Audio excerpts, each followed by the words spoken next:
Hello and welcome to the Los Angeles Tribune. Since 1886, our name has been a part of the world of journalism.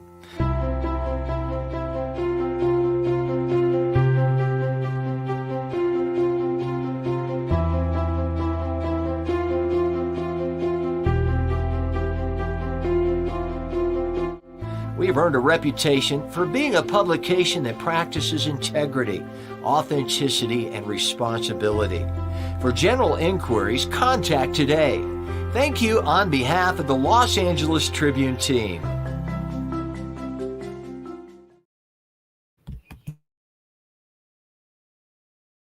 Welcome, everybody, to our celebration on Juneteenth. My name is Ava Emmanuel. I'm the editor-in-chief of the Los Angeles Tribune. And on behalf of our CEO, Mo Rock, who has envisioned today as a day of celebration and commemoration, we wanted to welcome you on Juneteenth and really commend the work of Alicia Magnus Lewis in putting this together, being the executive producer of Juneteenth. So I wanted to give that a big applause because it's been a lot of coordination and really bringing the community together and creating magic for today. And Roosevelt, the CEO, president, and founder of YBNB, also assisting in this. And also we also have another partner that's coming in a little bit, Lene Braxton Cook. And with that, Alicia, I just wanted to really give this day to you. I give you flowers for today because this has been a long time coming together. We get to watch this for about 7-8 hours today, but your work that you've done to be able to bring this together and really make it a special day that we get to celebrate, the history behind it and all of that. I commend you and I want to give you the floor. Thank you so much, Ava. Thank you, Roosevelt, for joining us. And thank you, all of you from all around the world that are tuning in on this momentous occasion today as we celebrate Juneteenth, which is a profound day of significance. Juneteenth is all about remembrance and celebration, and it has a very rich history that we will walk through before we get started with the day. Juneteenth is also known as Freedom Day or Emancipation Day, and it truly commemorates the emancipation of enslaved African Americans in the United States. Juneteenth was first proclaimed on June 19th of 1865 in Galveston, Texas, as the end of the Civil War. Juneteenth at the time really truly sparked a feeling of hope and liberation that resounded all around the country, all around the nation. But as we know, liberties are still being fought for today. Juneteenth continued to pave the road, highlighting the toil as well as the resilience, as well as the unyielding spirit of generations of individuals, of slaves that were shackled of bondage. We have a painful memory and history in this country, the United States. We know that slavery lasted for hundreds of years. We know that people's liberties were taken away and injustices have been put upon individuals that truly didn't deserve to endure the injustices that they experienced. And so today we come together on Juneteenth to commemorate those in our history that fought so hard for freedom, fought so hard for just having civil rights to be. And we acknowledge all of those in the community, locally, nationally, and globally that are fighting for liberties. Today, we are celebrating the emancipation of slavery, but liberties are being fought for by different communities all around the world. And today we truly acknowledge the work that individuals, that leaders, that communities are doing to fight for justice for their community. So as we celebrate the progresses that have been made, we're also consistently confronting the systematic injustices that persist around the world. But we as individuals, we as a collective, we're afforded the opportunity to really challenge the systems that be to say we want to change, to combat structural biases, to combat structural racism, and to really fight for equality for a variety of groups of different people, because at the end of the day, we are all people. So today we recognize a very historic moment in American history. And today we are bringing together leaders from across industries that are doing their part to bring community together. So today, as we gather in celebration, we're remembering the sacrifices of those that came before us. We're honoring what they've done. And we're all channeling our own courage and our determination as we continue to challenge the status quo and dismantle the systematic racism, inequity, and inequality that persists. So, Roosevelt, I'm so delighted that you're here with us today to celebrate Juneteenth. On behalf of Mo Rock, the CEO of the Los Angeles Tribune, our editor-in-chief, Ava V. Manuel, we're just delighted to welcome you all to this historic celebration, right? To this moment where we honor leaders across industries. I mean, tune in. We're going to hear from people in aerospace, from people in the arts, in hair, athletes, venture capitalists, entrepreneurs, tech evangelists. We're hearing from community members that are truly combating the systems, but creating space for community. So Roosevelt, would love to hand it over to you to learn more about what Juneteenth means for you. Oh, thank you very much, Alicia. And again, Alva, this platform is amazing because it is a voice, and it's nothing like being heard and being able to speak for many. Right now, I'll just speak for myself when I say Juneteenth is a great way for us to get all on one accord. Confusion kills. So for us to be able to have a safe space, to be able to have a clear space, to be able to share our perspectives, our point of views. This really is the American dream. And I'm thankful that the Juneteenth flag that was created, like you had said, Alicia, is actually red, white, and blue. There's a lot of symbolism to that as well, even when it comes to the two stars and how it's a rebirth of a nation, how the star represents Texas, but then it's a new beginning is the outer star. And how it is a representation of a regroup, reconstruction, and just recognizing where we come from, and just recognizing how great this country is, and how great when we work together, how we could become, and really just recognizing our history, because history is a shortcut to greatness. And the Africans, just people, humanity, especially the Black people, had a lot to do with this country's growth and development. So to recognize that and to honor that, with me being the founder of Young Black and in Business, this is great because not only do we get to recognize it and get to know our genesis, we get to be able to strive for our civil rights, and we get to be advocates for justice, inclusion, diversity, equity. So this is a great start, really for the new birth. But to have a platform like the Los Angeles Tribune to get on one accord, respect everyone's space, be able to have understanding, and to be able to listen and to be able to share, that's all a part of the healing. So we can talk about solutions. And again, this platform is definitely solution based. I personally believe bring us your solutions, don't bring us your problems. So again, I want to thank Mo Rock and the Los Angeles Tribune and the whole entire team for having a safe space that we can be able to share solutions to be able to move the culture forward.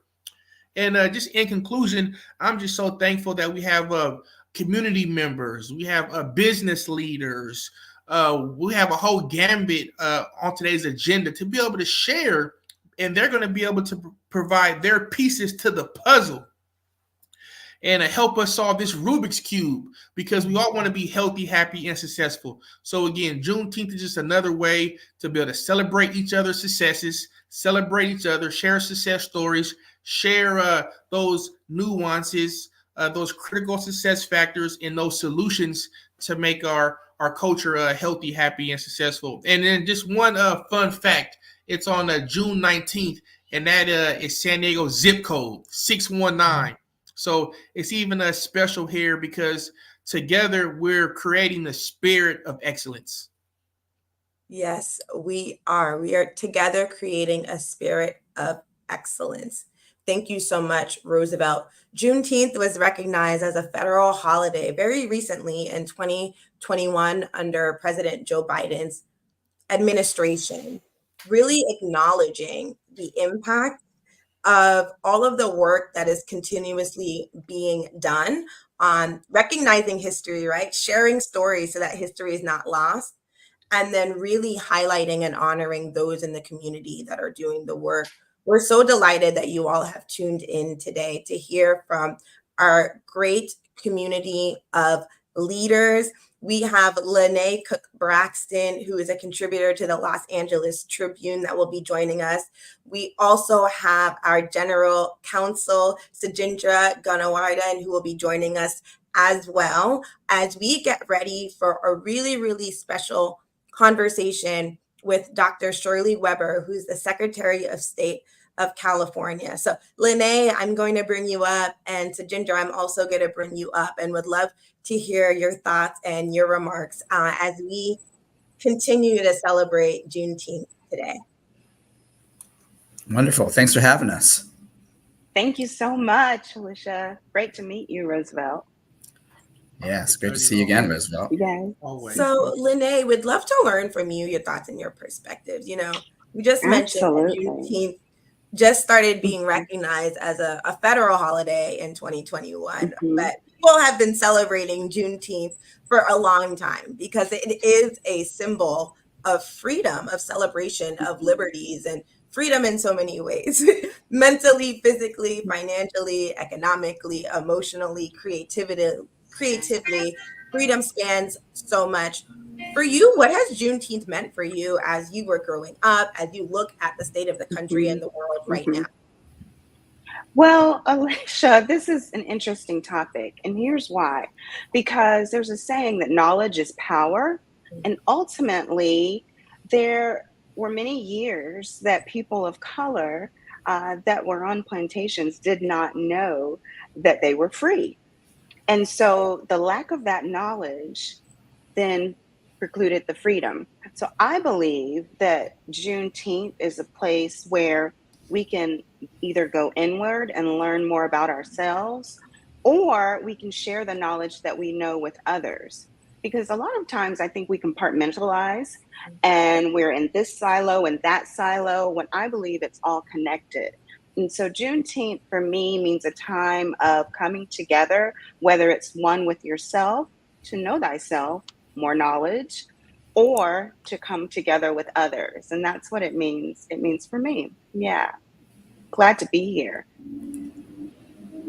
That's so powerful. Knowledge is power. And sometimes when you don't know, what do you do next, right? And it takes individuals, advocates, sharing, the context of the environment when liberties are not available, and then when they are. But it's really about helping people feel seen and knowing that, no matter what your external circumstance is, there's also liberty in mindset. There's liberty in your emotions. There's liberty in your spirituality, your creativity, and how you show up. So much historically, so much was created out of feeling like people in the Black community did not have access to certain things. So that's where ingenuity came up, creativity came up, right? Really being able to adapt and to be flexible and say, you may try to hold me back in a certain way, but there is another way and I'm going to figure it out. So Sajindra, I would love to hear from you as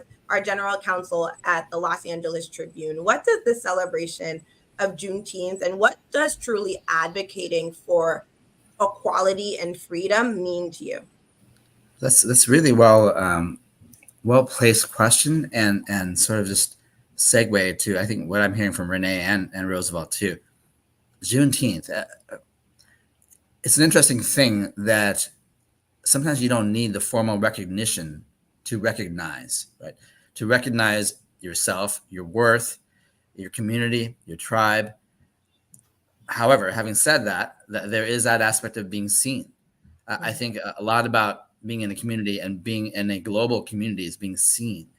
And so when people are at this crux in time, in this phase between generations, if you will, too, both in the business community and the cultural communities that we're in, the global community as a whole, the significance, I think, of Juneteenth is beyond just that date and what it means to a particular people. It's not to take away from that significance. However, I will say, from also borrowing from what I've heard today, is that as a Black community and African American community as well, you recognize each other. You recognize the significance of freedom, of hard-fought battles, internal and external, to have arrived at what is emancipation, what was emancipation, what is a continuing process of emancipation. I also just think that as a global community and as a member and citizen, a proud world citizen myself, and an advocate for, to borrow from Renee, holistically recognizing our connection, right? Our wholeness, our oneness. Juneteenth is everything. Juneteenth is emancipation. Juneteenth is freedom, which is a word and a sentiment and an emotion and a charge and a thread that connects all of us. And if it hasn't quite hit on everyone before, 2024 is that year. So I think that Juneteenth is more than just that formal significance, although I think that the president did the right thing by recognizing it as he has. I think it's also a symbol of a thread, of a current that we all should embrace, because it all runs through us. It runs through all of us and our future generations. And it's important to do that, because to recognize Juneteenth is to recognize ourselves and our current and our want for building on where we are and where we're going. That's powerful. Absolutely agree. I absolutely agree. That's powerful. The oneness, I think, is really important, because how do we translate the inbred trauma and all of the things that lie within ourselves and our subconscious that has come forward with us? Where do we place that? What do we do with it from a mind, body, and spirit perspective? So now Juneteenth, I believe, has become a space of healing and moving forward, while recognizing and giving honor to the past. Yes. Because in body-oriented psychotherapy, the body keeps the score. Things stay in our cells. There may be something in our DNA that is generations past. And so I believe also in empowering all people, and through health and wellness, I say movement is medicine. And a lot of times through that processing, we can then move forward in a healthy way. And health is wealth, because, there's an epidemic of chronic disease going in a little bit deeper as well, as how in ways that we together recognize Juneteenth. Diabetes is a preventative, type 2 preventative chronic disease. There are other illnesses that are really prevalent in the African American community. So going back to Alicia's beautiful question earlier about what Juneteenth means for me, it means that we are healing traumas of the past, but also moving forward from a place of preventing further traumas in the future. Yeah. Wonderfully said. Yeah. That's wonderfully said, Lene. And would love to explore what you just mentioned, because I think it's so critical to explore the aspect of cellular memory, the aspect of we may not see the impact of what history has had on someone's spirit, on their psyche, but their body remembers. And so when people feel a certain type of way, or someone says, oh, well, you have insert whatever they have in their life, their experiences, what they've been through, that history goes down lineages. And so it truly is about healing, starting from the spirit within and out, while also continuing to advocate for rights systematically. But some of those systems are internal, and some of them people have no awareness of the trauma that they've inherited from their family, right? From their community, their heritage. It lives through them. And so it's really important to acknowledge that healing, that inner work, that is done for individuals in the Black community, but truly any individual that at one point their liberties were held against them, right? How do you actually create a supportive environment for them to heal within as the structures in the outside world continue to shift? That's truly important. That's a truly important perspective, Lene, and I'm really, really glad that you brought that up. Yeah, Yeah, absolutely. And Thank again, you. and just to echo on that, the safe space to be able to share, that's all a part of the healing, from within. People have to be able to, decompress, and, it's like a weight off your shoulders, that because we face a lot of mental health issues. As me being an African-American man, there was definitely impediments, that I was faced before I was even born. Just from even the zip code that I was born in, and the redlining, and the school system, and the communities. I mean, that's all of a choice, a mindset. But however, I was born with generational curses, with having like OCD, and then there's a lot of my peers have sickle cell anemia, have sickle cell diseases, and it is passed down. But once we have safe space like this to be able to share our perspectives, and to be able to enlighten each other, then we could further discuss solutions like seeing a counselor, getting those mental checkups, making sure, we're not using too much salt on our food, to be able to know that our kitchen is our hospital, and our refrigerator is our medicine cabinet. We're able to share these solutions, and be creative and innovative, just like a George Washington Carver, and to be advantageous like Crispus Attucks, and to be able to be serving leaders like Barack Obama. So creating safe spaces like this, again, I want to just thank the LA Tribune and Mo Rock and the team for allowing us to come on and just share.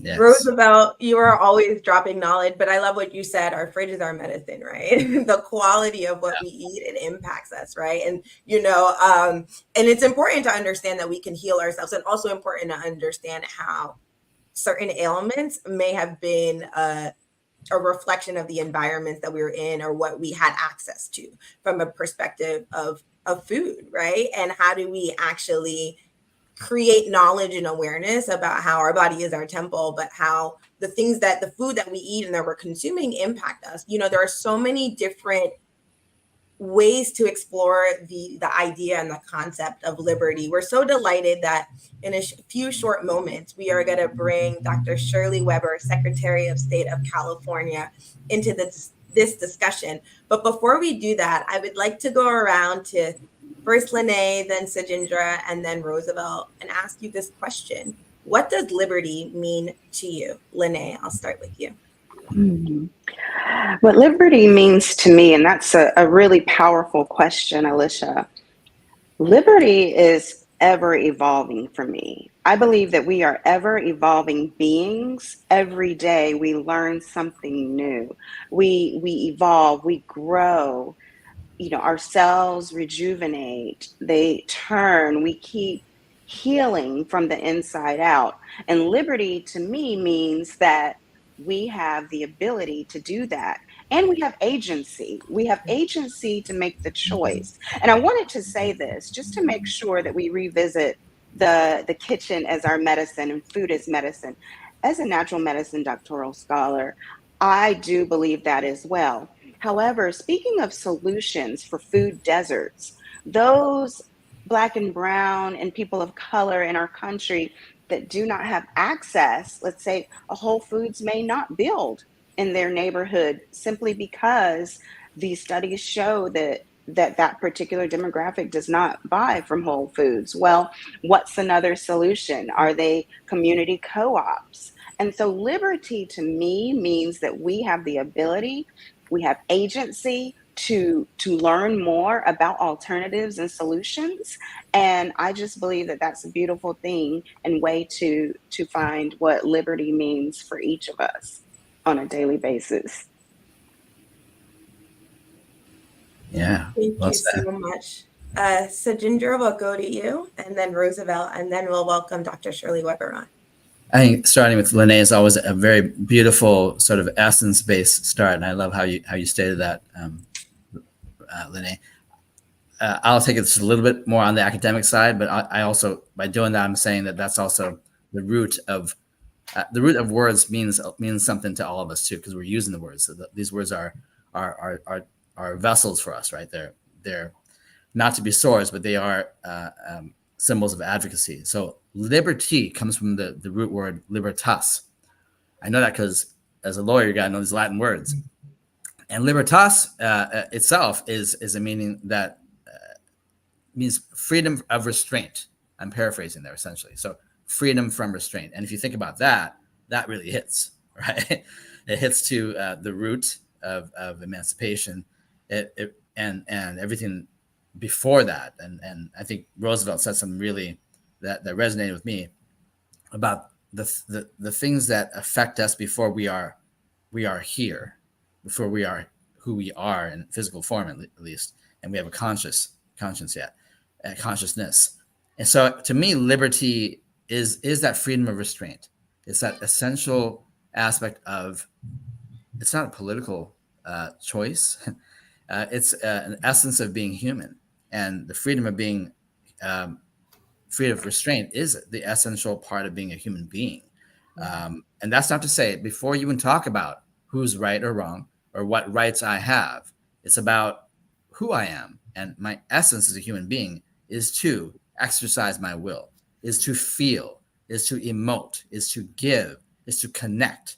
And if you believe in all those things, then you are a human being. And if you are a human being, you are a being of liberty. Wow, that's powerful. Well And said. Roosevelt, we're going to come back to you in a moment. We have Dr. Shirley Weber joining us today.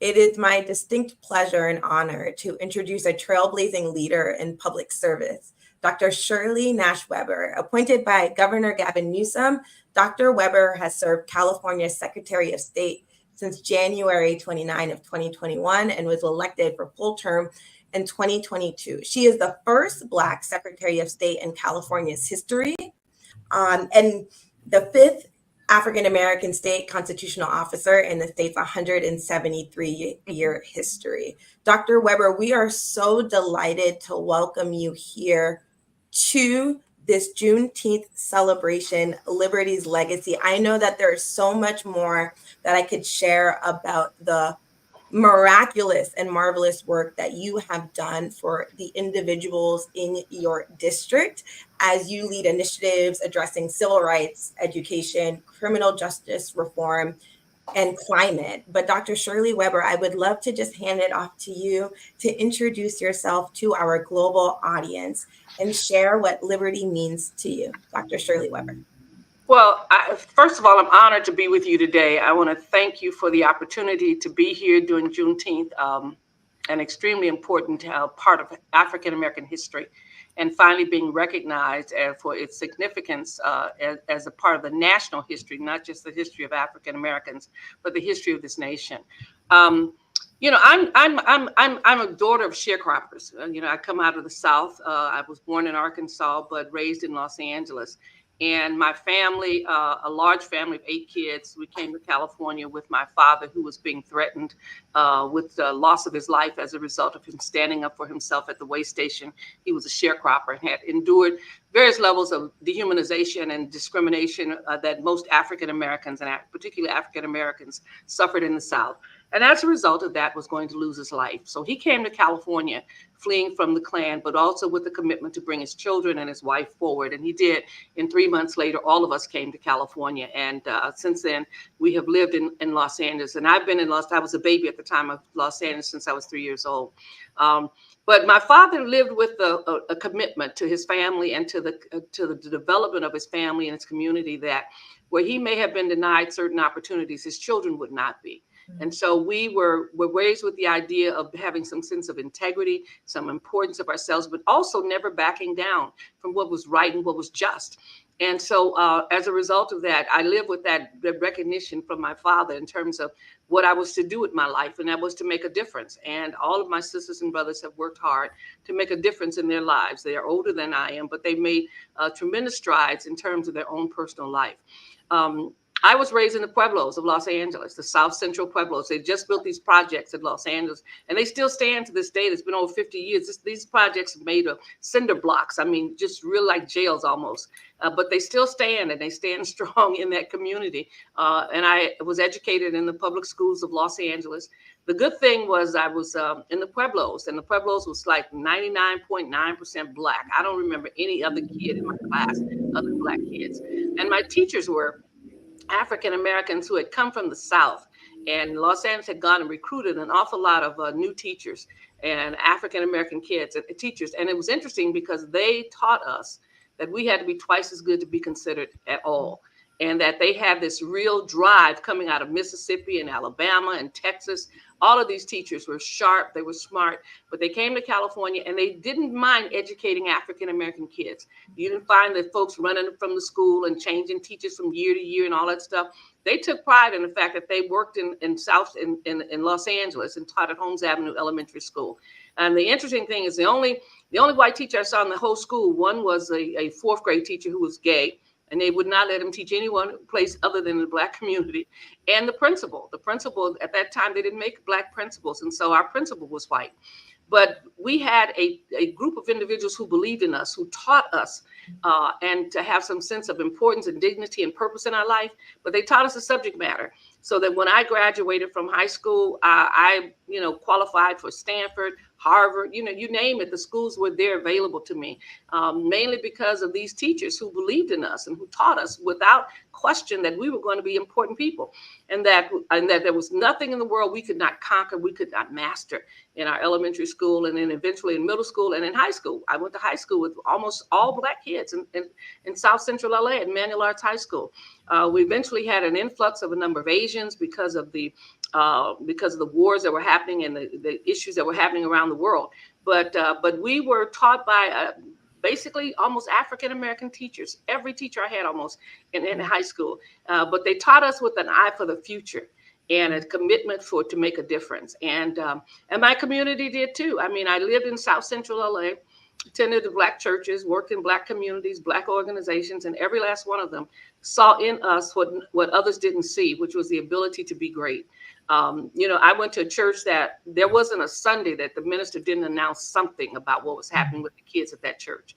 There wasn't a spelling bee or a speech contest or whatever we won during the week that they got up and talked about. And they talked about it when I went to UCLA, every member of that church went to UCLA, and it was a huge church. I was the first one to go to UCLA, and every member of that church went to UCLA. They knew exactly what I was doing at every moment, every time, every honor that I've ever received. And it's been interesting because even as today, when I went back to the church some 50 years later, when I was appointed Secretary of State, and I walked in that church and it was like I left yesterday. It was almost like I left 50 minutes ago because they have walked this path with me. And I live in San Diego and have lived there for over 50 years. But they walked that path with me every step of the way, whether it's a professor at early age or PhDs or whatever it was. And so I tell people all the time, our communities have the capacity to grow young people, to assist them, to help them to become the people they want to be without basically looking at their economics, looking at where their church is. Give them an opportunity to be there. People ask me, how did you learn to speak so well? I said, you know what? My church put me in front of their Sunday school every morning to say Jesus wept or whatever it was. You learn to talk in public. I was sent to national conferences with the church so that I went to Detroit and Chicago and Memphis and you name it. Wherever there was a national conference, I was present and I was there to speak and to represent the issues of the day for the young people. And so, I had a great life, and almost like one of the poets said, I hope nobody ever writes a story about me because all they'll see is all the poverty and everything else. When really we were quite happy and we were very strong. And so, so I come out of that kind of environment where the family was central. My dad was home every night from working. He believed in his children. He believed in us. He attended every graduation. He would never miss a graduation. And every graduation cost my daddy a half day's pay because they did not give you time off for anything. And graduations always occurred in the middle of the week or on a Thursday or Friday. And my dad went in the office for 8. Every time that he showed up in the office at his job at the factory, they said, "You must have a kid graduating." And he said, "I do," because he took a half day's pay. So, those are the kinds of things that are really important that I emphasize in my life. Yeah, I went to UCLA and I got all that stuff that they gave me and everything else. But even being able to endure UCLA, and I say endure because I was there before EOP. I was there when they had very few Black people. I was there without the kind of support and counseling that they need to give you. And even with all of that, my communities continue to fight for me, to hold me up, to push me forward, to celebrate me, even when they tried to throw me out of grad school for no reason whatsoever. And we fought back. We fought back, and I was ahead of everybody in the program. They thought, "Oh, she'll never finish," even though I was ahead of everybody. It was kind of an interesting, kind of crazy world. But I had a community that believed that I was going to be somebody. And everywhere I went, somebody said, "Little girl, you're going to be somebody." The ladies up and down the street at UCLA who were housekeepers, and I'd sometimes stop and say hello to them because they looked like they were so tired, and sometimes give them a ride down the hill. And they would say, "You know what? When you grow up, you're going to be somebody." And it was always interesting. And they said, "You're going to do this for us." And so I grew up with this kind of thought that I had to do something with all the goodness that people had given me. And I never thought I'd be an elected official, though. I never really wanted to run for office. But I knew I had to do things in my community to say I was grateful for what they had done for me. And it's interesting because every position I've ever had has been pushed by somebody else, not necessarily because I wanted to be an elected official. I was school board. I didn't want to be on the school board. I said, "No, let somebody else do it. I know they're good at it." And they said, "No, but you're our advocate. You're always there pushing for us." And so I said, "Okay, I'll give you 2 terms." I served 8 years on the school board. When I was getting ready to go into the assembly, I was getting ready to retire. And I had retired once from university, and I was going to do some other things. And one of my colleagues in San Diego came to me and said, "We need to make you an assembly member." And I was like, "No, I got something else to do." And, but then I realized what California had given me and what my community had consistently given me. And I said, "Okay, I'll have to do this." And the same is true with Secretary of State. Friends came to me and said, "You know what? We got to pick a Secretary of State, and we need somebody who has a fire for election and fire for justice." And the governor, they had talked to the governor before I'd even had a conversation with the governor. But it's those kinds of things that push me forward. My community has always been there for me, has always stood up for me. And even in the most difficult issues of bills and things that I put forward that sometimes intimidated everybody. And the press, even LA Times asked me, and the Union Tribune once asked me, "You're doing all this work. Aren't you afraid you're going to blow up all your political capital on this whole issue with lethal force and when you can use it and when you can't?" And my response to him was, "You know what? The people who gave me all this political capital have a lot more to give. And I believe that if I use it all, they'll give me more." And so it's one of those kinds of things that I grew up with a sense of responsibility, but more importantly, a sense of appreciation. And I say to all of my community members, what you have to give is support, a love. You have a lot to give to lift young people up, to help them overcome whatever challenges they may have. But you can actually build the people that you want in your community if you just support them. Wow. Support community and advocates, those that see in you what you may not see in yourself. And Dr. Shirley, thank you so much for sharing your story with us, for sharing your journey with us, and for also making it crystal clear how important community is, how important it is to show up for the people in your life, whether family by blood or family that you create, the importance of showing up and pouring into other individuals as you navigate life. Dr. Shirley, you've done so much for your community, for the state of California, for your district. What are 2 or 3 lessons that you want individuals to understand about the work and the initiatives that you're focused on? And as like Roosevelt mentioned earlier, we're thinking about solutions as we continue to progress forward in this life of ours. Well, one of the things that I did and when I was thinking about when I was being offered the opportunity to be Secretary of State, and I never, when people ask me to do things, I don't just immediately say, yeah, I'll do it. I have to really think about how this fits in my life and where I'm going and what I should do and how this takes me along the path that I think I should be. And I thought about it, and I realized that this is probably what all of the work that I've done, all of the efforts, all of the push that I've done has probably led to this position where I could have some sense of focus and purpose and influence in the lives of young people everywhere. When I was elected, I said, I was shocked that I was the first African American to serve in the legislature south of Los Angeles. I was shocked with a lot of different things that have happened. But I said at that time, I said, well, you know what? I may be the first, but I won't be the last. And so this has given me an opportunity to work with young women, with young people, to see them move about and move forward. And when I was elected, I was the only African American woman basically in San Diego area of influence. Since then, we have basically we had a Black woman in the city council. We've had a Black woman on the board of supervisors right now. We have a Black city councilman. So when you start looking down the list, and even in my position, my daughter came in and took my seat in the assembly when I became Secretary of State. Now she's moving to the Senate seat, and we've never had a Black senator from San Diego. We're running another sister who is running for the 79th seat. So we're looking at how we can build it in a population, because people say, my God, you're only 6% of the population in San Diego County. How are you getting these people elected? Because we're helping them to understand what it is to be an elected official, not only to represent African Americans, but to represent everybody. And so we have decided that this is what we do. We push forward. We have to make sure that we have this vision.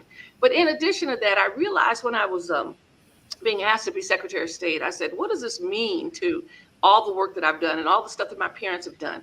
And I realized that, it's kind of interesting that here I am in a situation where my grandfather never voted in this country, never got a chance to vote with all of his efforts in Arkansas. He was born in Arkansas in the late 1800s, and he never got a chance to vote because he died before the Voting Rights Act of 1965.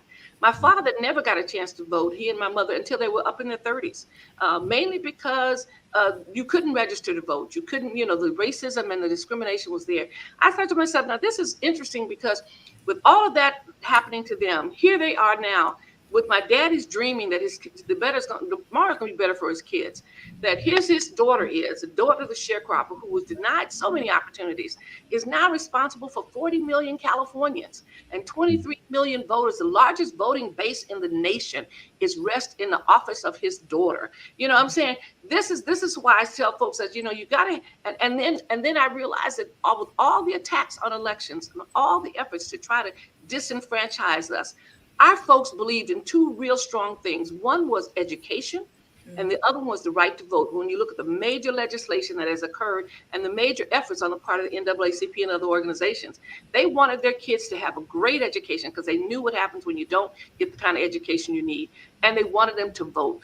And now here we are with people once again attacking the voting system, trying to make it harder for people to vote.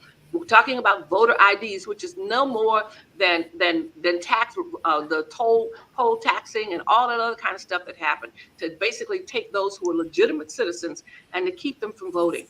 So here I am now able to do the work that my parents did. And I tell folks all the time, and so we've got a big campaign going on right now among young people and among people around in our community to say, listen, you stand on the shoulders of some people who gave their life, not just wanted to, but gave their life for the right to vote. So we're going to do Freedom Summer. This is the 60th anniversary of Fannie Lou Hamer's I'm sick and tired of being sick and tired, the Freedom Summer of 1964.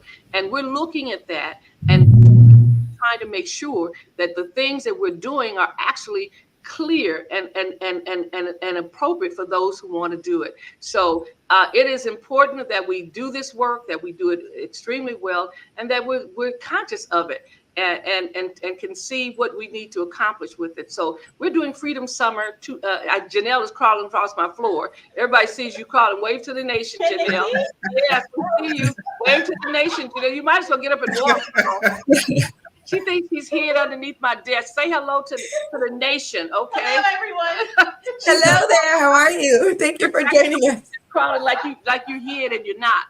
But you know, the idea that we're going to do freedom, and Janelle is doing Freedom Summer. The issue is that we want to remind us, our work is to remind us how precious this is, and how folks are trying to take away our power by making it harder for us to vote, making us think that it's nothing to voting, that it's unimportant, that there's nothing going to happen for us. I tell people when they say that to me, I said, why do you think rich people continue to vote? Why don't they ever throw up their hands and say, we ain't going to the polls, we're not going to vote anymore, we're done with it because it doesn't work? Why? Because they know as long as they keep voting, it will work for them. And so we're basically going throughout California trying to help people understand that that voting is important, that it is extremely important, that our ancestors gave all they had to get us here. We cannot turn our back on it now.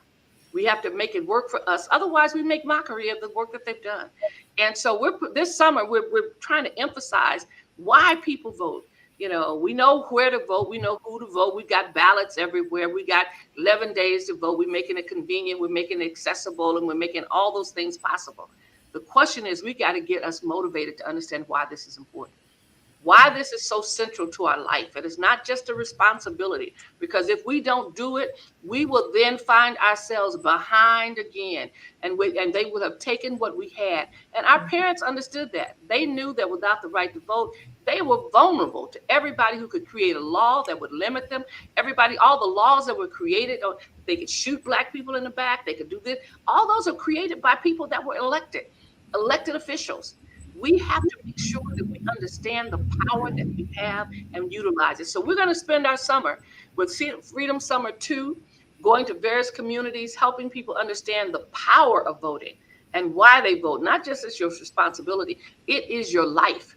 Without the ability to vote, you have no control over your own existence in this country. It is the foundation of everything that happens. And so we want to make sure our people understand that poor people know that probably some of the reasons why we're so poor is because we have not had the power to change the rules and regulations. And we've let people put all kinds of redlining rules and regulations up on us. And as a result, we have not had the power to change our life circumstances. And so we want to inspire young people and others as well to understand that this is our life. This is not just a responsibility. This is what we must do. This is our power, and we must utilize it to change our world. Wow, so powerful. Thank you so much, Dr. Shirley Weber. Sajindra, to you. You know, Dr. Weber, I've had the honor and privilege of being on screen with you once before. I got to say, you know, you have a way of not just uplifting, but also giving a foundation for understanding where we are, where we came from, where we're going as a community, as a people, as a collective. So thank you for how you do what you do. Well, thank you. I want to say one of the words, or I say 6 words that you said that resonates with me is what you said before, which is that we walk, or they walked with me. They walked with me, and I was not alone. When you said you take them with you, they were there and then you were there because of them, that reminded me of Maya Angelou, because she said something very similar herself. Mm-hmm. She said that whenever she gets on a stage, whenever Maya Angelou gets on a stage, whenever she's translating, whenever she's speaking, she gets on there with every single person who came before her, who helped her with kindness. And she stressed on that kindness. Now, I want to bring that up because I think that kindness is something that people don't talk a whole lot about when we talk about advocacy and rights and legacy and future, where we're going. My thought, though, is when I hear you is that aspect of compassion and empathy for the human experience. When you have that, the political charge of what's red, what's blue, what's an elephant, what's a donkey, don't matter. Because if you can resonate on empathy and the human experience of that which came before us, and for your case, and a lot of us here too, the community that built us up, that supported us on the walk. If you can feel their experience, if you can feel their pain, but also their gains, and you feel the harness and the power that they're giving you, they're entrusting you to take it forward one step at a time, how can you not feel the connection, the commitment, the duty a servitude, right, for yourself and for others. And so I actually have a question for you, is that how do you resonate with not just the past? I think the past is very clear to us, what you share with us, but how do you become that arbiter of the future, that charge for the present generation and the future generations too? How can you be that person who invokes that kindness and that charge and commitment and inspiration to them? You know, I make it my business, and I've expanded it obviously even greater. But when I was at the university, I understood what my students needed, which was what I needed when I was a student. And that was someone to hold my hand, not just on my community as well, but the one professor that really touched me, that held me up, that kept me moving forward and kept me with a vision, Dr. Malefi Asante. And to this day, he calls me every election. He calls me when we're in the same city. We'll get together and have dinner. To this day, he knows everything I'm doing. He calls me and says, I see you won the election, blah, blah, blah. And he lifted me up all during my early years as a professor to assist me. I try to do the same thing for every student, every person I meet. Anytime there's something that horrible happens, I will ask myself always a question. Did I ever meet this person? Did I ever see them in the community? Did I ever have an opportunity to give them a different direction or to change them or help them in any way possible? I took every student that I had as a personal person of mine. There's so many students that call me almost like their second mother, because I wanted them to have what I had, which was an opportunity to grow and to develop. I've run into so many students that they tell stories of, I'm talking to them, where are you going? Well, I'm getting ready to drop out of school. Why? And they would tell me this long, drawn-out story that didn't make any sense. And then when they finished, I said, so why are you dropping out? And one young lady said she immediately decided, this is ridiculous. I'm going back to class. And she finished and has her master's now.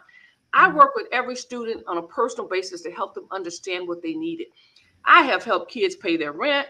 I have helped them do, when they've done things that were totally crazy, to get out of trouble, to help them do some other things, because I saw the potential in them. And there wasn't a student that I actually turned away who really wanted to work, who really wanted to be better. And for many of them, I was their key. Their key into the institution. Their key to make a better world. I was their advocate sometimes. Sometimes I had to go into the dean's office or the administration to explain to them why this student was better than what they thought they were and why they should not have been treated this way.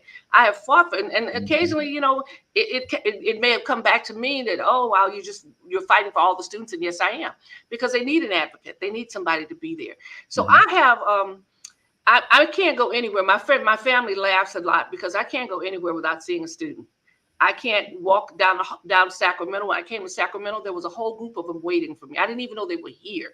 You know, they were waiting. They had read that I had won an election and that I was coming to Sacramento.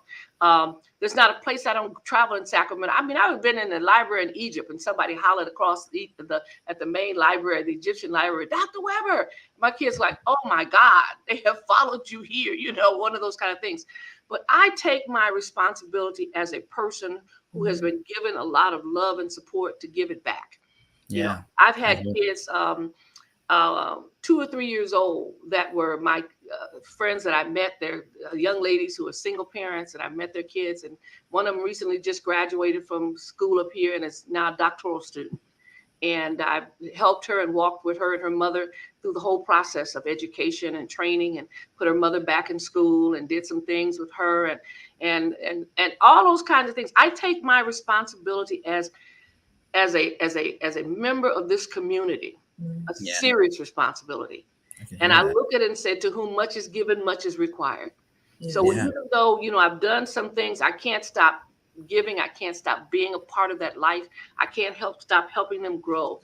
My mother had this philosophy, and she was a woman who everybody in the community knew. She wasn't famous, but she was always doing something. If somebody died, she would always go take food to them in the community. If someone died and needed an obituary, I was an official obituary writer, she said, because I had an education and I could write, and everybody couldn't do that. So I would have to go to everybody's house and write the obituary. So we learned early about giving.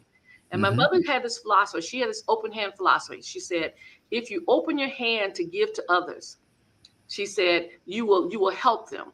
She said, yeah, in opening your hands, you might drop a few things out because that's what happens. She said, but your hand is always also open to receive.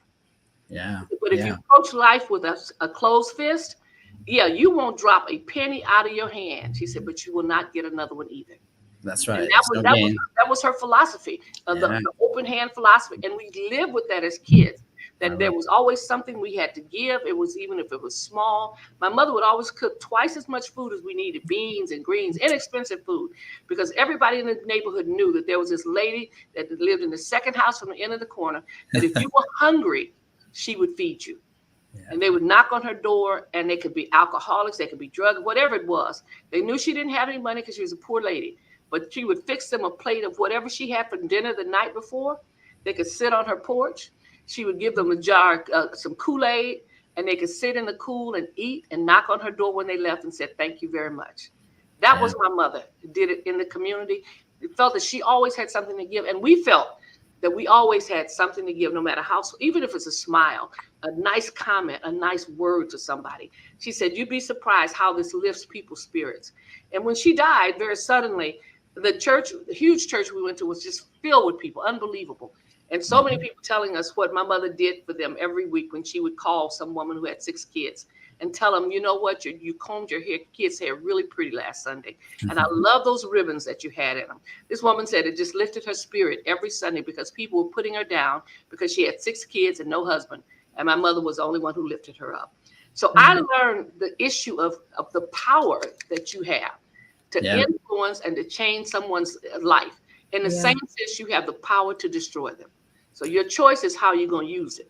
And just to highlight that one part that you said there, and again, those 6 words, they walked this path with me. Yeah. That's what you said. That's what you said when you started to remind. My community, everyone has always been there for me. The they part of that, I think, is so powerful because they walked, which is the past, this path, which is where we are today, with me is where we're going.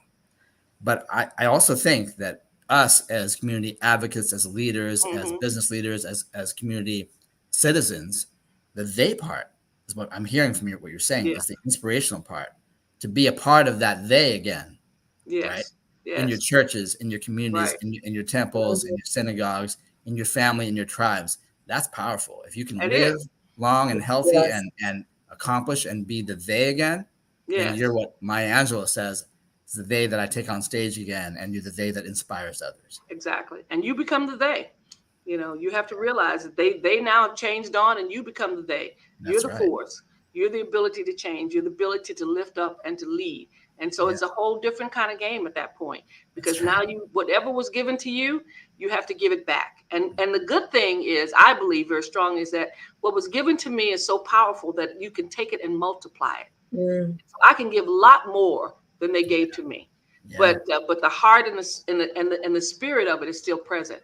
But the fact that I could do that and give it to them is amazing. I mean, I and so that's why I give personal scholarships, write checks for folks to go to school, give them to agencies, those kinds of things. Because this little lady, Sister Larry, gave me $5 every month. Every month she gave me was her personal scholarship fund. And I didn't want to take it, but someone said, you got to take it because it's her way of touching the future. It's her way of helping you and being a part of your life. She did. She gave me $5 every month. And she had an allotment of about $800 for the whole month. And she gave me 5 of it so that I could actually basically go to school, in her mind, to go to UCLA. And so it was, and she was always bringing me little things, because they wanted me to have what the kids at UCLA had.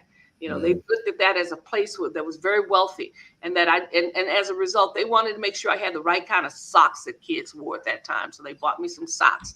One lady gave me a gorgeous necklace that I have to this day, simply because she told me I saw it and it was beautiful on her. And so she brought it back Sunday night in a bag and wanted me to have it. That's been 50 years ago that she gave me this necklace. And to this day, I still have it and wear it on some special occasions. So those things I tell people all the time. You'd be surprised what you can give to people that says, I love you, I know you, I remember you, I support you. That may not be, diamonds. It may not be worth a whole lot of money, but it will mean a lot in that person's life as they embrace it. And so I think we all have this responsibility to change our world. And if we choose to do it, we have the resources to do it. And I'm not talking about money, because oftentimes we think you have to have a whole bunch of money. But if you have a lot of kind words, a lot of thoughtfulness, a lot of help when it's necessary, to be there for people, to lift them up, to encourage them, you change the world. You change a person's life immediately. Wow. Amen. Yes, amen to that. There are so many gems and so many nuggets shared, Dr. Shirley. A few that truly resonate, though, are the power of community, being a change agent, and that everyone can make an impact, right? The value of sentimental memories that can impact someone, that can remind someone that they are worthy, they are seen, that can inspire someone to take that next action because someone believes in them. Just pouring into someone can change the world, because you never know what will happen with the work that they do because someone did believe in them. And like Sajindra mentioned, that Maya Angelou quote, I come as one, but stand as 10,000, that there are so many people that contribute to the actions that we all take. It really is a rippling effect, a chain of action of moving forward. Dr. Shirley, you are such a phenomenal leader, a true leader. You live it, you experience it, you breathe it. You've always been an advocate. You are advocating for the individuals in your immediate community, but those far and wide that will never maybe meet you in person, but will be positively impacted by the work that you do. On behalf of Mo Rock, the CEO of the Los Angeles Tribune, and Ava V. Manuel, editor-in-chief, we say thank you for joining us today, and would love to go back to you, Dr. Shirley, for your closing remarks. Thank you so much. Well, thank you. And I just, I appreciate what you folks do. I enjoy being on program with you because you always provide me with inspiration to continue to do the things that I have to do every day. Things can become very mundane and you can lose sight of why you're doing what you're doing. But when I come on your program and I see that you're so enthusiastic about what you're doing and that you're so focused and that you are determined to make a difference, it inspires me to continue to do the work that I do, to know that it touches somebody else's life. And most importantly, it touches my life. It makes my life richer. It gives me purpose, and it helps to touch the next generation of young people who are struggling with so many issues, but understanding that at the same time, when we give them this information, that their ancestors have struggled just as hard, if not harder. And they have given us some things that should make us stronger, not weaker. Mm-hmm. And if we just simply get into that mode and understand how difficult the past was and learn our past, like Juneteenth is a time to really focus on our past and understand why that past was so difficult. And yet at the same time, they worked so hard to accomplish it. Once we understand that, then we recognize the fact that there's nothing in the world we cannot do. The fact that we've overcome the worst slavery in the world and still stand beautiful, tall, strong, and brilliant, there's nothing Black people can't do. And we need to understand that and continue to focus upon not only our past, but our past as our foundation and our strength as we build to a better future. So I want to thank you for being here with me. Roosevelt, it's always good to see you. Alicia, Sanjindra, it is wonderful to see all of you. Thank you so very much for what you do in this community. And I wish everybody a happy Juneteenth. Thank you, Dr. Weber. Thank you, everyone. Thank you so much, Dr. Weber. We wish you a happy Juneteenth as well. Thank you so much. Mm-hmm. Wow. Yeah, so let that sit. Let that sit for a bit, huh? The power of they. Yes. Let that sit. I mean, there was so much that she shared, but it shows everyone has the power to positively influence. Yeah. We need community. We need to pour into each other. It's important to recognize individuals, and you never know that how you're helping and supporting. As we think about Juneteenth and liberty, as we think about legacy, think back to the conversation that we were having when we opened the program earlier of how it starts within, but it's also what you do with the work you've done within to pour into others, because we're truly all connected. What a powerful discussion. We have more guests that are joining us. We're about to introduce a very, very special guest that is all about bringing community together through spaces, through initiatives. But before we go to our next guest, Sajindra, Roosevelt, just closing remarks on that incredible conversation with Dr. Shirley Weber. Roosevelt. Oh yes, I was just sitting back, just appreciating the moment to have the Secretary of State on this platform to speak directly with us into the world. Some notes I took down just on liberty is when it comes to mind is emancipation, the civil rights movement, Black power, economic empowerment, cultural expression, justice and equality. And also, I'll also put that equity piece in there as well. One thing that Secretary of State Weber did share was, her sense of responsibility, taking ownership, and really, that's like the price of greatness. That's why the Secretary of State is who she is, because she's taking responsibility not just for herself but for others, and and having that human connection, and it's very authentic. And I really appreciated that. I also just want to just say, she's definitely a trailblazer, and creating a pathway to legacy. She really is approachable, relatable in real life. Yes. Every time I give her a call, she's always answering the phone, and when I see her, we'll always give a genuine, authentic hug. So it's embraces like that, that's priceless. Wow, that's so powerful. Yeah, well said. So go ahead. Yeah. I was just going to say, such a powerful conversation. So Ginger, we're going to come to your remarks in a moment, but would love to introduce our next guest, who was sitting in on that powerful conversation with Dr. Shirley Weber. It is such an honor to introduce a visionary leader, Ryan Wilson. He is the co-founder and the CEO of The Gathering Spot. He has revolutionized the concept of networking and transforming it into a dynamic space for collaboration and innovation. Ryan, at just 24, raised the capital to launch The Gathering Spot in Atlanta. His strategic leadership has enabled the club to flourish as a hub for creatives, for professionals, for entrepreneurs, as a gathering spot for civil servants. So I know you've hosted Kamala Harris at the Gathering Spot and so many other civil servants. So Ryan Wilson, on behalf of the Los Angeles Tribune, want to say welcome to the Los Angeles Tribune. We're going to dive into the remarkable work that you've done curating spaces of community through the Gathering Spot in Atlanta, in LA. But before we get into the work that you've done, would love your reflections on that dynamic conversation with Shirley Weber. I know that you were here listening in. So I have to say first, thank you for having me, and happy Juneteenth. That conversation was amazing, right? It's important for us as a community to be able to really spend some time listening to folks that have been doing the work for a long time, right? I think a lot of times we see the people that we admire and we see what they're doing currently, right? But when you get the chance to hear just how long folks have been dedicated to the issues that really matter, that's something that on a day that's about our history that it's important for me to try to point out. But I took a lot. I was jotting notes on the side because there were just so many things that she was reminding me of about relationship building and how we think about community building. All of that stuff is essential. So I enjoyed it. It made my Juneteenth. Yeah, that's amazing. So Ginger, we're gonna move right along in conversation with Ryan, but I wanted to create space for you if you have any last words with us today. I know it's just been a pleasure having you on. Oh, thank you, Alicia. It's always awesome. Ryan, well, I think about, again, what Dr. Weber said about they walk this path with me, right?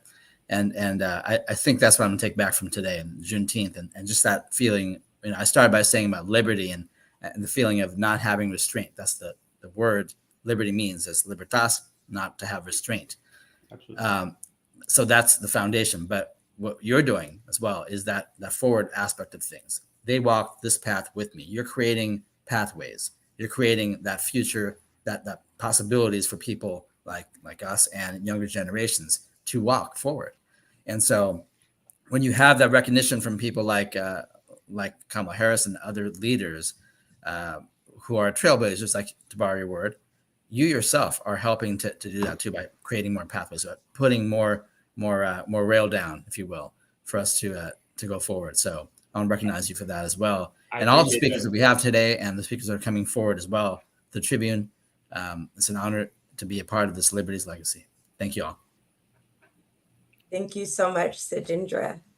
Ryan, I mean, the gathering spot. You've curated space, Atlanta, DC. I didn't mention DC earlier, Los Angeles. Would love for you to share more about why it was so important for you to create space through the gathering spot for those that may not be aware of what the gathering spot is all about. And then we'll move into the very, very important initiatives that you're leading through all of the spaces that you are creating. So over to you, Ryan. Sure. So no, this was a really simple thesis for me from the beginning, right? We need places where we can come together.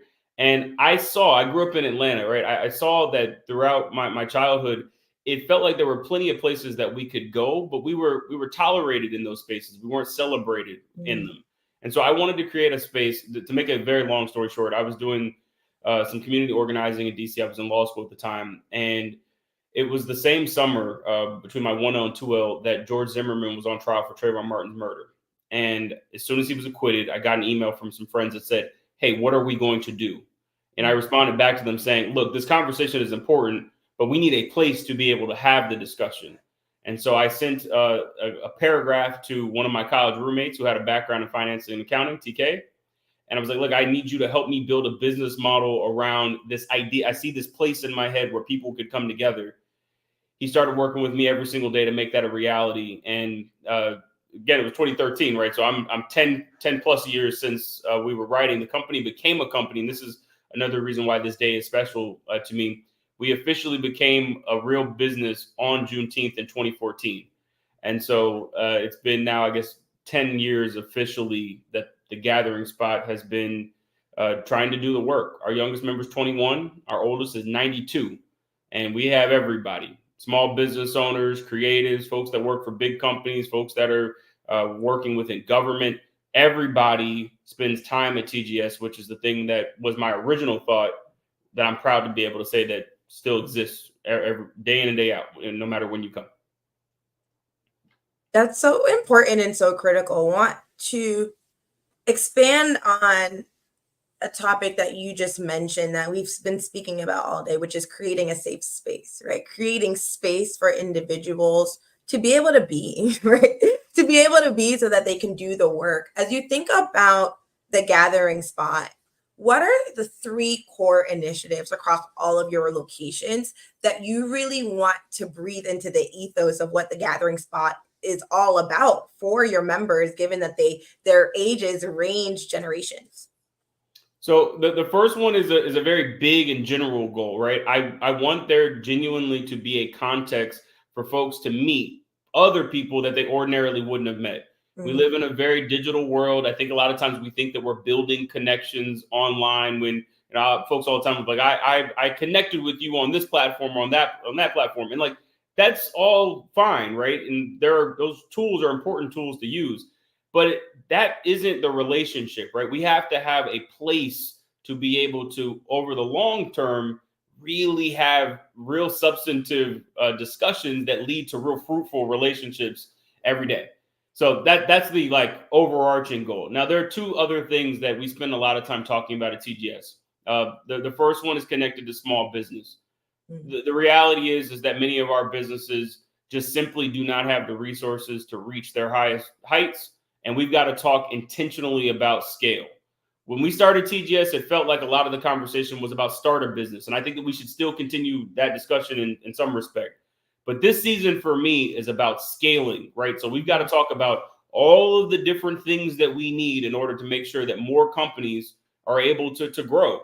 I saw a stat that's haunted me ever since I came across it. And folks have argued if it's 94 or 95 or 96%, no matter what number we actually land on, in the mid 90s, our businesses, or the percentage of our businesses that do not employ anyone, right? And so my work right now is squarely focused on how to make sure that stat is not something that my kids are going to be saying in the future. The implications are real, right? When we don't have businesses at scale in our community, that means that businesses aren't able to hire folks within our community. If we're not hiring folks in our community, that means that we're almost entirely reliant on other communities to give us opportunities for work.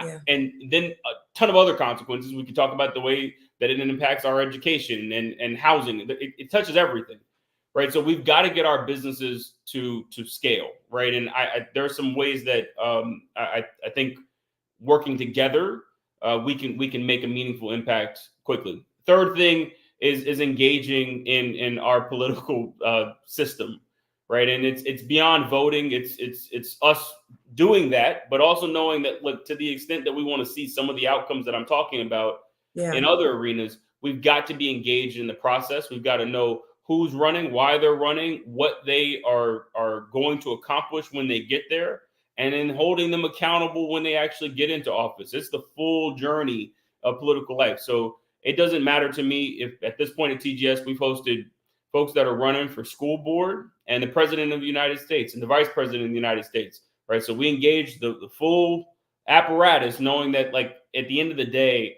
if we're going to make an impact, government influences a lot of what's happening. And so TGS is always going to be engaged there as well. So meet each other, make sure that our businesses are scaling, and make sure that we're engaged in our politics.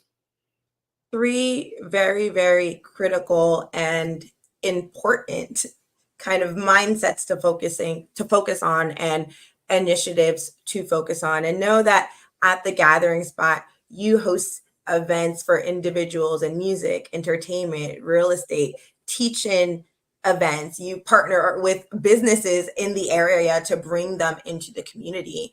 Given the concerning trend of legal challenges against diversity, equity, and inclusion efforts, how is the Gathering Spot actively advocating for these critical initiatives within your member community and at large?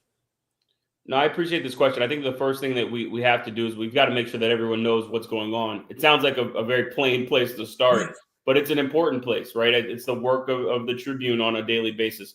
Folks have to understand really what's at stake. And what I'm sad to say is that many people do not, right? I think fully understand the long-term plan. I think we see some of the headlines and some of the cases that come out, it feels like, on a pretty regular basis. But this is a many decade-long effort, right, that we're experiencing, right? So we've got to talk about what's going on in that context.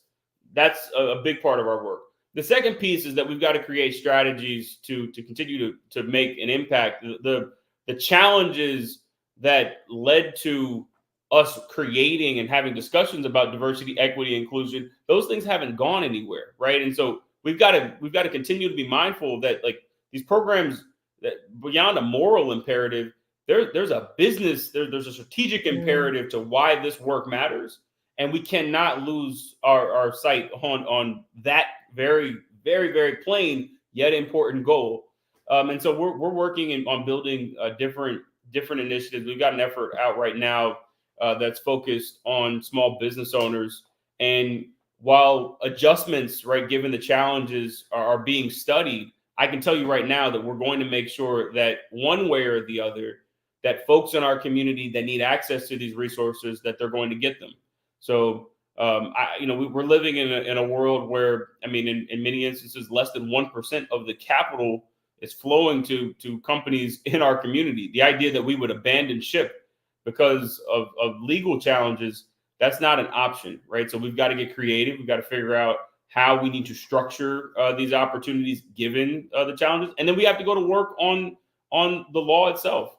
We've posted the case that kicked a lot of the recent challenges off was the Fearless Funds case. Well, Arian is a member of the club. The first town hall about what was going on happened at the Gathering Spot. And we have been engaged with her and in that work ever since. So it's multi-pronged, right? But folks have to know what's happening, and then they have to know that we can get through what's happening through creativity, right? So I'm every week meeting with different groups because we're going to get there, right? And I think that's the attitude that we have to have. I understand that we're in the middle of a storm in many ways. We will get through the storm, and we will make sure that when we get to the other side of it, that the resources that were needed from the very beginning, that those resources make it to folks in our community. It's so critical and important that you started with the knowledge, the awareness needs to be there, right? Sometimes people just don't know what is going on and what is changing because it's happening quietly or subtly, right? So how can you be a voice to spread awareness and then really come together into community to advocate for change? We were talking about scaling and growth. Recently, the Gathering Spot has implemented an app to connect people, not just in the community spaces that you have curated, but across the country digitally, as well as you're expanding in Houston. Can you speak a little bit more about why it's important for you to focus on your expansion efforts as you support other businesses that are trying to scale? Would love to hear your thoughts on that before we move into closing remarks. So we're in the early stages of the technology.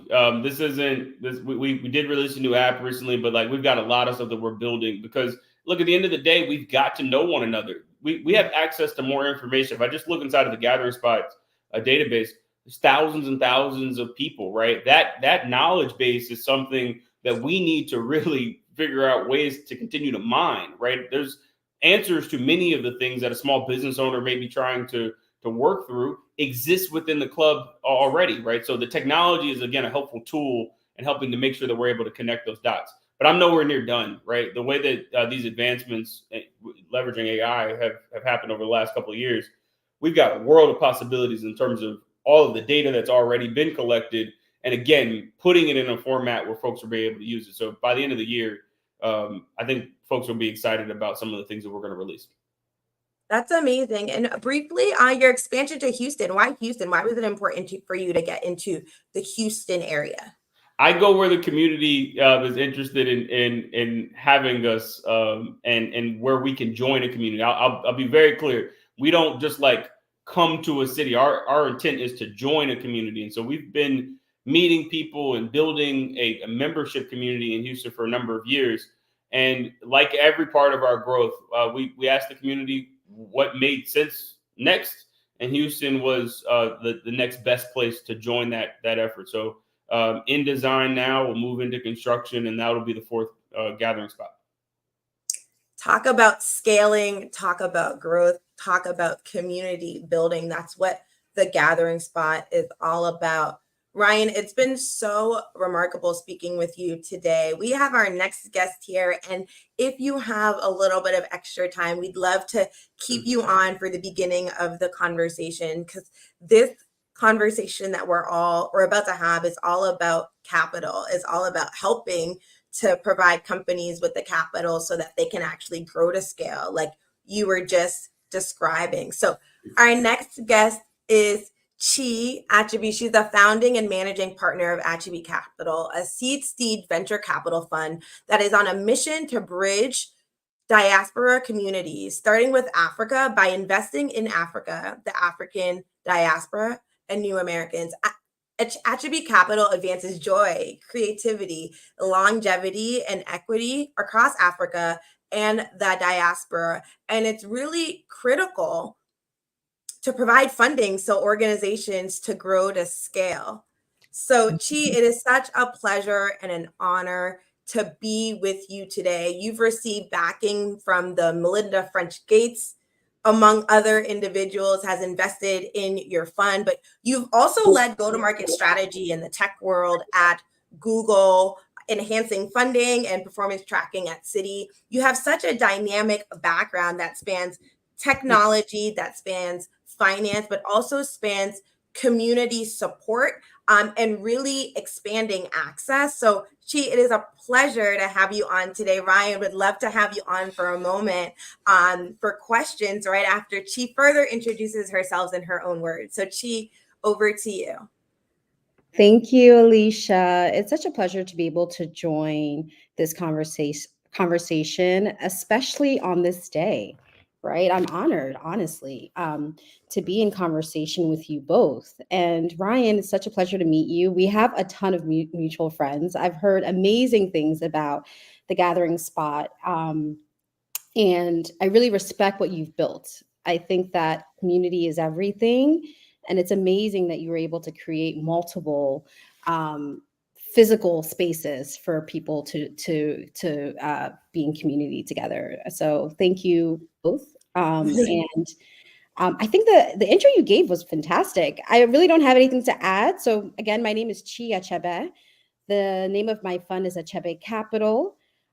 We are launching a $50 million seed stage fund. The vision and the mission is to bridge diaspora communities, starting with Africa, right? And so we invest across the US and Africa. So the Africa and the African diaspora in the US, and the diaspora as defined, right? Basically, Black founders, African Americans, Caribbean Americans, newly immigrated Africans in the US, the entire diaspora. The goal is to really kind of have us all invest together, build wealth together, and grow together. So that's the goal. And then we also invest in new Americans of all backgrounds in the US. So first and second generation new Americans, basically the immigrant thesis. I just don't like to use the term immigrant because it's a bit pejorative at times. So I say new Americans, but that's the vision. We invest across 4 themes. So that's the geo and demographic focus. We also invest across 4 themes, which I call the 4 fundamental C's. They're recession proof. I believe these are the building blocks of society and humanity, right? So those are care. So healthcare, the care economy, climate action, commerce, and culture. The sub-themes within commerce are fintech, supply chain logistics, and creating a circular economy, right? And then the sub-themes within culture are media, music, fashion, beauty, sports, food, wellness, all the things that in VC we tend to kind of like bundle into consumer, or we don't know what to do with it. But I truly believe that culture creates alpha. Actually, if you look across any company that's done well, there's always been an element, right? Or I see you nodding your head, Ryan, Alicia, right? Like, you have to be culturally relevant. You have to, tap into the cultural zeitgeist. And so, especially when you consider the demographics we're investing in, right? Black founders, in many ways, we create a lot of culture, right? And I'm just really passionate about us being able to retain ownership of what we create. Right? And Ryan, that is something that you know a lot about, right? Ownership and retaining ownership, and really happy to have the two of you in this conversation together, because people may not be aware that Black founders get less than 1% of venture capital funding, right? Brian, you're talking about being able to scale businesses, but how do you actually scale to grow? How do you get the capital that you need to actually be able to scale and to sustain, and to not be the one-man business or the one-woman business or person business, Ryan, that you were talking about earlier. So I'm really happy that the two of you are on right now. Ryan, over to you. I didn't mean to cut you off. Well, I promise I will answer your question, but it's very, thank you for your kind words. But the work that you're doing right now, it's tremendous, y'all. I mean, like, it is very important to have folks in our community that have raising capital, but have access to be able to deploy resources to businesses that need it. We're in a very, very critical moment right now, right? It's not actually being talked about enough. I meet business owners every single day that are right on the line, and like, that isn't a new theme, right? That we've lived there for a while, but it's acute right now in a way that I think deserves some immediate attention. So to be able to, for me to be in conversation, but for all of us to be in community with folks that are on the front lines with a very specific thesis. I think over the last couple of years, we've gotten used to this idea of a fund that's focused on Black folks. And they're like, oh, of course. Well, that's not an of course, right? And that actually, that's a difficult conversation historically to have when you're raising capital for a fund that's focused on Black folks. And it shouldn't be, right? But the reality is that it has been, right? And so, big shout out to you and thank you. Seriously, because this is the future of how we are going to get there, and I firmly believe we have to talk about it with where there's a market opportunity that's large, and where this isn't charity work. These are real investments and real companies with real founders. They're going to have a real impact, qualitatively and quantitatively, right? And again, we're not doing any charity work here, not in this context.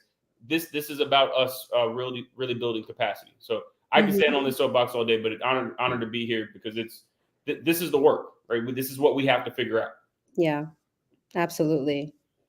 And Chi, you've been doing the work, you have the vision, you have invested yourself in unicorns in the past. Can you talk about what the experience has been like as an investor, as someone, a Black woman that owns a venture capital fund? I mean, we just need to let that sit for a moment because that is a really, really big deal, right? It's important that as we look as organizations, it's not for lack of ideas. There are so many creative endeavors out there in the world, but lack of access to capital is a real thing. Lack of access to relationships that can get you into the meeting with the individuals that have the capital is a real deal. It's a real experience. So can you talk about what it's been like for you from an investor's perspective to not only be a Black woman with her own venture capital fund, but also what is it that you look into when you're evaluating the companies that you've invested in, because you have a knack for it. And, it's every venture capitalist's dream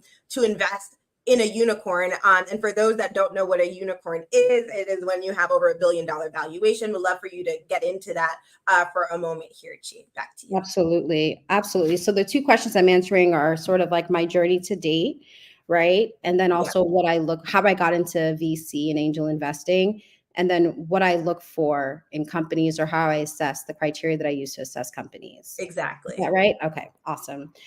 So I actually became a VC to become the VC that I needed actually in my journey. So I'm a former founder myself. So I started a healthcare startup in South Africa a few years ago. In fact, should I just start from the beginning? I think that will make everything make a bit more sense if I start from the very beginning. Okay, so I'll try to keep it brief. So I was born in Nigeria. My family immigrated to the US when I was very young. I was 4 years old. I grew up in Jersey, in North Jersey.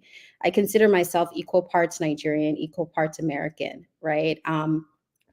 And I grew up here, went to school here, went to Penn. I started my career in tech at Google. So I interned at Google for a few summers, started full-time at Google.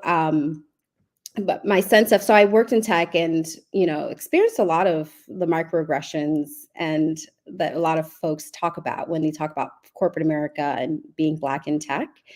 And so I knew that before business school, I wanted to be honest, quite frankly, I kind of needed a break from the US. And also I really wanted to explore working and living back home before business school, to get a sense of what it would be like to work and live back on the continent. And so I got an amazing offer to move to South Africa to work directly with the MasterCard Foundation and the African Leadership Academy. And so I was hired to help them set up what was at the time an idea they had was to create, basically, they'd run a small pilot in Joburg and they wanted to create an accelerator program / award for African entrepreneurs. And so my job was basically to create the strategy and kind of help them scale what they piloted and make it a reality. And so I was very fortunate at 22 to basically have a tremendous opportunity to basically, I built what became at the time the largest accelerator program for African entrepreneurs called the Nzisha Prize. And so we scaled it out across 3 years. I traveled all around Africa and met directly with founders, incredible founders all over the continent. I saw firsthand, right, what I already knew to be true, the tremendous talent that exists, right, on the African continent, and the unfortunate lack of capital and access to resources. And I just remember thinking, like, these entrepreneurs deserve more, right? And throughout time, I've also traveled all around the world, right? And in the Caribbean, I grew up in the US, and I saw the parallels of, again, I grew up, knowing amazing founders and Black founders in my community, right? And seeing that also firsthand in the Caribbean. And I started connecting the dots. I was like, the diaspora, like Black folks globally, we encounter the same challenges in terms of access to capital, and the saying, opportunity is equally distributed, right? But access to talent is equally distributed, but access to opportunity is not. I saw that firsthand in every single role that I've been in, and so That's actually what inspired me to. So we built out the program, the Anesthesia Prize, and I grew it out into a $10 million renewable grant, and then went on to start my startup. So I started a healthcare startup in Joburg. I went through the process of raising capital. I was invited by Tim Draper to move to Silicon Valley, and I met with investors there. That was my first exposure to VC, to venture capital, right? And I saw firsthand just how incredible. I was like, this is my calling. They have the best job in the world, right? To be able to do what I had already kind of done. So the Anesthesia Prize was basically like setting up a VC fund, but in a non-traditional environment. It was a nonprofit environment. And I realized in that moment, like I can do what I love, which is working with founders, identifying talent, coaching founders, but then also allocate capital to them to help them grow their business. And so that's what inspired me to pivot into venture capital. I was like, why am I on this end of the table asking for money when I could be on the other end allocating capital? And so I decided to go back to business school. I attended Columbia Business School, and I know we share an alma mater, Alicia. And I've been doing venture capital ever since. So basically, the way that I broke, my end goal has always been to raise a fund. But the way that I essentially, I guess, broke into VC, or again, it was by just betting on myself. To be honest, I went through the process. It's so important. And so I went through the process of trying to get the traditional route, right?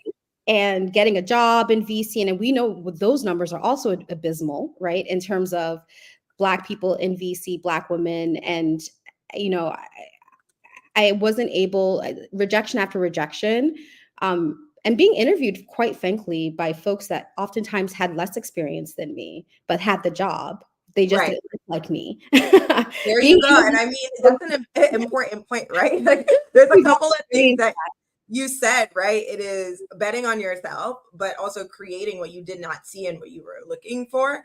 And then also understanding that sometimes when you're in the room, you're meant to be there. You just may not be seen for the value you already know that you are bringing to the experience. And so it is very important to recognize that in your own journey, and to believe in yourself and say, I am going to do this, you know? Exactly. And just to quickly wrap up that story, I essentially decided, you know what, like, let me start betting on myself and investing and building my track record, right? So I actually ended up, so I went back to tech and started. So I led global go-to-market strategy at YouTube, and I just started angel investing. I had my first check actually was in a company that I'd initially pitched to a major bank to invest in, and it would have been their first investment in an African fintech company. Initially, it went through the finish line, but they just ultimately backed out of the deal because they were, again, they've never invested in Africa, and they just were unfamiliar about the deal. And so I ended up going back to the founder after I'd left that firm and said, like, hey, I'd love to invest. I ran the financial model. I already kind of ran the numbers on their company. They were doing really well. And the founder said, I'd love to have you as a strategic investor. And so that was my first angel check. I brought in my mom. I brought in my sister. I created what's called a special purpose vehicle for our investment. And that check ended up being my first investment in a unicorn company. So fast forward a year later, so that company was Flutterwave. Fast forward a year later, they became a unicorn company, and then now they're valued at over $3 billion. And this is a founder that I've known for years, right? This is a company I've known for years. I just didn't know that I could invest in my friends. I didn't know that I could invest in my peers, right? And so I decided to but there was a tremendous opportunity. I knew the company well. I knew the market well. And I saw the opportunity and I decided to grab it. And so I think that's the biggest takeaway message, honestly. And from that point on, after I wrote that first check and saw the success, how our investment multiplied more than 10x, I continued angel investing, and I've invested in other companies. And thankfully, the angel portfolio has done well. So all of my investments have had meaningful markups. And so now I'm launching a fund with a very similar thesis on US and Africa and the African diaspora, and new Americans in the US. Talk about self-belief, bringing your community together, right? To really invest in your first founder that you invested in. And what I also hear is using your multitude of skills, right? Like you have been preparing for this experience for your whole life. You understand capital deployment from an infrastructure perspective, but you're also a founder. But you also understand go-to-market strategy working at YouTube, which can be a challenge for organizations, for technology platforms to actually be able to grow to scale, like Ryan was talking about earlier. Like, what is your go-to-market strategy, right? What is your commercialization strategy when you come to market with your first iteration of your product? How are you going back and revamping it to really understand the audiences that you're engaging with? So you're making sure that you're creating a product that they see and that they're valuing, and tying all of those experiences together in being able to not only historically deploy capital with that track record like you spoke about, but also continuously expand your fund. As you think about the work that you're doing and the mark that you want to leave in the industry, you talked about your investment thesis earlier. And for those of you that are tuning in that don't know what an investment thesis is, it's basically like, what is the type of organization or type of product group a fund is actually going to say, this is what I invest in. Some people are very specific in their thesis and they only invest in one type of industry or one type of product, and some are a little bit broad. But as you think about the work that you're doing, like, what is next for you, right? Like, there are so many investment theses out there. There are so many people that are creating companies that impact culture. So where are you really trying to go next? That's such a great question. Well, I want Achepe Capital to be more than a firm. I want it to be a movement. And there are many people working in this.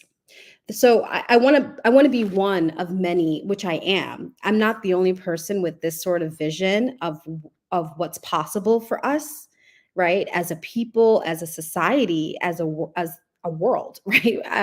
So I truly believe that Achepe Capital will. So the fund is the first step, right? Raising a VC fund that has a very specific focus, right? That expands the conversation within venture capital and increases more access, and also does well. That's the thing. I think a lot of people, when you talk about investing in Black founders, investing in Africa, investing in certain like climate action, a lot of folks assume impact means no return or not viable, and that's absolutely not the case. I think a lot of us are proving out, and we hope and we plan for Achepe Capital to, God willing, also prove out the fact that impact, like the focus areas that we invest in, will also generate massive return, right? And it's very possible. In fact, that is where the alpha is in emerging markets, is in the US, in underserved communities. It's in solving these problems that impact a lot of people that have just been ignored, quite frankly, right? So that's the first step. One thing that we're also working on, actually have not shared this publicly, but I share this with the hopes that there are members of your audience that are listening in that are able to help kind of see this, or want to sponsor or help either financially contribute or contribute in other ways to making this become reality. But we're working on an unscripted series around the fundraise and around what it means to invest, right? What it means to invest across geographies. And so we'll be traveling around to different cities in the US and Africa, meeting directly with founders and sharing their stories. And my goal for this unscripted series is to really center the founder stories, because typically in a lot of VC content we consume, it centers the investor. Like Shark Tank is all about the investors, right? Yeah. And they give the startups 2 or 3 minutes to pitch, and it's about grilling them, right? Like, I don't believe in it. I believe that the investors are not nearly we're not nearly as exciting and inspiring as the founders themselves. They're the real heroes, right? They're the stories. Like that's where we want to spend time kind of sharing their stories. So think of it as like, it's going to be like an Anthony Bourdain meets, almost apprentice in a sense. But with me traveling to different cities in the U.S., meeting with founders that would fulfill our thesis. So that's really interesting. Yes, Yeah. we want to change the narrative, and I think media is a very powerful way to do that. So for me, that's what's next. It's like the fund, growing out the fund, the firm, growing out the firm, right? Having the firm expand to include other diaspora communities as well.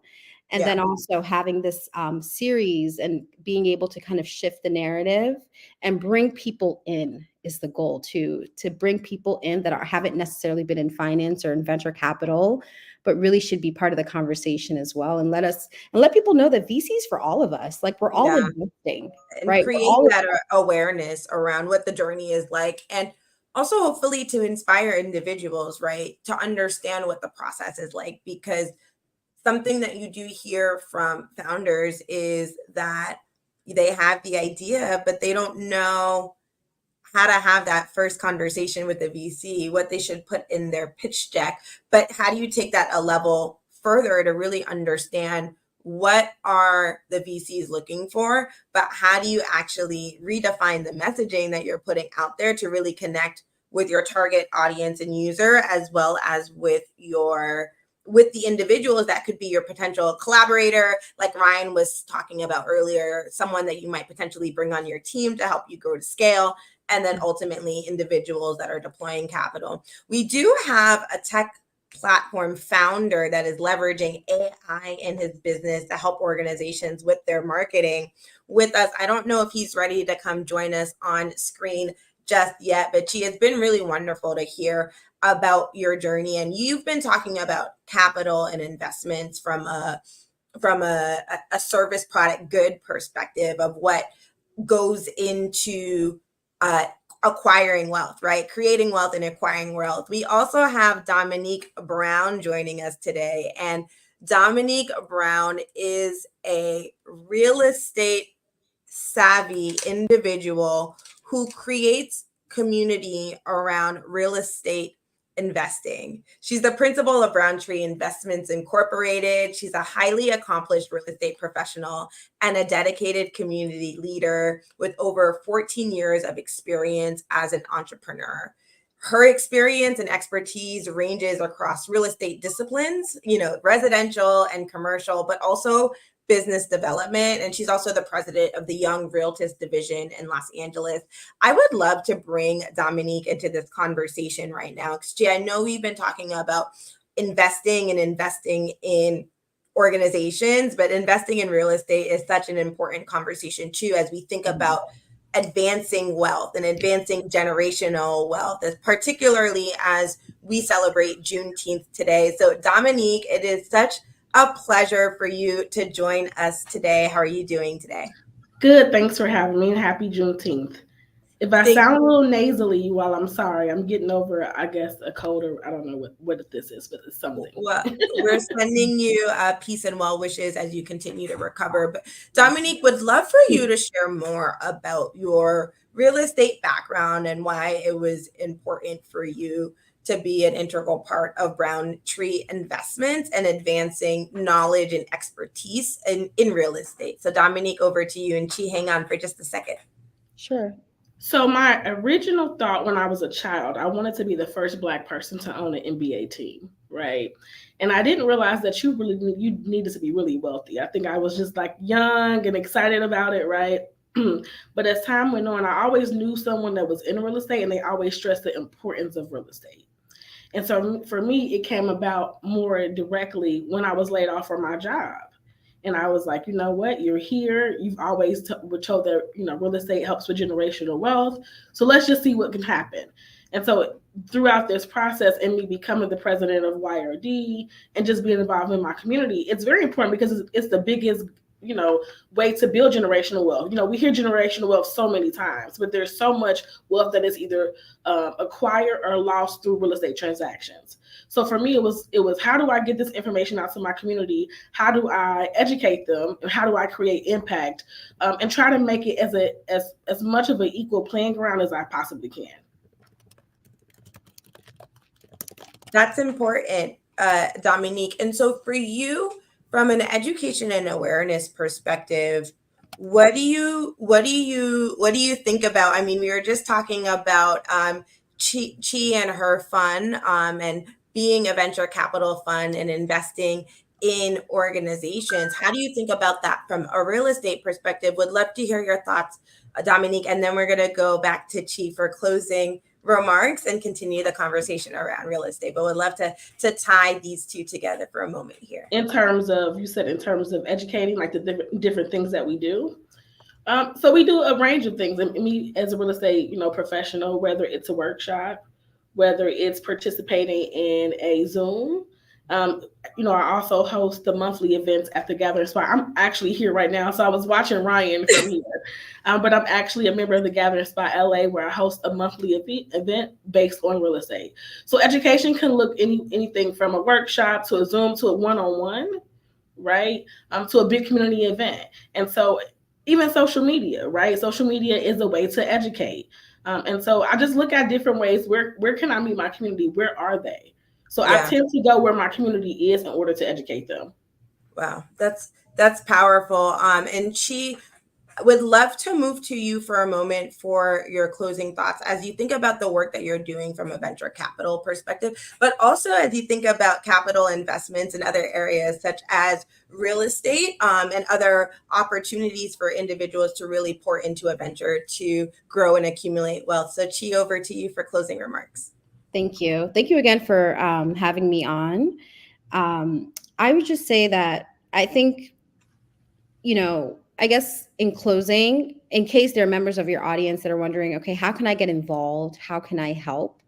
I think right now for us, I think the biggest thing is just connecting with mission aligned and other investors. So folks that are interested in investing in VC funds, historically have invested in VC funds. If you know of anyone that is, has a vested interest in our success, right, and is aligned, we'd love to talk to them, like potential either investors for the fund or folks that are interested in investing in the film project as well, or work at a network. I know this is Los Angeles. I imagine there are a lot of folks in the entertainment space. If there are any folks that are have any connections with Netflix or Amazon or the like, or a potential sponsor, we'd love to connect and have that conversation with them. And then more broadly, for folks that are interested in venture capital or starting out with angel investing, I would say the best place to start is within and within yourself, really understanding your view of the world, what areas you want to invest in, what are the things you want to see changed? Is it education? Is it climate? Is it healthcare?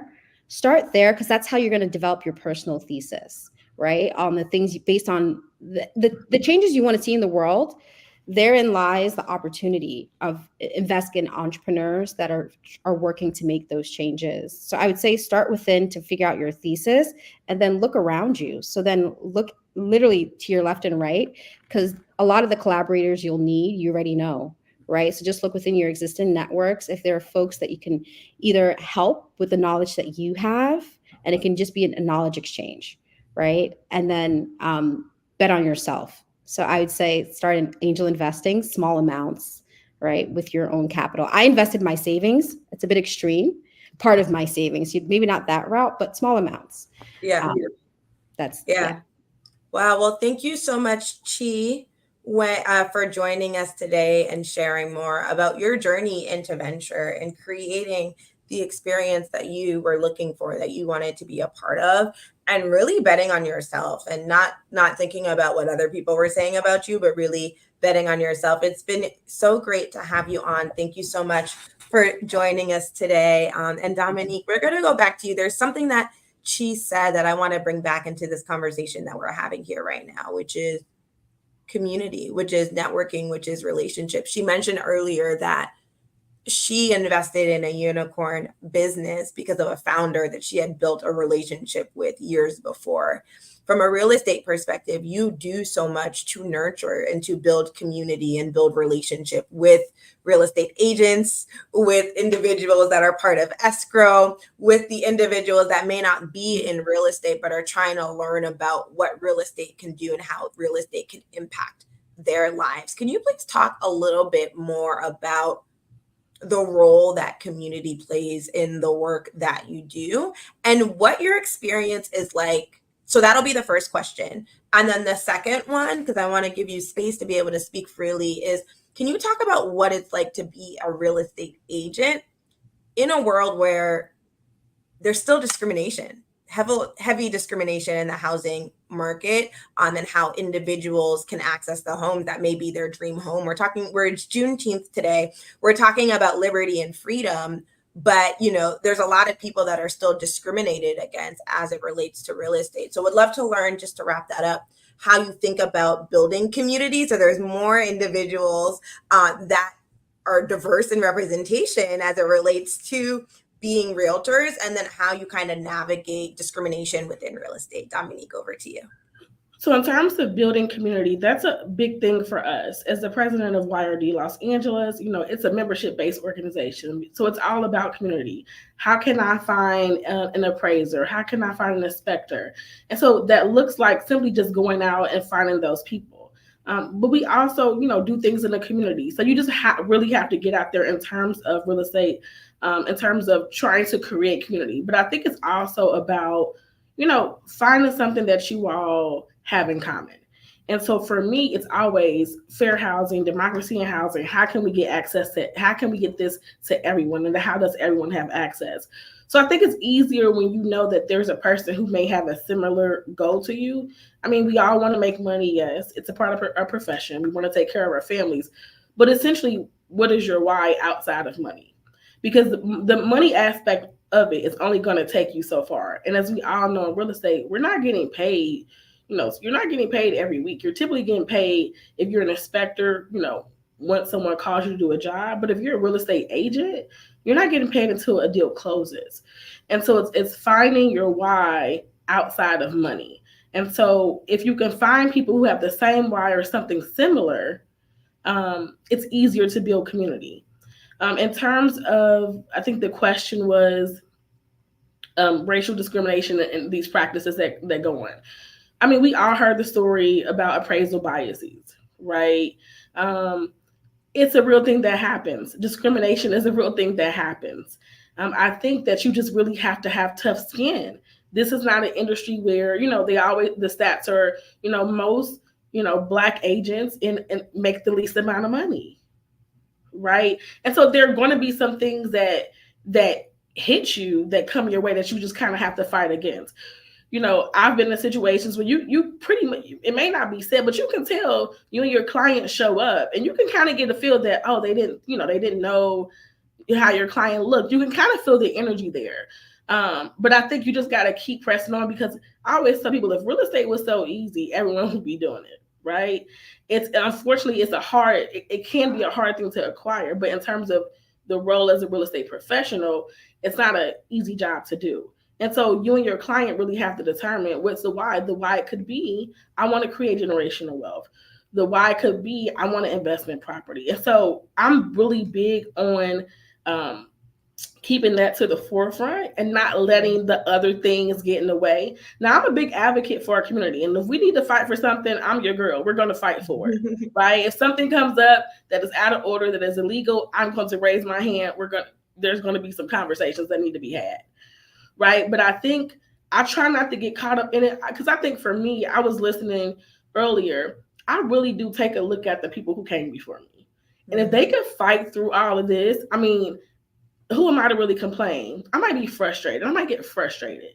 But if my ancestors could get killed over voting registration, if my ancestors can get killed for just trying to learn, period, who am I to complain? So I tend to walk knowing that there were people that have come before me and that are looking for me to pass the torch. So I try not to focus so heavy on I call them distractions from the outside world, because I know what my purpose is in this as a real estate professional and the educator. And I know what the purpose is of my client. but does it happen? Absolutely. Wow, it's a great perspective. When we opened earlier today, Roosevelt Williams III was talking about solutions, right? What are the solutions that we're walking forward with, and understanding what the context is that you may be engaging in, but how are you changing it, right? What are you doing? How do you believe in yourself to move forward? I know we're talking about real estate. It's an important conversation, but very, very unique and interesting perspective. We had Ryan Wilson on earlier today. You mentioned that you are at the gathering spot. Would love to hear your perspective on what it's like to be a member of a curated space and experience like the gathering spot. And what are some of the initiatives, particularly within real estate, that you and the other individuals that are part of the community that you connect with at the gathering spot around real estate focused on? I love the gathering spot. I'm like the gathering spot cheerleader. I tell everyone about it. I know for me, I'm originally from Cincinnati, Ohio, right? I went to HBCU. I graduated from Hampton University. So for me, I'm always looking for spaces where I'm celebrated.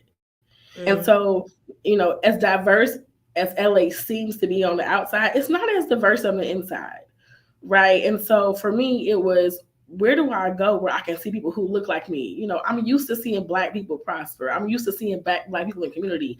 And so when the gathering spot opened, I didn't even take a tour. I just interviewed and signed up for it because it was so important to me. And I love it because I'm here now, obviously doing this, but you meet so many different people I probably would have never met before, right? Because we don't necessarily run in the same circle. We don't live on the same side of town. We're not in the same industry. So it's just such an important space to have. And it's a very, I always say a nurturing space. I always liken it to Cheers, where everyone knows your name. So when I walk in, everyone's like, hi, Dominique, hi, Miss Brown. I love that aspect of community because it's so important. We go through so much in life. It is nice to be somewhere where it's a soft landing, where people embrace you and they want you here. A community safe space and community that pours into you. For those of you that are tuning in, we are at Liberty's Legacy, celebrating Black Brilliance, Inspiring Tomorrow. We're speaking with Dominique Brown, who's principal at Brown Tree Investments. But all day we've been hearing from community leaders that have been talking about what it means to build community, bridge community, believe in themselves. Dominique, you talked about it being a safe space, a space to feel seen and to feel heard. Dr. Shirley Weber, Secretary of State of California, who opened with us earlier today, was talking about all the people in her community that poured into her, and then how no matter where she goes, she chooses to be an advocate for the individuals that are around her so that she can continuously pay it forward. From a real estate perspective, what are ways that individuals that may not be immersed in real estate, understand it too much, can learn more about the benefits that and the knowledge of real estate, how it can contribute to their lives and the lives of future generations in their family? Because generational gaps in wealth are huge, and oftentimes real estate is passed down generation from generation. And so individuals may have access to more capital or assets that kind of help move them forward and kind of broaden the generational gap. So would love to hear more about that as we go into closing statements, Dominique. I think education is the biggest component.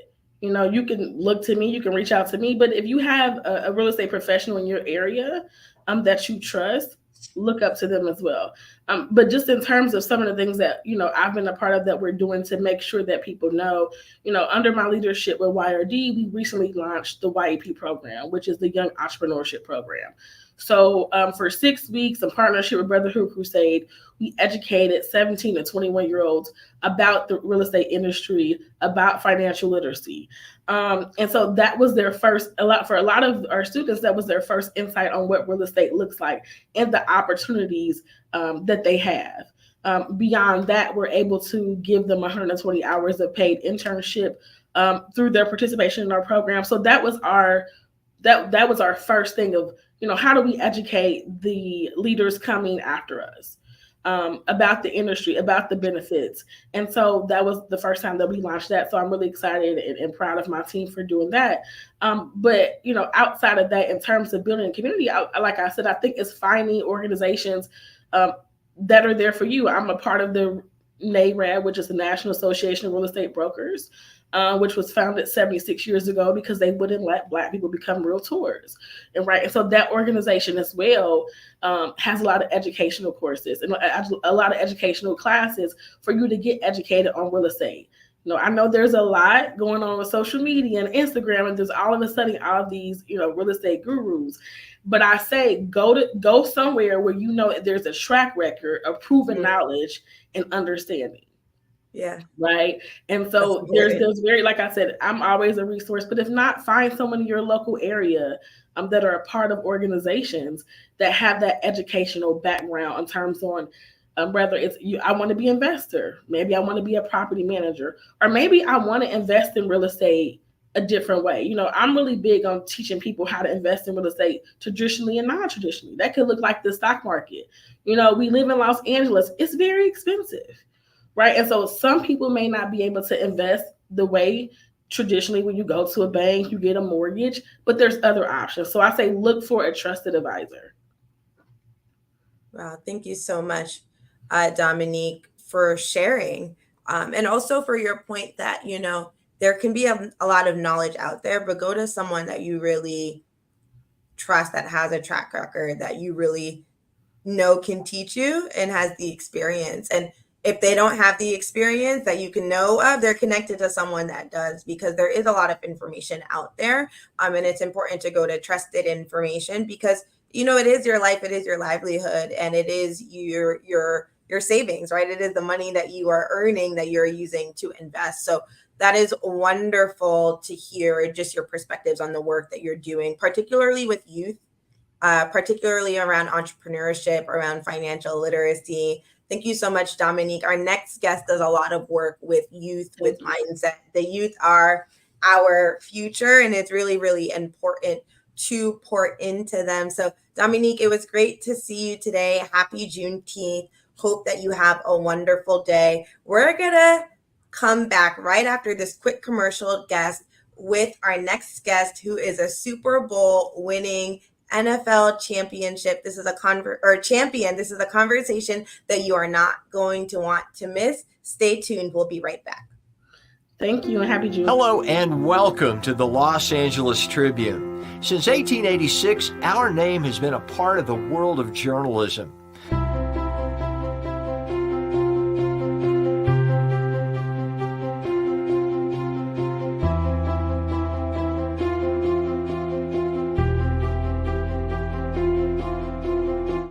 We have earned a reputation for being a publication that practices integrity, authenticity, and responsibility.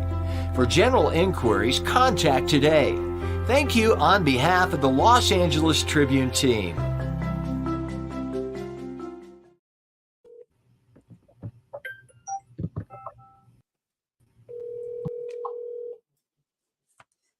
Hello, everyone. Thank you so much for tuning in to Liberty's Legacy, celebrating Black brilliance and inspiring tomorrow. Here at the Los Angeles Tribune, we are celebrating Juneteenth, what liberty means, and celebrating Black leaders across the community that are continuously striving forward and moving forward to create impact. It is such an honor to introduce our next guest. His name is Chris Thomas. He is a former American football wide receiver that played in the NFL. He played for the 49ers, the Redskins, and the Rams. And he is an advocate for mindset development, particularly working with youth and individuals around what could potentially be their mindset blocks and how to really truly break through and live up to their potential. And he's also asking the right questions to really make sure that individuals, young individuals, are seen and heard, and what they're thinking about, people are aware of, particularly in high pressure environments. Chris, it is such a delight and honor to have you with us today. Happy Juneteenth. Happy Juneteenth. How are you? I'm doing great. Chris, It is Juneteenth. Would love, before we kind of dive into the work that you do that is so important, for you to share, what does liberty mean to you? Well, it takes on multiple meanings because you can look at it from a historical perspective, right?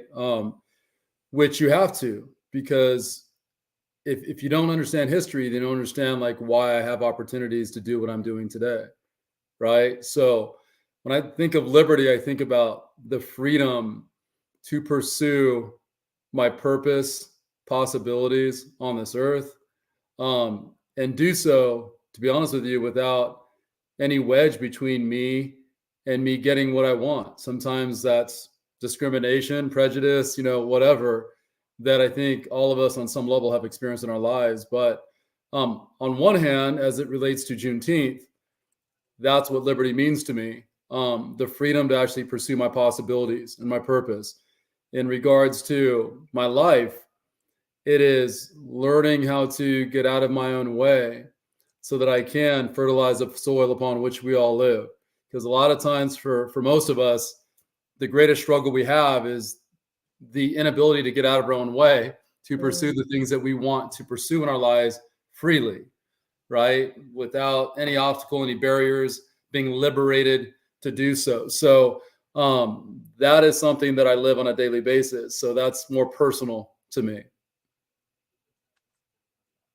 Wow. Thank you so much for sharing, Chris. Chris, you have competed at the highest levels in the NFL, but you were also a financial advisor working in Wall Street for a long time. And now you have navigated your career and your journey to Fusion Odyssey, where you are coaching individuals, but like you just mentioned, you're thinking through the mindset, right? Thinking through mental performance and the impact that your mind can have on yourself. Earlier, when we opened the program, we talked about freedom and liberty, but that being within. Can you speak a little bit more around some of the mindset coaching that you are doing and why it's important to do that with the youth that you work with?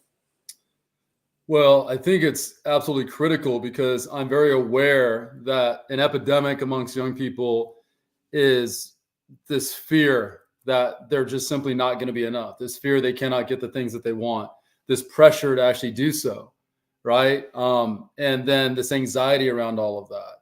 And, the judgment that comes along with that. And a lot of that is cultural, but, once you get exposed to the wrong ideologies culturally, then if you have the inability to put that in context, then it's going to run its own course and it's going to send you off a cliff. And that's what it does to so many young people who have these ambitions, have these desires. And honestly, Alicia, those desires could just be to be like accepted. Obviously I work with athletes a lot every day of my life. And that's really, the genre, of people that I deal with. But I'm doing life coaching a lot of times. And, when you're talking about young people, you're talking about people who just want to be accepted. And the problem, it's the challenge with that is that it's hard for others to accept you when you don't accept yourself. Right. And that's a great challenge. Right. And so most of the time, young people don't accept themselves. And I could be speaking to adults as well, because they don't spend time with themselves. They don't spend time trying to figure out like what is actually good about who they are. Right. Because who you are can't be an accident. Right. Like who I am is intentional. I spent a lot of time determining who I wanted to be. Right. And so what I give you isn't an accident. So I like me enough that I want to give you me. Right. If you don't like yourself enough because you never determined like who it is you wanted to be or what me is, then how can you ask other people to accept you? Right. And so this is the problem. But learning how to eliminate a lot of the emotions and the way of thinking that prevents us from moving forward in our lives freely and pursuing the things that we want freely is the greatest challenge for young people. And so I'm penetrating that space. I get to use sports as a mechanism to really address that, which is the coolest thing because I love sports, right? And so I get a chance to use that as a tool to not only allow people to transform the way that they perform on the field and really take it to another dimension, but to integrate life coaching at the same time. And here's what I'll tell you, it's really them. They get that before I ever speak about it. They understand that what they're learning is really transcending just the sports field. It's really a bridge to the life they've always wanted to live and the way they've always wanted to experience themselves. So it's so critical, not just for young people, but for everybody to, understand how to get out of their own way, because most of our misery is because we won't. Powerful. It's because we won't, and also it's because of the experiences that we've had, right? Or the messages that we've heard. So how do we unlearn all that we've been exposed to relearn how to really nurture and take care of ourselves and to really love ourselves? Can you talk a little bit about what your journey was like as you navigated through the NFL into your being a financial advisor, into the work that you're doing now? What that experience was like for your own kind of development around the unlearning to relearn journey? Would love to hear more about that. Yeah, well, because I was up against such great odds in entering the NFL, considering I got hurt my senior year in college after being a projected 3rd to 6th round draft choice in the NFL, I entered the NFL with a great challenge and a great obstacle in front of me. And so ironically, had I held on to what I'd been conditioned to believe is truth in my life, right, which was, hey, you got to make it or else everyone around you is going to think you're a failure, right? Because in our two-dimensional world, it's either you succeed or you fail, right? So the only way I succeed is if I make the team. Otherwise, everyone's like, Chris Thomas is a failure. And I was so ready to subscribe to that. And then I had this great epiphany at age 21 where I realized that I had spent time confronting the greatest obstacle I had, which was, defeating odds that were so much greater than me at the time to even make my first NFL team. So I went into my attempt to make my first NFL team ready to go prove to people that I was enough. And hey, just give me another shot. Don't just give me one shot a day. Give me another shot every day, and I'll prove it to you. But by the time I was ready to go enter training camp, which is where that all takes place, where you make a team or you don't, I had spent time turning myself into somebody I'd never been, because there was no barrier between me and that person. I just was freely just going, I don't know where this is taking me, but I know that I want to challenge my threshold in ways I never had before. And in that, I discovered the person I was always meant to be. And once I discovered that person, I fell in love with that person. And I realized that person had won. Like no one thing can define me anymore, right? And I'm not going to let the universe or the world or people around me tell me, how I should feel about who I am or define my world of success. And so in that moment, I just let it all go. I'm like, I've already won. Like I can't possibly fail. I'm going to succeed regardless, because the team or not, I'm taking this person with me everywhere. And that person's ready for great success and whatever it is I choose to do. So that was because it allowed me to just go out there and play football. And it's hard because you have people scrutinizing every little thing you do. So you have to live in another dimension, really, in your own space. And I was able to do that at 21. That's a hard thing for a 21-year-old to be able to do and really have that kind of a revelation at that age. So that's where it kind of all started. And then as I progressed through my NFL career, I had great moments and great challenges. And I would tell you that the great challenges are what allowed me to grow the most. Not necessarily the great moments. The great moments were simply me demonstrating, taking new information about what my world is and about who I want to be and how I'm going to be the best version of me, and letting that guy be realized. And so the great moments were because of that. But the victory was in discovering that person at the most challenging times of my life. So that was huge for me, because I'm figuring this out at age 23, where I'm in the most toxic environment I've ever been, getting anxiety and all these other things that were just horrible at the time. And then that was very short-lived because I chose to implement and institute a power that I convinced myself I didn't have. I was so conditioned to believe that the people in control of giving you what you want or not had all the power, but they don't. They have control. They don't have the power. Two very different things. So once I took my power back, then I ascended to a whole other level that I've never come down from.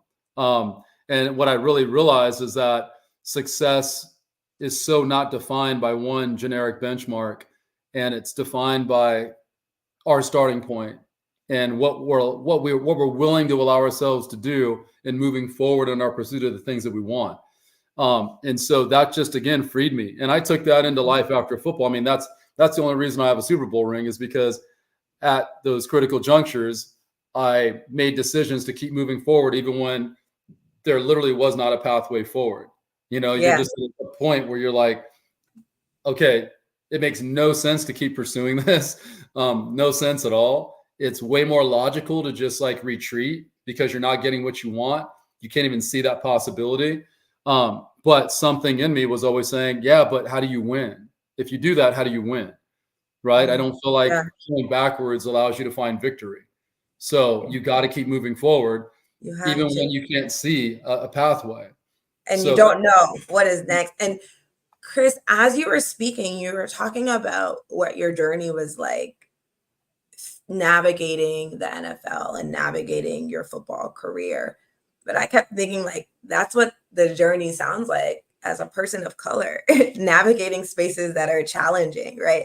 Navigating the pressure of everyone looking at you, assessing you, criticizing you, and having to remember who you are and showing up and remembering all that you are and what is inside of you and what you have to contribute to the world, and really nurturing yourself, right? Like, it was your journey around navigating your NFL career, but it made me think about what the journey is like being a person of color, being in environments that are challenging, that are critical, and what do you do, and having that belief in yourself and not feeling like you need to be put in a box, but really being able to show up in all that you are. And so you navigated from the NFL, you won your Super Bowl championship, you navigated into the world of financial advising, but now you work with the youth, right?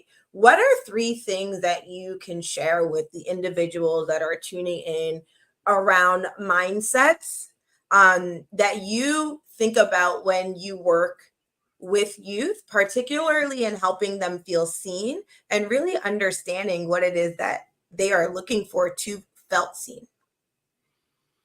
That's an interesting question. Well, I would say that the first thing that is maybe the most powerful thing and the starting point is acceptance. You know, when I said acceptance, I don't mean it in terms of like accepting some mediocre place in life and just live with it. I mean, an acceptance of your realities, right? I think when I'm dealing with young people, most of their struggles revolve around the fact that they don't accept certain realities that they can't run from. Like, no matter how much you want to feel threatened by these realities, and to a point where it will change the way that you function, those realities are just that, realities. You're not changing them. So unless you accept them, you can't move beyond them. So that is probably the most important starting point, is acceptance. It's a really powerful word. And intention is another really, really powerful thing in our lives. You know, what is your intention? It's different than purpose, but what is your intention? And teaching them what intention actually is, because intention allows you to create purpose. You know, they're interconnected in some way, and it allows you to create a purpose around the things that you do, which becomes your own space, right? Like, that's a space that you're creating for yourself. It's not something defined by the world around you.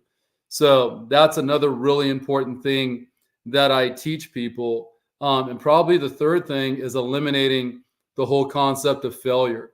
Because if you ask a large majority of people what it is that they fear, whether it's athletes or not, the answer would in large part be, I fear failing. And on occasion, it might be, I fear being alone, but it's I fear failing. And so when you teach somebody how to eliminate a word that we've been conditioned to believe is part of our life experience, and that we try to inoculate, we try to do everything we can. In the business world, it happens all the time. You hear very successful entrepreneurs talking about, hey, I failed a bunch of times before I succeeded. In the world of baseball, which is what my son plays and I'm very connected to, they use the word failure all the time. It's a failure sport. So they use it to try to make people feel better about not getting what they want. But in truth, failure is really only no attempt to achieve success. Any attempt to achieve success means that you've made movement forward, which means that you are progressing, which means if you're progressing in some capacity, you have to be achieving some level of success that's greater than what was. And if that's the case, then you are winning. Like if you don't get exactly what you want, then the only thing that you've done is you've fallen short. So this is so powerful in the lives of young people when you eliminate a word that is literally like compressing them into the ground. You know what I mean? It's sending them into the abyss. It's the number one reason why they're so petrified to make themselves vulnerable to the unknown, which is what you have to do because they're scared that they won't be enough. Well, you're scared that you won't be enough because you live in a two-dimensional world that tells you if you don't get what you set out to achieve, that you're failing. So this is why you're scared. So what happens when you eliminate the whole concept of failure in your life? The next question becomes, well, what do you have to fear? And then the answer is like, oh my gosh, well, nothing. Well, this is the pathway you've been looking for. You know what I mean? So it's so powerful when you change the definition by which they live. And they would never know that. That's the worst part about it, right? Is being uninformed, right? Because then you're left to just go, well, I'm supposed to feel pressure. I'm supposed to be scared of failing. You know, I'm supposed to be judgmental. You know, I'm supposed to be perfect. What all these other thoughts that are really toxic. So unless you help people understand why they've been limited in their experiences with their way of thinking and you connect the dots, then they won't let it go. They have to understand like the consequence that they've been experiencing as a result of a certain way of thinking and then go, oh my gosh, that makes sense. Now that I understand it, I can let it go, especially when you give me a pathway to a new truth. Right. So that's what it is. And that's probably the most powerful thing that I'm giving the people that I work with and whose lives I'm a part of. And that is so powerful. I mean, we were speaking with Chi earlier, and she has her own venture capital fund. And she said, I had to believe in me, right? Like what happens when you push the fear aside and what can you accomplish, especially when individuals are doing something they've never done before, or maybe doing something those around them have never seen before, right? Individuals that are pushing culture forward, that are creating impact. You have to sometimes learn how to navigate those fears or really completely rewire like what your thoughts are around fear and success and just believe in I'm doing what I'm doing. I don't know what the impact's going to be, but I believe in me. So I'm going to do it regardless. Right. And really lean into that. And that's how impact and change can really happen. Chris, it's been such a delight speaking with you today. We have some individuals that are going to be joining us in just a moment. And Chris, I have a feeling you may want to stick around for this conversation because the way that energy kind of synchronistically worked, everyone that has joined is very well aligned. So in a moment, Chris, we're going to go to closing remarks and then we are going to bring up Marcus. Marcus, hope you're ready. We're going to be bringing you up in just a moment. Chris, over to you for some closing remarks, but the conversation is going to continue as we bring our next guest up with us today. Yeah, so I would just say this. I mean, on this day, I think it's an opportunity for us to like ask ourselves if we're fully taking advantage of the freedom that we have to pursue our possibilities, right? Without barriers. There may be things that we're confronted with as people of color, but that can't be the barrier for you moving forward. Like that can't be the surprise that thwarts your progress. You need to fall in love with who you are, believe in what it is that you want to pursue and pursue it relentlessly and be proud of who you are. And if, know that that's enough to get the things that you want, because you will find the universe is really good at aligning you with the people who are supposed to be in your lives. And sometimes those are people who are investing in you. Sometimes it's clients, sometimes it's whatever, but they're people who are aligned with where it is you want to go and what it is you want to achieve. So in order for you to be able to have those possibilities and create them, you have to love who it is that you are, be proud of who it is that you are, and be unwilling to accept that you can't find your endpoint, right? Whatever you're confronted with, it can't be bigger than you.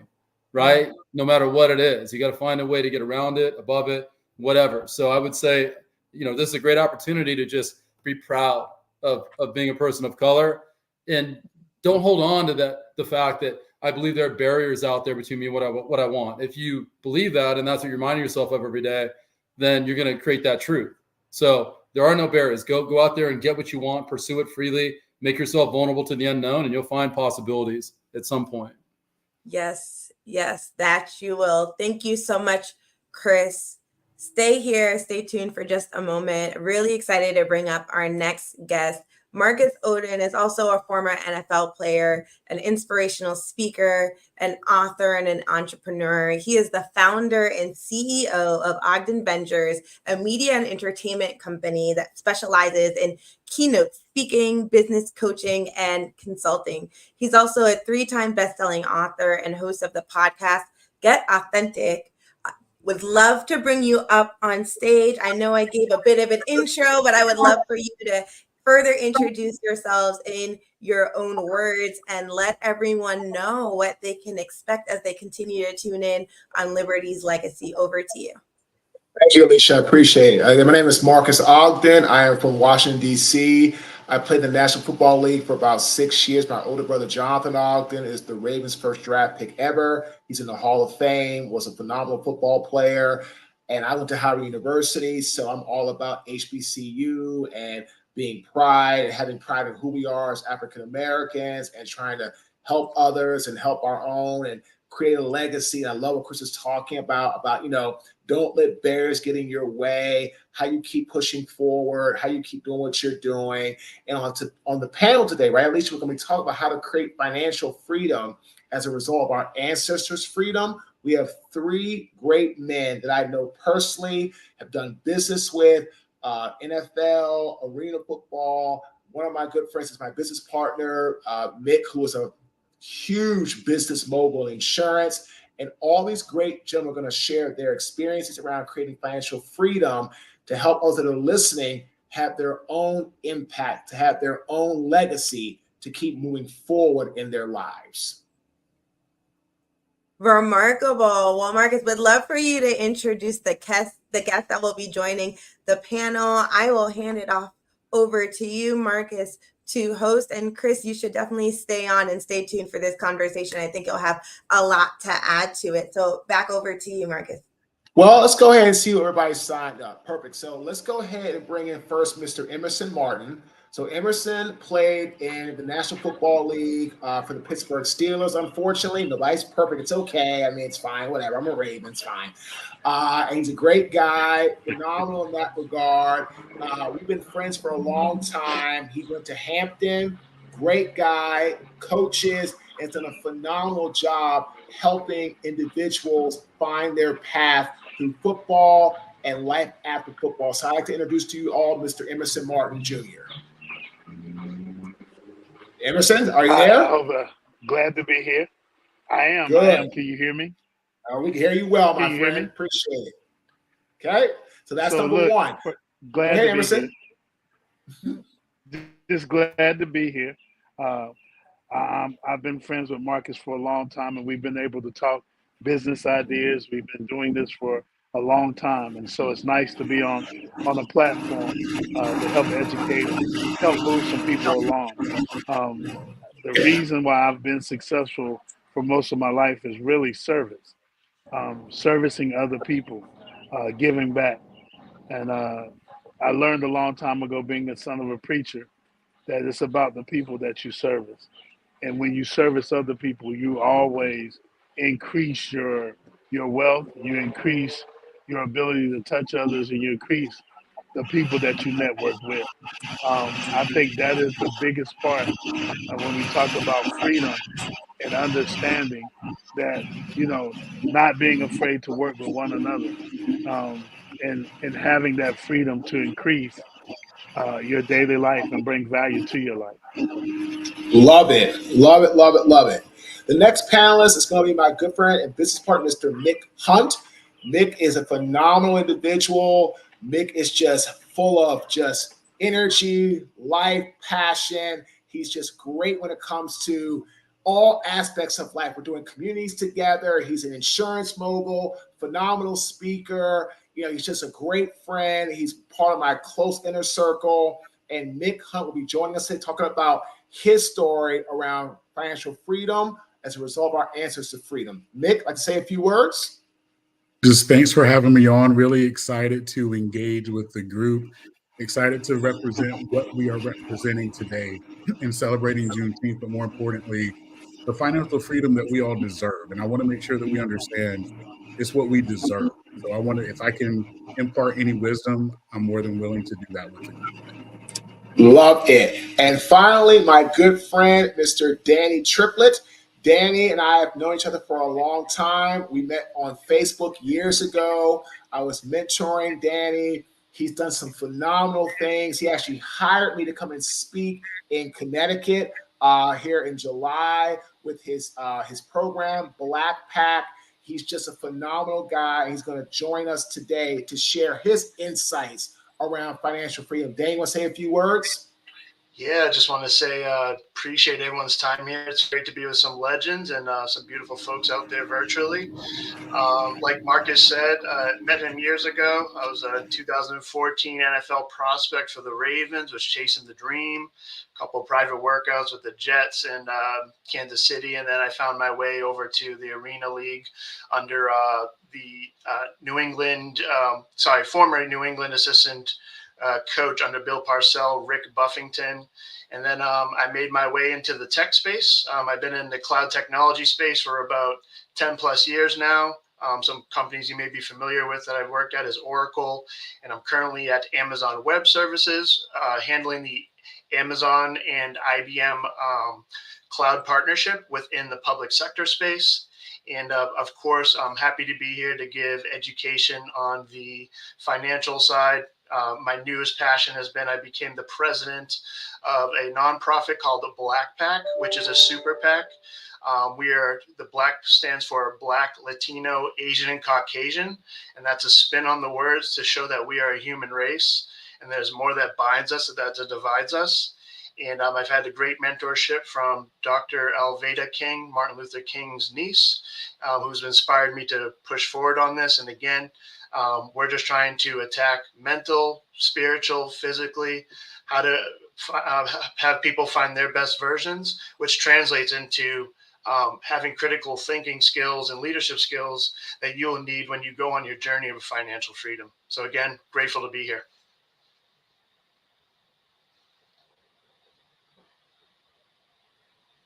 Oh, you might be muted. Yeah, I'm there. Yeah, love this, gentleman. So to get started with the panel, first question will go Danny, Mick, then back over to Emerson. And Emerson kind of touched on it, but I want to be more specific.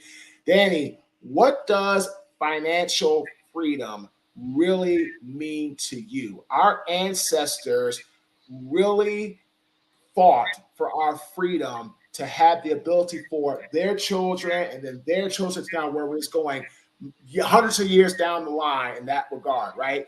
What is it around financial freedom? What does that mean to you as an African American? And how can you just talk about how important it is to help others create financial freedom from what you believe is your cornerstone of it? Then we'll go to Mick, then over to Emerson. Yeah, of course. Great question. So as you know, living in our reality, finances are everything. And it's not just you're able to purchase goods or have access to a home. It's also translates into your relationships. It can cause a lot of stress, even numbers wise. For instance, like in the divorce rate, number one is the financial debt or arguments that families get. It's just so imperative into our daily lives. To me, though, financial freedom is being able to wake up and not have that overlying stress of where my next meal is going to come. Do I have a roof over my head? Do I have the ability to travel or have access to certain types of resources? You shouldn't have to feel that financial burden of that looming over you daily and day out, because in a way it does just eat at your soul. So it's a freedom that you have where you don't have that chain around your ankles of being held back because of financial and thinking that you're not worthy or having access to opportunities that we have out there. What I found in my personal journey too is being able to be a sponge and willing to learn. So not all of us come from an area or a family that may be financially well off.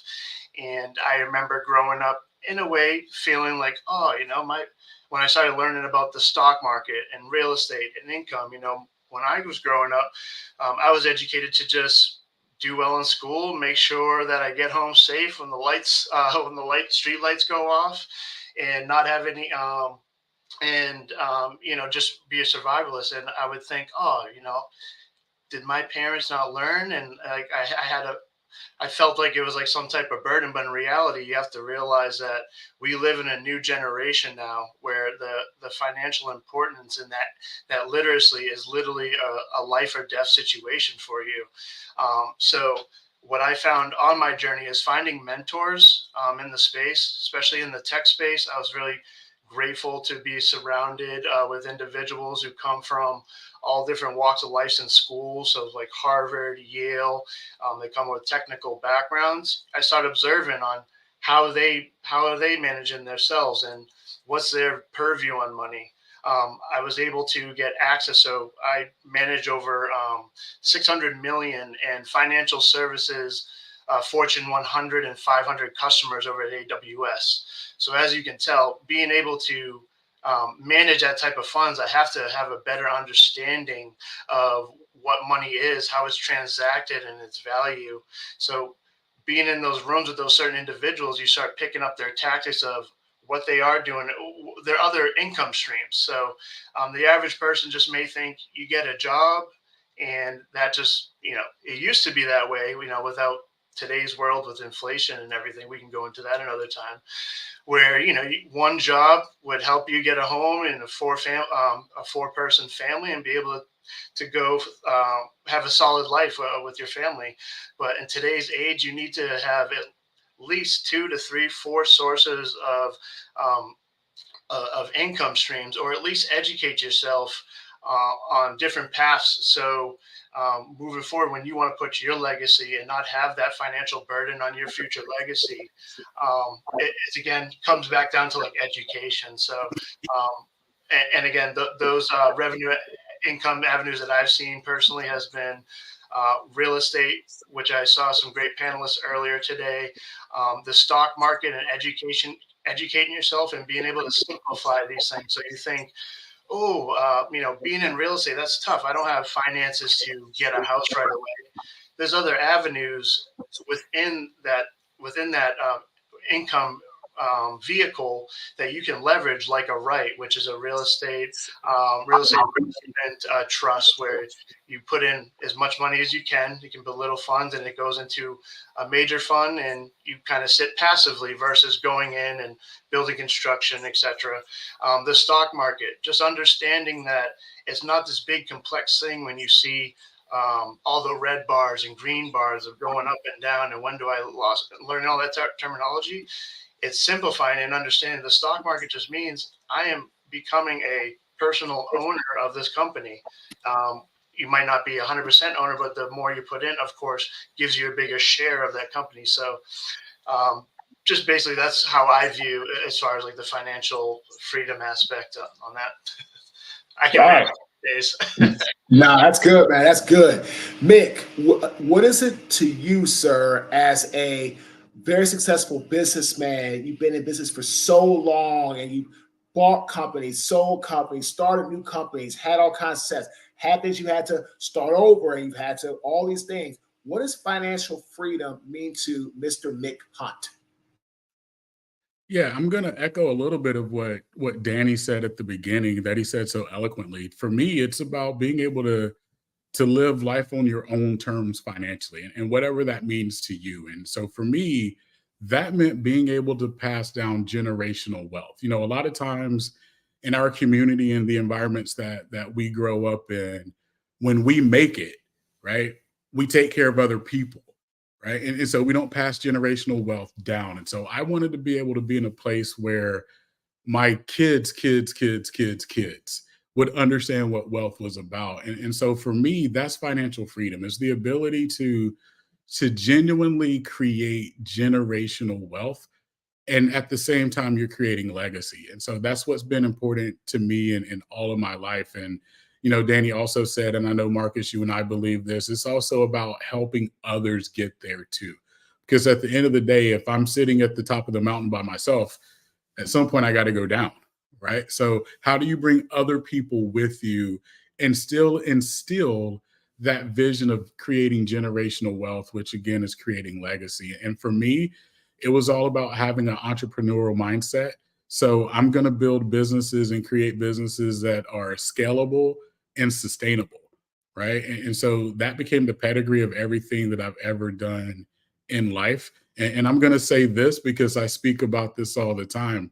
When you talk about creating generational wealth, that's a full-time effort.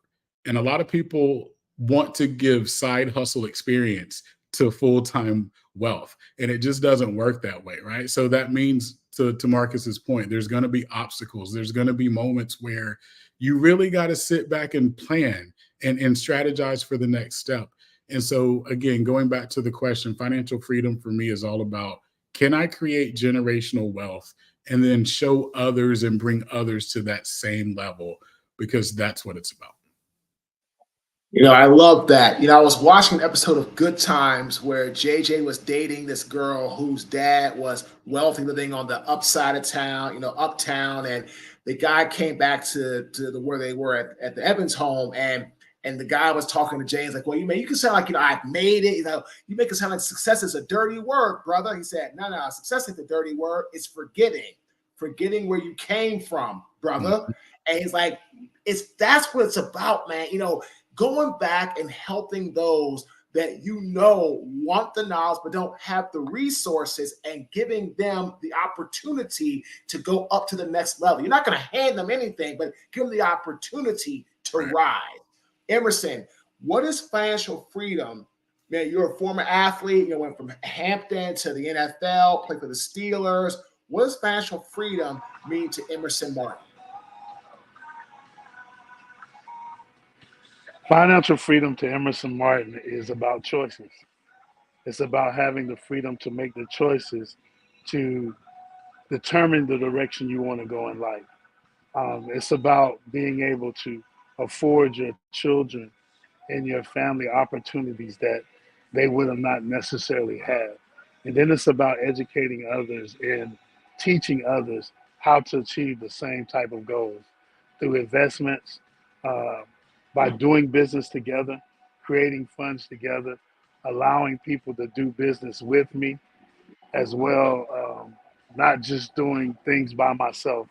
So it allows people to be a part of those investments, bringing people into things that I've been exposed to because of where I've been in life. So giving others the same opportunity to create that wealth and that legacy within their family. And then it's about leaving something for your children and your children's children to create that legacy of ownership and the understanding of what it is to give back and how to create that. In a nutshell, it's just about the freedom of choice. Gentlemen, excellent. Just so good. And I heard choices, legacy, you know, giving back, you know, entrepreneurship. And that is my next question. We're going to start with Mick, then go to Emerson and to Danny. All of you all are entrepreneurs in your own right. Mick, we are business partners with some great things, with some phenomenal speakers like Les Brown, to our communities, to you're a speaker, all this. Danny, you're an entrepreneur managing 600 million, you know, with your firm, doing your thing. Emerson, you have the Emerson Martin brand around football and life and teaching. All of you all are entrepreneurs. And I go back to choices. Mick, talk about the time in your life where you made the choice to become an entrepreneur and then pursued that, which then in turn allowed you to have what we call, in your own respective terminology, financial freedom. They'll go you, then Emerson, then Danny. Yeah, I mean, I remember this moment like it was yesterday, Marcus. You know, after college, I was in the insurance industry for about 6 years, and you know, I'm helping build an agency, a company for someone else. And they're winning the awards. They're going on the nice trips. So, you know, they're going to to Rome, they're going to Paris, they're going to Geneva, right? And then I get sent, and they're going to places like Atlantis, right? Well, I get sent to places like Atlanta, right? And I don't know if you all know this, but Atlantis and Atlanta are not the same places. And it wasn't his fault, because he was my original business mentor and I learned a lot. But what I realized was I was helping someone live their dream. And I thought to myself, this is awesome, but I have dreams too, right? When we talk about being able to create financial and generational wealth, the person who's cutting the check is always at the top of the food chain, and you're always going to be limited to the check that they can write. And once that sat in with me, I really decided at that point, I want to write checks too. And so I built a strategy of, how do I become my own business owner? How do I take the principles and everything that I've learned over the last several years and truly build a pathway for me? And that's what I did. And I'll tell everyone that either is an entrepreneur or you're looking at getting there, you've got to have a plan and a purpose first, right? You know, Steph Curry remarkably talks about he's never taken a shot he hasn't practiced, right? And so that's all about having a plan and having purpose behind that. And entrepreneurship's the same way. So for me, it was the moment I realized that I was creating and building someone else's dream. That's when I said to myself, I've got to go do that for me. Love it. Love it. You know, you realize at that moment, right, Mick, that you wanted to pursue what you wanted to do with your life on your terms. And I love that. Emerson? Well, mine is a little different. For me, it started off with mentorship. It started off with having mentors that were successful themselves. I was always told that one thing you do in life is you find somebody who has done what you want to do, find somebody who is doing what you want to do, and then find somebody who can work parallel with you as you both go through the process. And so Davison Jones, which is a large construction company, Roddy Jones kind of took me in and told me the importance of investing and putting things aside. I started off with a trucking company and started off with dump trucks and doing construction. And then because of relationships and because of networking, I was allowed to get into minorities and then teaching others to do the same and becoming my own boss and having that freedom to work when I wanted to work and having freedom off and still understanding how to make money and then investing in the right stocks. Because he opened up his portfolio to me, I was able to follow some of the things that he put out there. So those things allowed me to solidify my family and solidify my children and getting them involved in stocks and different things early in life. And then as far as how to use insurance, using insurance to leverage it for a legacy for my kids or to leave to a church or to leave to different organizations. And then at the same time, having enough wealth to sustain my household. So mine was through education and taking a hold of the opportunity that was given to me through athletics and through, that legacy in sports. My father played in the Negro Leagues, much older guy, but he played in the Negro Leagues, never got a chance to play MLB because they didn't have MLB. But because of what it took to be an athlete, the fortitude, the character, the different things, always doing your best, always striving to be better, you take those characteristics with you through life. I know that's something that you and I talk about very often, Marcus. But with that, it allowed me to sustain. And, very important on this day, we talk about Juneteenth. We talk about the legacies that's passed down that has allowed us to be in the positions that we're in. And so for me, those are the things that really set me apart, put me on the right path, and that has allowed me to reach financial freedom and then to understand what things to invest in, what opportunities to take, what chances to take. And then two, as a coach, it allows me to give back, mentor young men in education and different things and show them the right vehicles. I get to show them what it is as a black man to see a family that has wholeness. I have 5 sons. All of them have attended college. All of them have played football or done something. One graduated from Army, one graduated from ECU. One is going to graduate from UNC Charlotte, another one from Howard University. He'll graduate this year and will start grad school because he has 2 years left. And then another son, my youngest son, is going to ECU to follow his oldest brother's footsteps. So when you look at it, to have those opportunities, and not all of them will come out of college with no debt. And they get a chance to start life without student loans, without anything like that. And they can kind of control their own choices. And then two, the security and everything is you push them to go out and try new things. And they know that if they fail, they can come home, recharge, and go back out and attack the world again.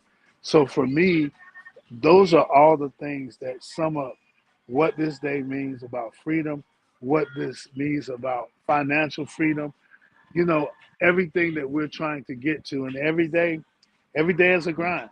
Every day you wake up, every day you're running, and every day you're running towards something, giving your best. And the grind doesn't stop until the good Lord comes and take you home.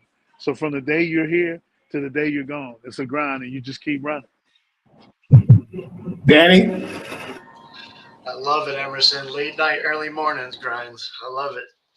On my end, very similar to Emerson and Mick, was in the technology space. I started at a place called By Appointment Only. So you call on third-party organizations who might not have the biggest inside sales force, and you would call on their behalf. And there was a lot of grunt work, 250 dials a day. And I'm handing these meetings over to these higher end account executives.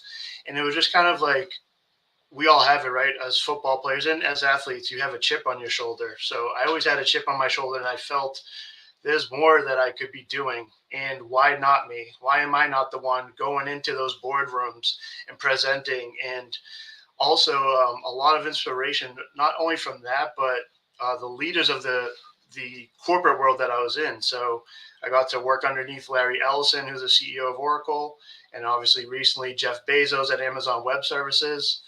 And rather just kind of going in and being, employee number 1,000, whatever, and just being a number, I look to analyze these individuals. What makes them be able to elevate at that high of a level?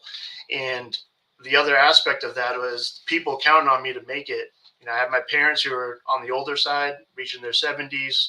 I've lost friends to whether it's drugs or just sports. Not to sport, to go to jail, sorry.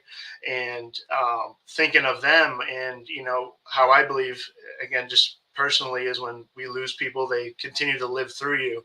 So I felt like that internal burden of I need to be doing the best that I can and elevating, and I was hitting a personal block. So leveraging the mentorships around me, I had an individual, Nick Davaris, a very high level executive rep. He handled a huge account. What was it? Citizens Bank and Liberty Mutual. So very high end, just really well put together. I loved his style on how he presented, was able to articulate, and I just sat him down and I was like, I'd love to get tips and tricks from you, because growing up, I had my mentor, like my father, and my coaches, but I never dug into this side of the financial side. Because like I highlighted before, it was all about being my best version, doing good in school, staying out of trouble, surviving, versus really diving deep. And then when it came to money, save your money. That's all I knew. All right, just save my money. Now what do I do with it? But having that mentorship really helped accelerate that internal feeling I was having of what more can I do? And I knew that I had to do more I have a big heart. My mother, she was a nurse for Alzheimer's patients for 30 plus years. And currently doesn't necessarily have anything to show for it because, financial literacy on her end, there wasn't a 401k plan. There wasn't anyone around her telling her what the stock market does or the benefits of real estate or anything like that. So having this mentorship really accelerated that feeling that I had inside of what can I do more. And then like Mick, I believe, said, you got to practice what you got going on with you. especially in like today's age, when you go on the internet, there's so much information out there, and there can be distractions, or you can have the thief of comparison where you see the influencer with the car and the house and all the money look great. Like, you need to understand that journey. And again, I'm not all about material if that's what you're into. I believe what, like my coach said, you do your 1/11th, the scoreboard takes care of itself. If you do right by others, all those other accolades will come with it, whether it's the awards, finances, opportunities. And that was another thing that I just really wanted to work towards, is just how can I really impact the people that I love and change our trajectory? And then how can I pay that forward to individuals and teach them? So, you teach one person these skills and tricks, and like we all have our personal dreams and aspirations and legacy. If you teach that one person, I view it as like a puddle. You drop one little drop of water, you see that ripple effect. That individual teaching and passing it on to one person, they pass it on to one person, that a person passes on to 10. That's really true impact in such a short time. So being able to have opportunities like this, for instance, I'm just grateful for that journey. But yeah, that's what kind of changed my trigger of time for the financial road and changing my personal trajectory for my people. Gentlemen, this has been amazing. We have 2 minutes left with this great panel. I'm going to ask you, Danny, in 30 seconds, you have 30 seconds, okay? That's it. I'll try. All of you do. Danny, then Emerson, then Mick, okay? Give me one word that you believe is what you connect to financial freedom and why. You've got 30 seconds. One word that you believe connects to the essence of financial freedom and why. 30 seconds, Danny, go. Education. I think education, and I'm going to part in there financial literacy, but I'll say education is because in the end, what you're consuming mentally, what you're putting yourself physically through the experiences, and then the spiritual outcome that comes with this, it's all interconnected. The education of financial literacy is literally a lifeline for your family. It can direct you, and it comes always down to decisions that you make. You can go left or right, and your trajectory of your life can go in so many directions. With the financial literacy, it's literally a lifeline. It needs to be a resource in your pocket, just as important as breathing and eating and having shelter over your house. Financial literacy is something that's going to help you and your family long term and fulfill that legacy that you're looking to achieve. Love it. Emerson. For me, I would say character, because it's what you do every day when nobody's watching you. It's that work ethic and that.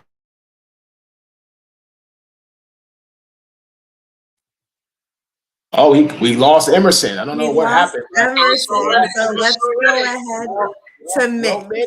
Well, Mick, last up. 30 Let's seconds. go to Mick. Yeah, I'm going to use Marcus's favorite word, and I'm going to say mindset. I think in order to truly go anywhere that you want to go and create the standards that you need to create for yourself, everything starts with the mindset. And if you can get your mind to take you to the places that you want to go, and I think what Emerson was saying, the character that follows that, then everything that's supposed to happen definitely will happen. So for me, it's mindset. And everyone, thank you. Emerson, I'll make sure you know. Mick, phenomenal. Danny, outstanding. Alicia, thank you for having us on and sharing what it is about creating financial freedom as a result of our ancestors' freedom. Thank you so much, Marcus, Mick, and Danny. That was an outstanding conversation on character, strategies, and living what you speak, and really thinking about what legacy means moving forward. Financial literacy is such an important conversation, especially as we think about building generational wealth, gaps in generational wealth. And really, we strive so hard, we work so hard, but what does that mean to really experience and enjoy life in a different way? That was such an extraordinary conversation. So Mick, Danny, Marcus, happy Juneteenth. We appreciate your perspective, your expertise. Y'all are entrepreneurs, work in tech, your guidance on leadership. Thank you so much. To those of you that are tuning in, we are going to go into a short commercial break that is all about leadership. Back in May, we hosted LA Leadership Week, where we brought together over 200 individuals from around the world to talk about leadership principles, mindset principles for personal and professional development. So stay tuned for a glimpse of some of the speakers that joined the LA Leadership Week stage. And then right after that, we'll be back with another very, very powerful conversation led by Roosevelt Williams and the YB&B community on advocacy, relationship building, and pouring into our youth. So we will be right back after this commercial break.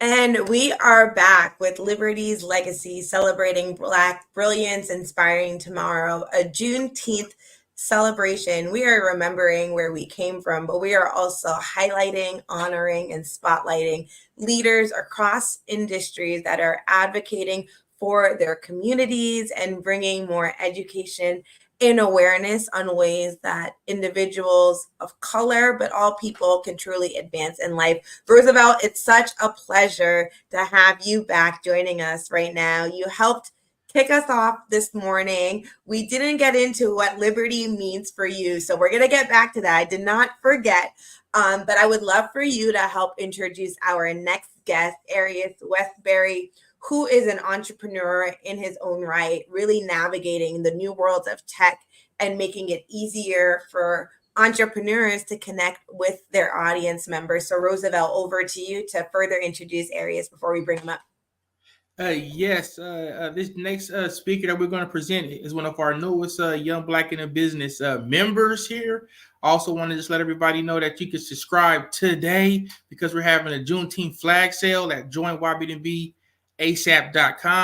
But we're all about using our network that's a rope and tying knots and doing business together. So this next phenomenal speaker will share with us how we can create a funnel and tie all of our streams together so it can be seamless, so we can save time, energy, and money.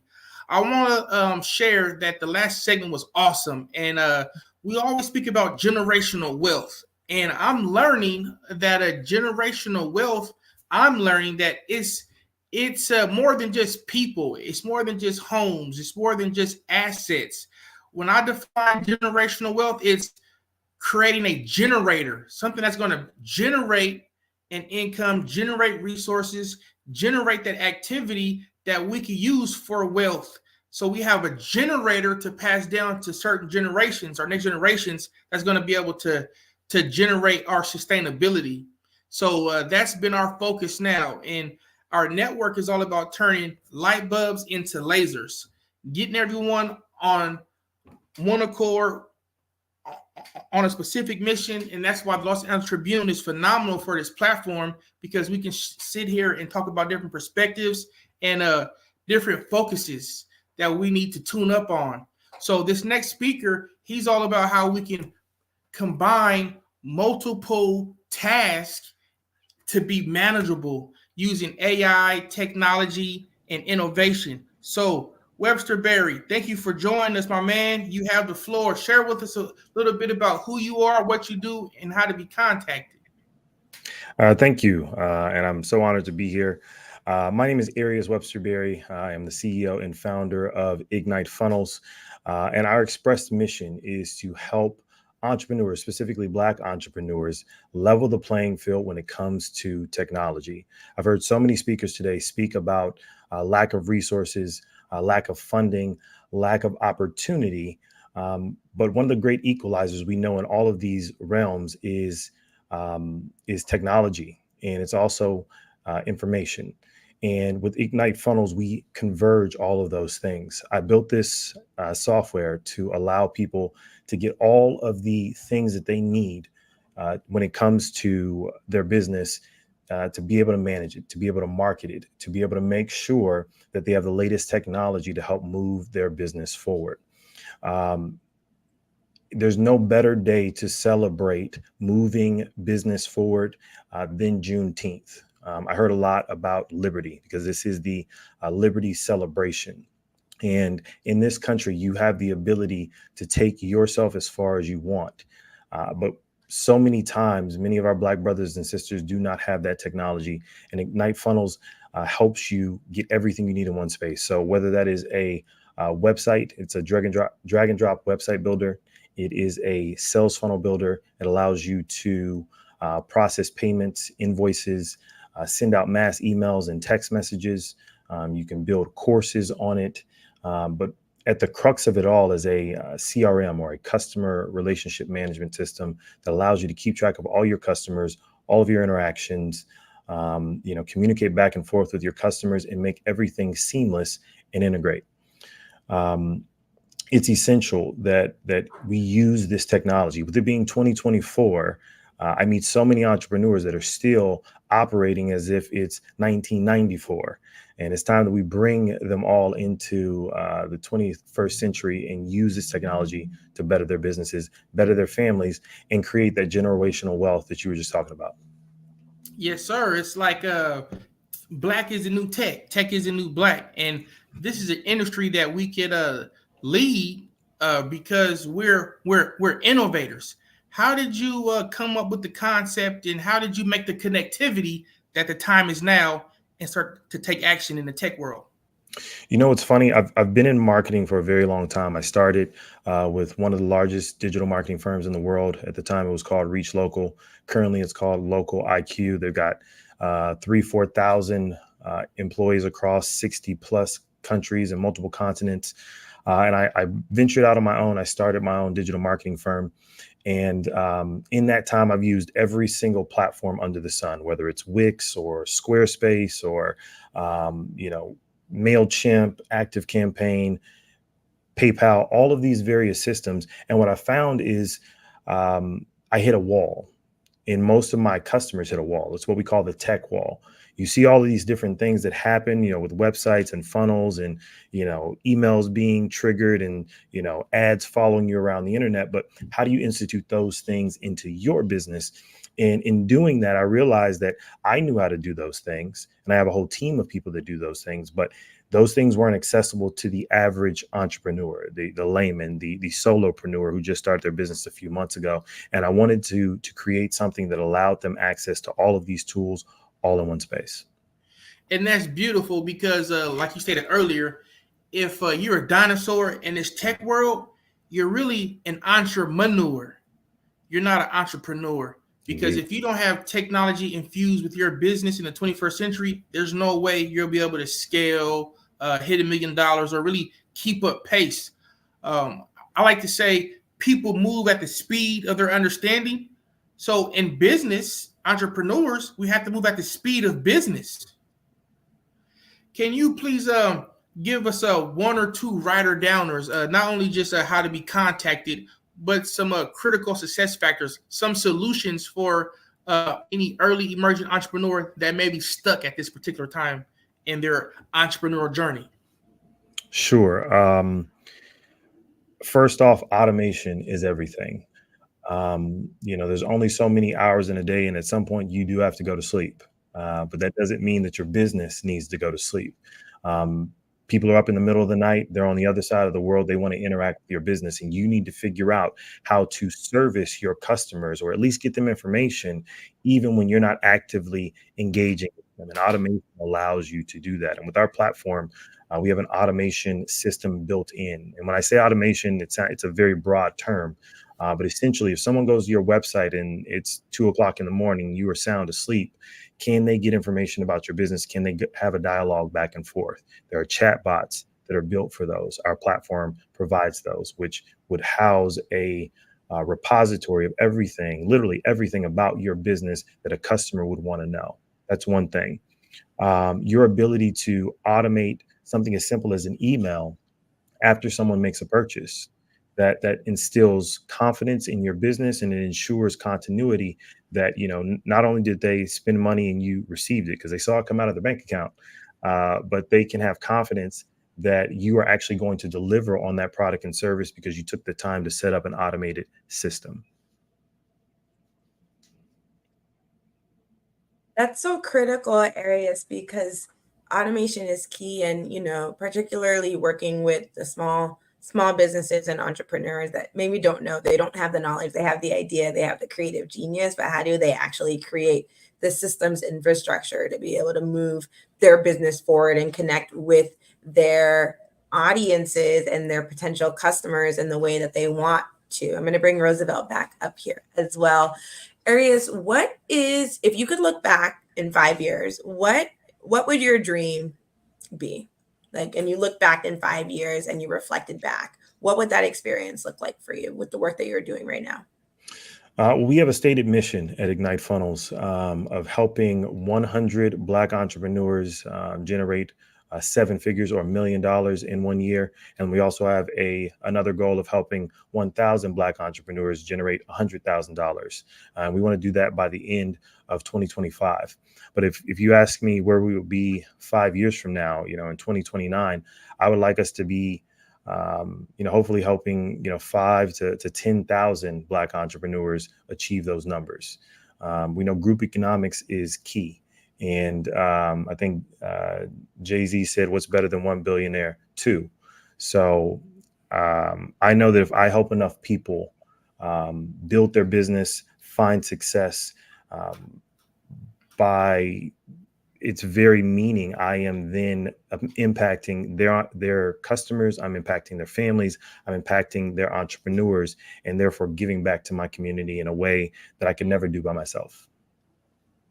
That's extraordinary. Absolutely. And then in God Did, Jay-Z went on to say, what about 4 billionaires, right? And creating the space, right, to continue to, as he accumulated and generated wealth, to be, like Rosa always talks about, the cord, the rope, to bring others along that journey with him and create the space for individuals. Here at the Los Angeles Tribune, we are very, very big supporters of entrepreneurs, of small businesses, of creating the space and the ecosystem for them to increase their visibility and their awareness, but also coaching them, ensuring that they are set up, they have the right systems that enables them to scale to growth and success. Entrepreneurship is something that has come up so much today during today's program, because it's really how you create space for yourself, for your family, for your community, but it's a way to amass wealth, but it's a way to be creative and show up in the world in the way that you want to, and then create space for your community to come along with you. Arius, it's been so phenomenal having you join us today. I know that we are about to move into a panel that Roosevelt is about to introduce shortly, but Arius, I have a feeling that this is a conversation that you're going to want to stay tuned in for. So join us for this panel. We'd love to keep you on. Roosevelt, back to you. Sure. Outstanding. As we bring the other panelists on, DeMonte, Quincy, Glennis, and DeShonda, Mr. Westerberry, give us a closing remark for you, sir. Anything that you want to be remembered by? Sure. It's Juneteenth, and it's a day of liberty. It's a day of freedom. It's a day to remember those that came before us and allowed us to stand where we do and have the abilities and the opportunities that we have. I would encourage you all to take some time today and support a Black entrepreneur. And when I say support, that could be monetary. It could be something as simple as finding a Black restaurant or a store or boutique in your local neighborhood and going to patronize them. But it can also be something as simple as finding an entrepreneur who has posted something on their social media platform and doing something as simple as sharing it. We often think that you have to give money or you have to do something over and beyond. And a lot of times something as simple as a kind act that takes 2 to 3 seconds of your time is just enough to get that entrepreneur the next customer or get them over the hill. So I encourage you to reach out to any entrepreneur that you know, whether they're in your family or just somebody you know through social media, and support their business in any way you can on this day of freedom. Excellent. That's great. Our phrase that pays today is love is free and hate is expensive. And liking, commenting, and sharing, that's free. You can do it all day. So let's get right into it with this phenomenal panel. We have Miss DeShonda Roberts. We have Miss Glennis Brewster. We have DeMonte Hill, and we have Quincy Brown. We'll go ladies first. If you can please share with us, we'll go Miss Roberts first, and then we'll go Miss Brewster, and then we'll go DeMonte Hill, then we go Mr. Brown. Share with us who you are, what you do, and how to be contacted. Give us one breath. Miss Roberts, you're on mute. Sorry about that. Thank you.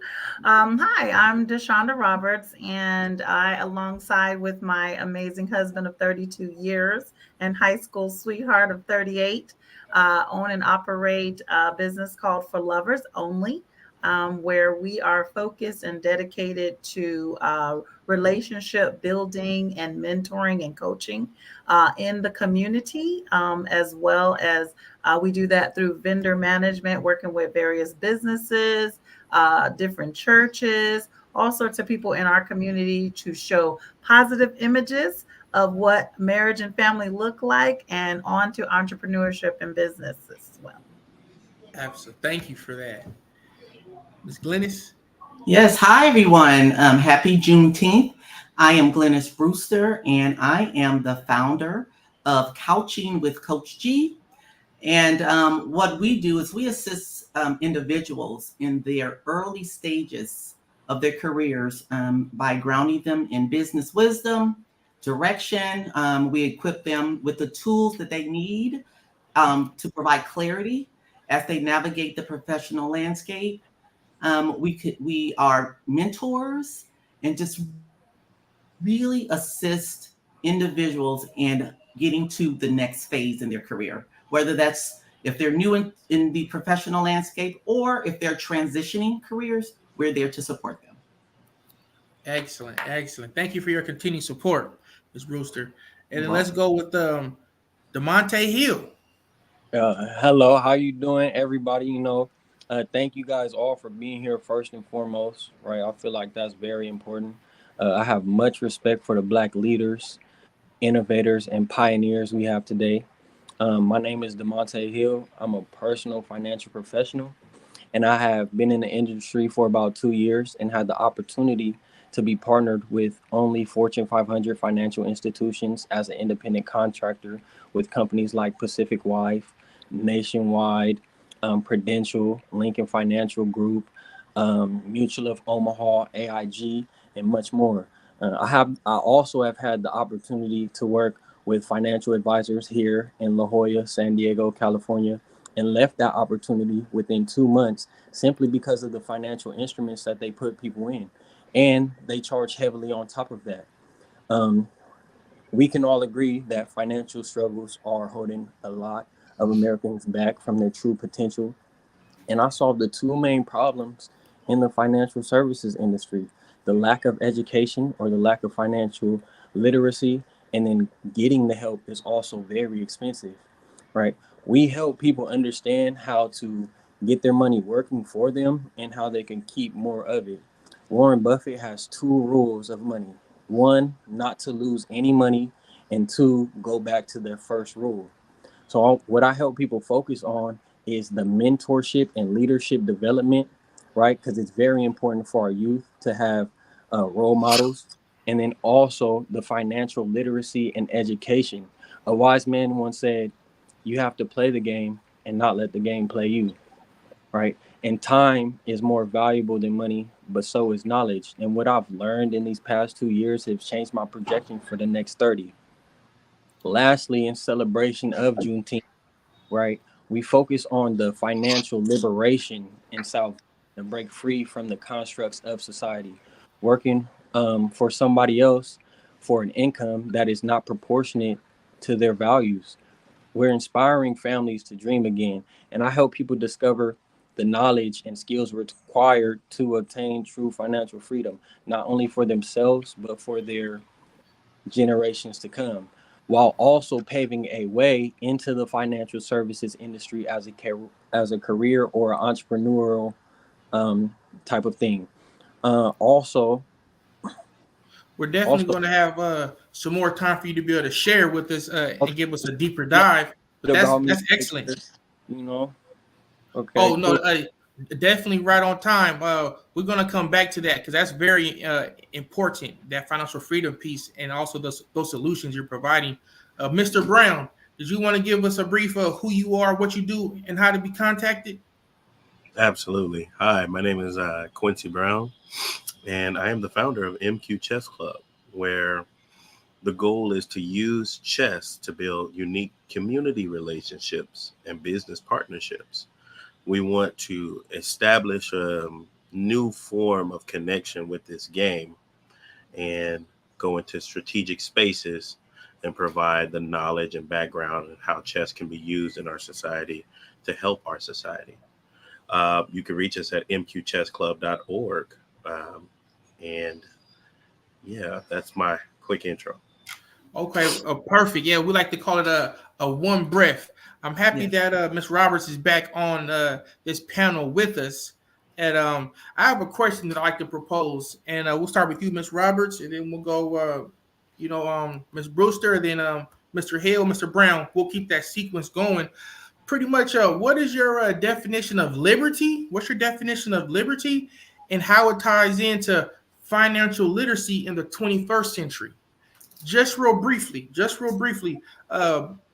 Ms. Roberts, you and I had a real great conversation, real food for thought when it's how do we be able to scale our businesses if we're still learning business principles, especially with each other and our culture, how we can be like, good people and how we can communicate with each other without offending anyone. That was just a great thought that had came to my mind that you and I had a conversation about. But this question is, how do you define liberty and how does it tie into the 21st century and being financial free? Ms. Roberts. Oh, that's a big question. I think in the 21st century, we are further probably than we have been in a while. The definition, obviously, like the freedom without the restraint to do as we please, to be able to move forward as business owners, as people, as a community. There's still restraints there in our ability to just show up as ourselves. And I think the conversation that you and I had, some of the challenges that I face, even with vendor management and trying to provide the exposure and to allow, is that I think a lot of times we haven't broken those chains in our own minds, even as business owners, going after the opportunities that are there or breaking down those barriers and doors to make it happen. I think there's more entrepreneurs than there ever has been. San Diego has done a phenomenal job. You at YBMB, with the exposure and opportunity, I think that's how we do it. The knot that you talk about and doing business with each other, that we've got to get comfortable at lifting each other up and supporting one another greater at frequencing and purchasing our purchase power, realizing who we are and what we bring to the table. Like the Black dollar is strong, and we've just got to believe that and support one another and not worry about everyone else, but really focus on each other. I think that's the restraints and the power of choice and the ability to be free. I think the opportunity is now in this century that this is the movement This is the time. Amazing organizations, opportunities, grants, funding. People are looking to us. Now we just have to go out and start doing business with one another. Phenomenal perspective. Glennis? Yes. Wow. That is a powerful question, but it's a great question. And as she was talking, I was really thinking about it. You know, liberty and financial freedom, they're deeply intertwined, right? Because true liberty really encompasses not only personal and political freedoms, but also economic autonomy. And financial freedom, essentially, it allows individuals to make choices that are not constrained, if you will, by financial limitations. And that's providing the means to pursue goals and dreams and aspirations and become entrepreneurs, which is, Roosevelt, you talk a lot about tying those knots, right? And so we want to be able to do that without undue stress or dependence. And so when you really think about liberty and it ties into that financial freedom, you want to think about autonomy and interdependence, or I'm sorry, and independence, because it grants individuals the ability to make independent decisions about their lives, about their careers, about their business, about their personal goals. And it really reduces reliance on others, meaning other employers. It gives us the ability and the creativity to enhance our personal liberty, if that makes sense. Additionally, there's choice and opportunity. So with that financial stability, people have the liberty to choose their career paths, which is what my coaching business is about, right? It provides that education, that lifestyle without being confined by financial constraints. And so what this does is it really broadens the opportunities and the ability to really live the life that we want on our own terms, which is key. What else? Empowerment. I can keep going, so you just cut me off. Yeah, absolutely. We're definitely going to follow back up because you hit some of those some action buttons. I can ring. If I had that bill, I'll be ringing it. So we're going to come back on that. We go Mr. Hill and then Mr. Brown. How does what does liberty mean to you, and what is it? How does it tie together in the 21st century on how to be financially free? One, I would say that we came a very long way, and we still have to go, right? We're only about 3 generations from not being able to learn how to read. So I feel like that's very important. One, as a liberation and how we can, break free from those curses, and then also get it in the 21st century is we have to want to learn and have to want it. I feel like that's very important. People see that it's kind of far out of reach, so therefore they don't want it as much. And I feel like for sure we cannot shy away from learning, right? We're so used to being in survival mode, right? A lion will not tell a zebra how to get away or they'll never eat. We have to teach each other how to eat, and we have to teach each other how to stay lions. There are financial predators and financial prey, and the game is ruthless. I feel like, right, we have to stay strong and adapt. That's moving forward. The technology industry is vastly growing. The finance industry is vastly growing, and we can't shy away from learning, and we have to want it. Extremely profound. We're gonna definitely come back to that analogy as well. Mr. Brown, can you share with us, sir, what does liberty mean to you, and how does it equate to the being financially free in the 21st century?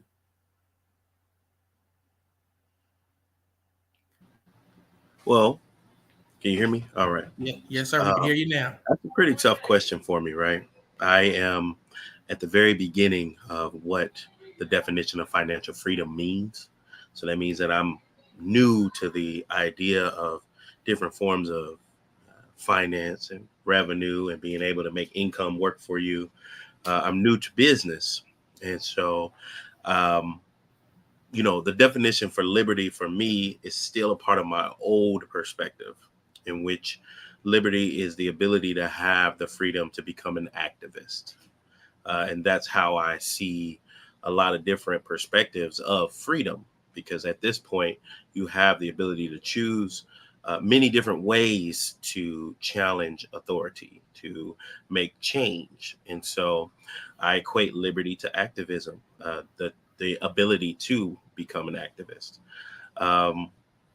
And in regards to financial freedom of the future, I think it's very important to establish new pathways that change our overall perspective of how to gain and maintain money in this space. I speak to my friends fairly often, and we talk about the digital economy and how there's a new space growing that a lot of individuals may not be aware of due to age or lack of technology or just a lack of information. But there's this new economy now that we must take very seriously in establishing our own foothold.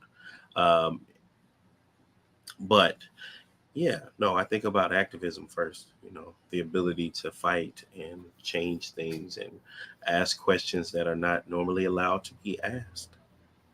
Okay, excellent. Some of the footnotes that I've taken from each and every one is emancipation, the civil rights movement, Black power, economic empowerment, cultural expressions, justice, equity, and equality. I like to say that on this Juneteenth, what are some solutions that we can give to the up and coming generation to be healthy, happy, and successful?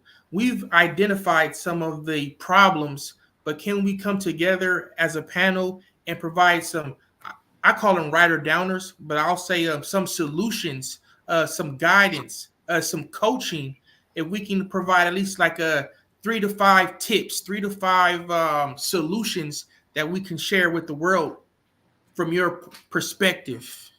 And let's go with Coach G. Coach G, we'll start off. If you could just give us some, some tools, that we can implement today, right here, right now, on Juneteenth. And as we get you off of mute here.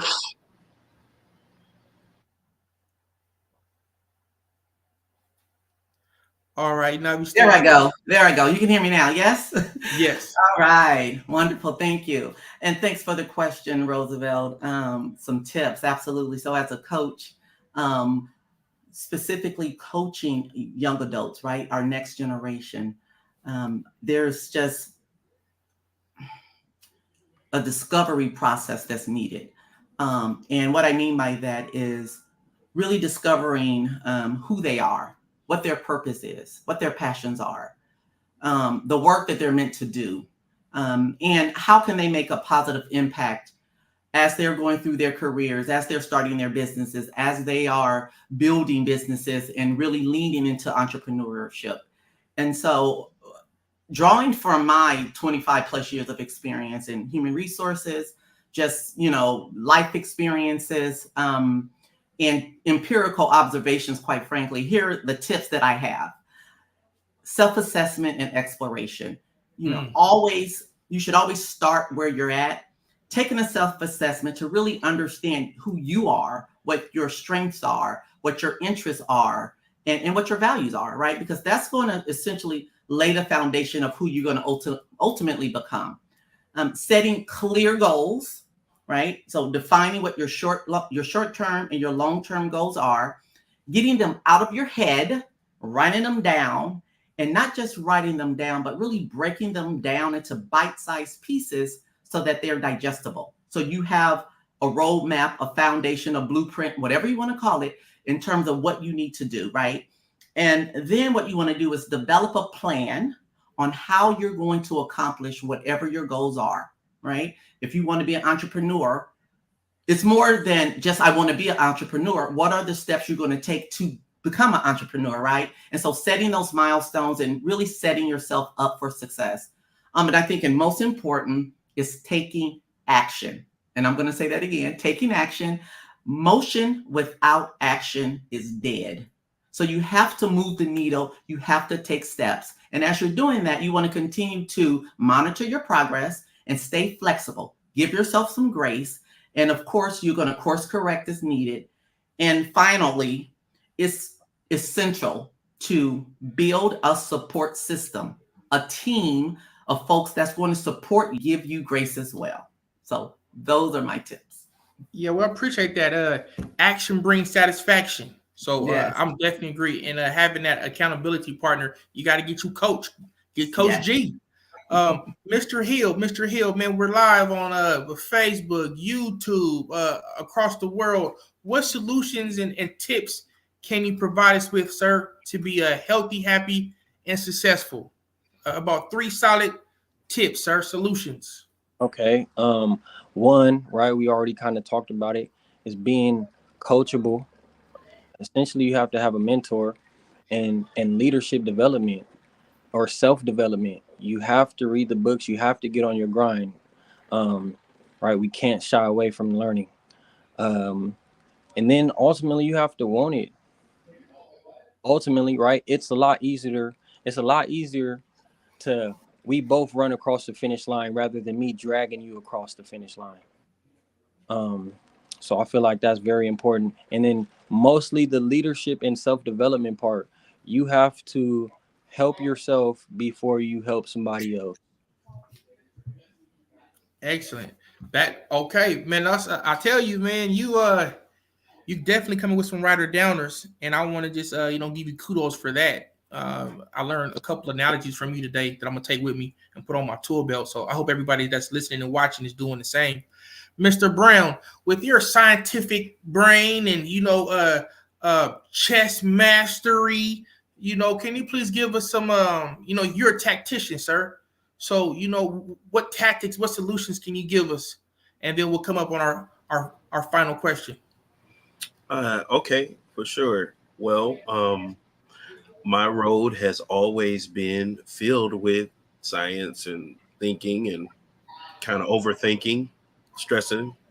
And at times I found service to others was like my comfort blanket, because no matter what obstacle I faced, I was able to cut some of the growing points or pains by stopping, going out of myself, and volunteering my time for others. It changes your perspective, especially when you have a long road. And at times, we become self-critical and we become tired. And one way to get out of the fatigue is to spend time with somebody who doesn't have what you have and give it freely to them, right? Just to see what is it like to speak kindly to a person. And, they may not have went to college, but you said, okay, here was my road. Let's get you in community college. And you sat down for an hour to get their papers enrolled. And then in a year, they finish community college faster than anybody else. And that fuels you up as you're going through your own journey. Or, just sitting time with the youth.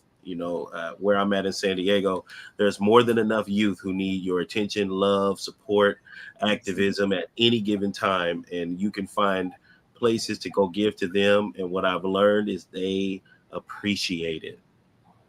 And something about that was very important to me. So volunteer your time as much as you can. Absolutely. I say that's essential. Like a Mr. C. Zach Brewster, one of my good mentors, taught me this. Giving back is essential, like a spoon and a fork. You have to give it back and you have to pay forward. It's part of the universe. And the more you know, the more you owe. Yep. Because the more you know, the more you owe. You have to give. You have to give. That's the only way that you keep it circulating.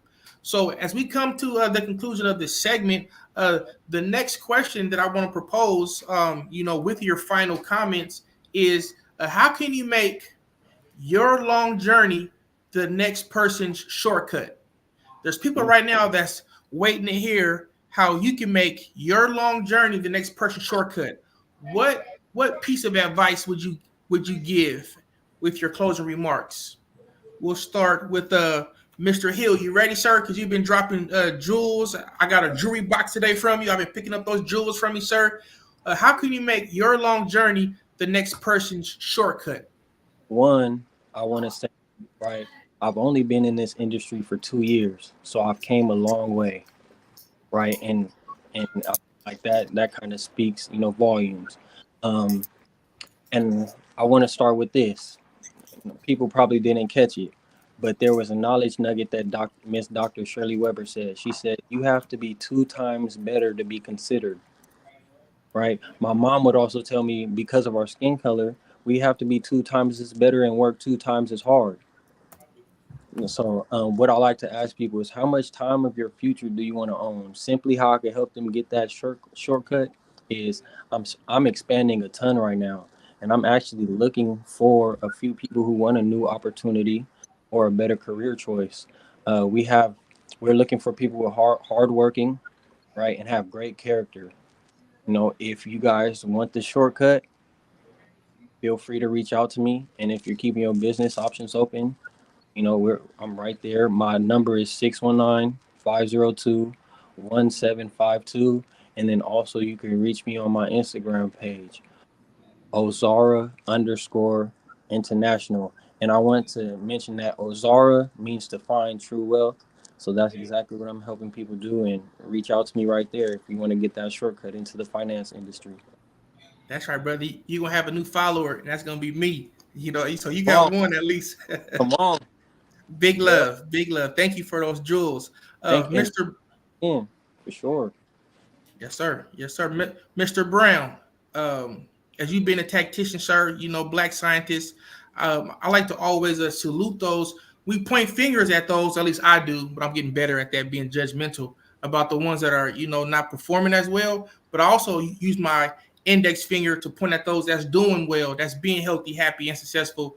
And that's scaling, sir. So I want to point my finger at you, sir, and say, a kudos for everything that you're doing. Black scientists representing at a high level. What tips, tools, solutions, how can you make your long journey the next person's shortcut? That's a great question. So for me, a part of my life goal is to build bridges that are filled with my authenticity and my personality. Going throughout my career and navigating in my life, I've learned there are a lot of people who feel that their story or maybe their background or who they are or how they speak is not worthy of higher levels of education, not worthy of different class upgrades, and I completely disagree in every way. I want all areas of my community. And so my goal is to build bridges, right? I want to build a bridge for the people who are already up in certain areas of their class and society, and they just need a little boost from a perspective. And then I want to build bridges that come with bricks, that come out of the mud. You know what I mean? I want to bring those people too. And I don't mind getting a little dirty. So, my goal is to build accessible ways for every section of our community.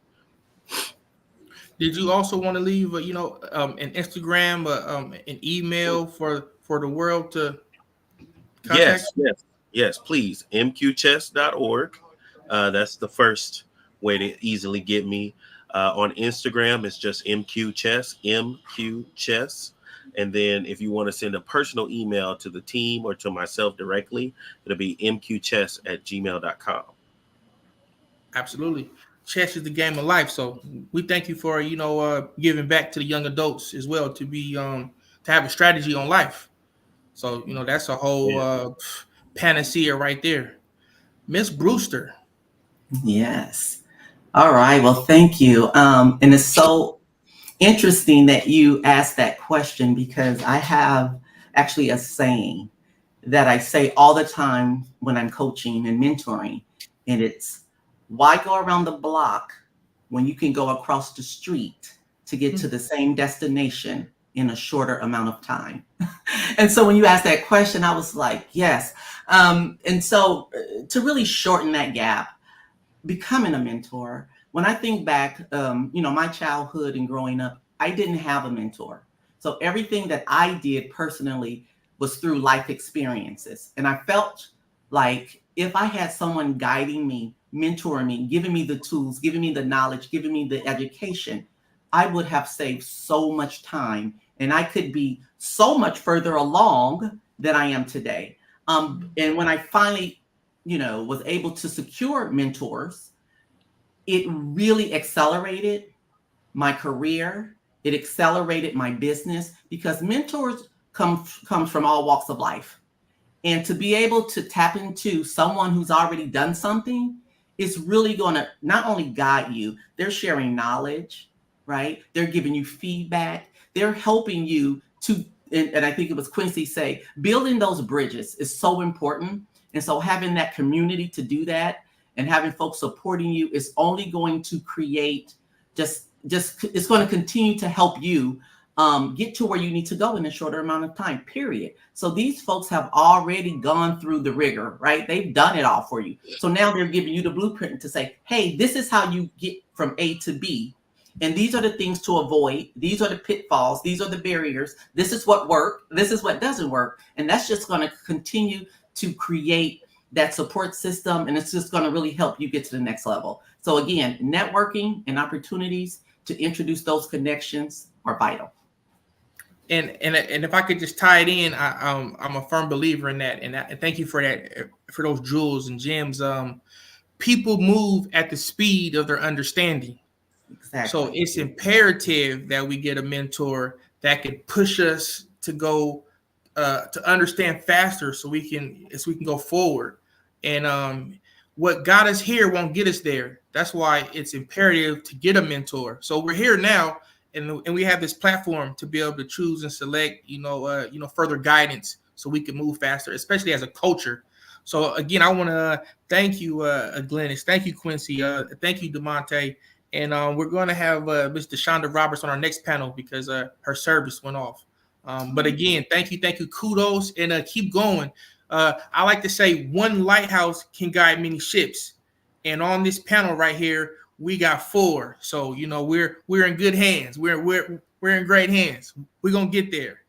Yes, we are, and like Roosevelt always says, there's so many writer downers. I had the opportunity to tune in, and the insight around mentorship, around doing the work, around the knowledge. DeMonte, loved what you were sharing about the fact that you are still early on the journey, but you are taking everything that you have learned and you are double down committed to learning, and also understanding that not everyone out there is there to support you, right? So how do you have that gift of discernment to understand who you're gaining and seeking knowledge from, and what to do about the knowledge that you are gaining?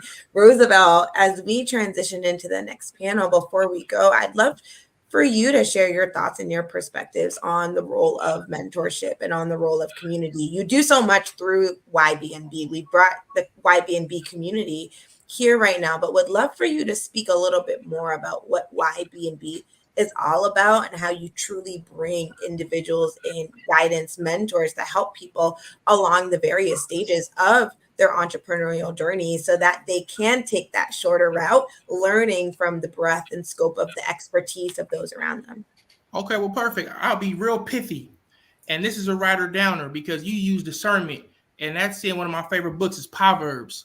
So we shouldn't be I knowledge. We should be knowledge I. And the reason why I say that, because it's not our knowledge. It's we need more of him, not more of them. And we get more of him, the man above, by knowing thyself. Because when you know thyself, you can be in tune with purpose. You can be in tune with the seasons. You can know when to grow a beard, when to shave a beard, when to fast, when to store. So taking the distractions away and focusing on, what your spirit is telling you, you'll get to where you need to go because you'll be on purpose and in destiny. So that's what all Young Black in the Business is all about, bringing early emerging entrepreneurs out of the darkness and into the light by sharing educational, instructional, entrepreneurial content. The light is the information and the light is within.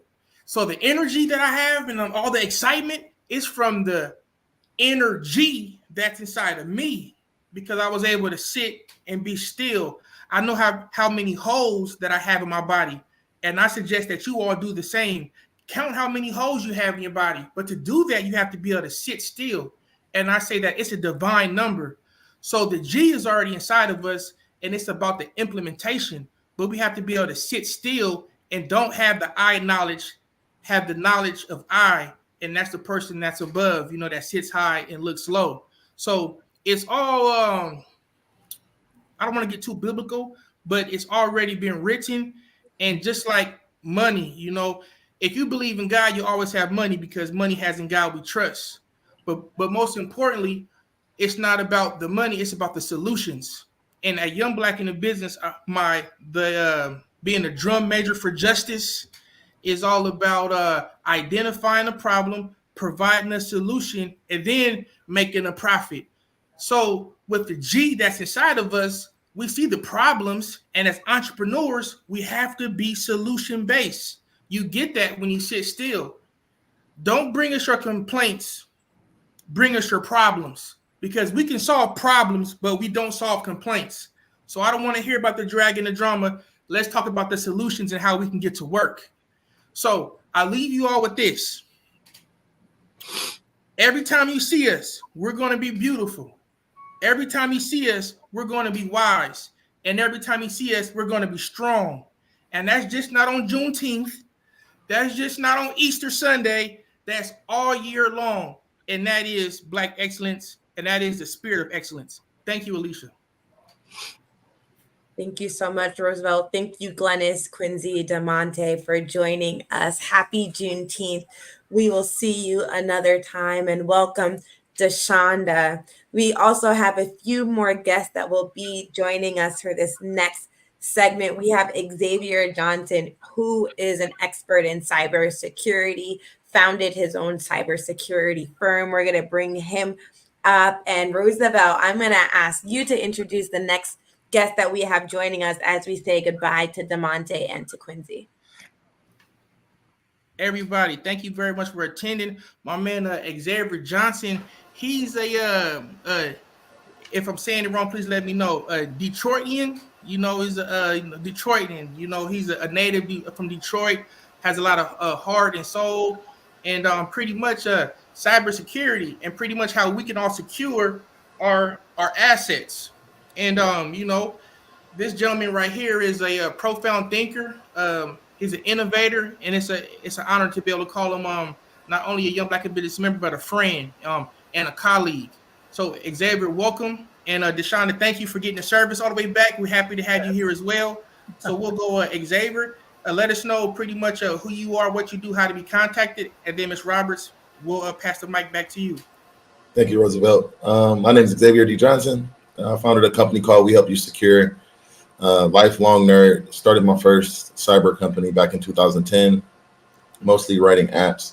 And since then, I've kind of grown into cybersecurity as a specialty, offering both services and product.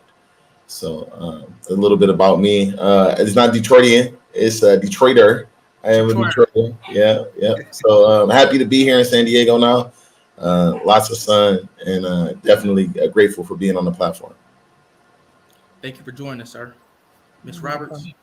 Hi, back again, DeShonda Roberts. I am the CEO and co-owner with my amazing husband of 32 years For Lovers Only. We are a resource and support and education business dedicated to the betterment and improvement of marriage and family in our community. And Excellent. We can be found at forloversonly.org. Okay, before we got disconnected, Ms. Roberts, and then Xavier, this question is for you as well. How would you define liberty? What's your definition of liberty? I'll let DeShonda go first. I think she was trying to complete her thought. But I will go first. Well, as we were discussing before, I think liberty, obviously the freedom to move and do as we please in our way. I think liberty in our community, to me, is being able to be free to grow, to learn, and be who we are, to show up in our most authentic selves, to feel free to do that, not to feel like we have to code switch or be something that we're not, to be able to support one another freely. I think we are in a time where we probably have the most liberty than we ever have. But now for us to break the barriers mentally, to know that we're free to do so and to grab a hold of that and to grow and to prosper in that, in the liberty that we have with one another. I think this is an opportunity. I appreciate Roosevelt with YBNB and being able to provide entrepreneurs with an opportunity to break free, the freedom, the liberty, financial freedoms, the freedoms of all the things that have enslaved us in the past, breaking all the barriers and stereotypes that to me is the liberty that we have now to be our very best, most authentic self today. That's right. That's right. The choices. Xavier. Excellent. For me, liberty, the first thing that comes to my mind is responsibility. Because now things are left in your hands and you have to do the work. You have to get it done. So when I think of liberty, of course, freedom comes to mind, but with those freedoms comes great responsibility. And so that means that you have to stay up to speed, educated, happy, diligent, organized. And these are some of the things that come along with liberty. As we can see, since we've been freed from slavery, there's been a number of us throughout history that have gotten all the way up to the point of even president, right? And so with that liberty and being free, we have to put on our hats of responsibility and pay our taxes and vote and do certain things that come along with those liberties and also safeguard those liberties. That's right. That's right. Speaking of safeguarding, safeguarding our liberties, can you give us some tips and tools? Because in the tech world, especially in cyber, you have any recommendations on how we can safeguard our assets? Oh yeah. Two sides to that coin. First side is, stop clicking links. Clicking things is actually dangerous. If you understood the way that the computers themselves work, if you click a link, it exposes your entire device or machine or whatever you're using to an attacker, especially if you don't know that the link is trusted. So be careful in your emails. Be careful about answering phone calls, especially certain times of year like tax season, Christmas time. Be vigilant, right, and stay aware. Awareness is really key. And then I would say, like, the other side of it is, we're in the season of policy and politics. So, believe half of what you read and some of what you see. There's a lot of people that have been put in place to take these liberties away from us through confusion. And they're very diligent and efficient at it, right?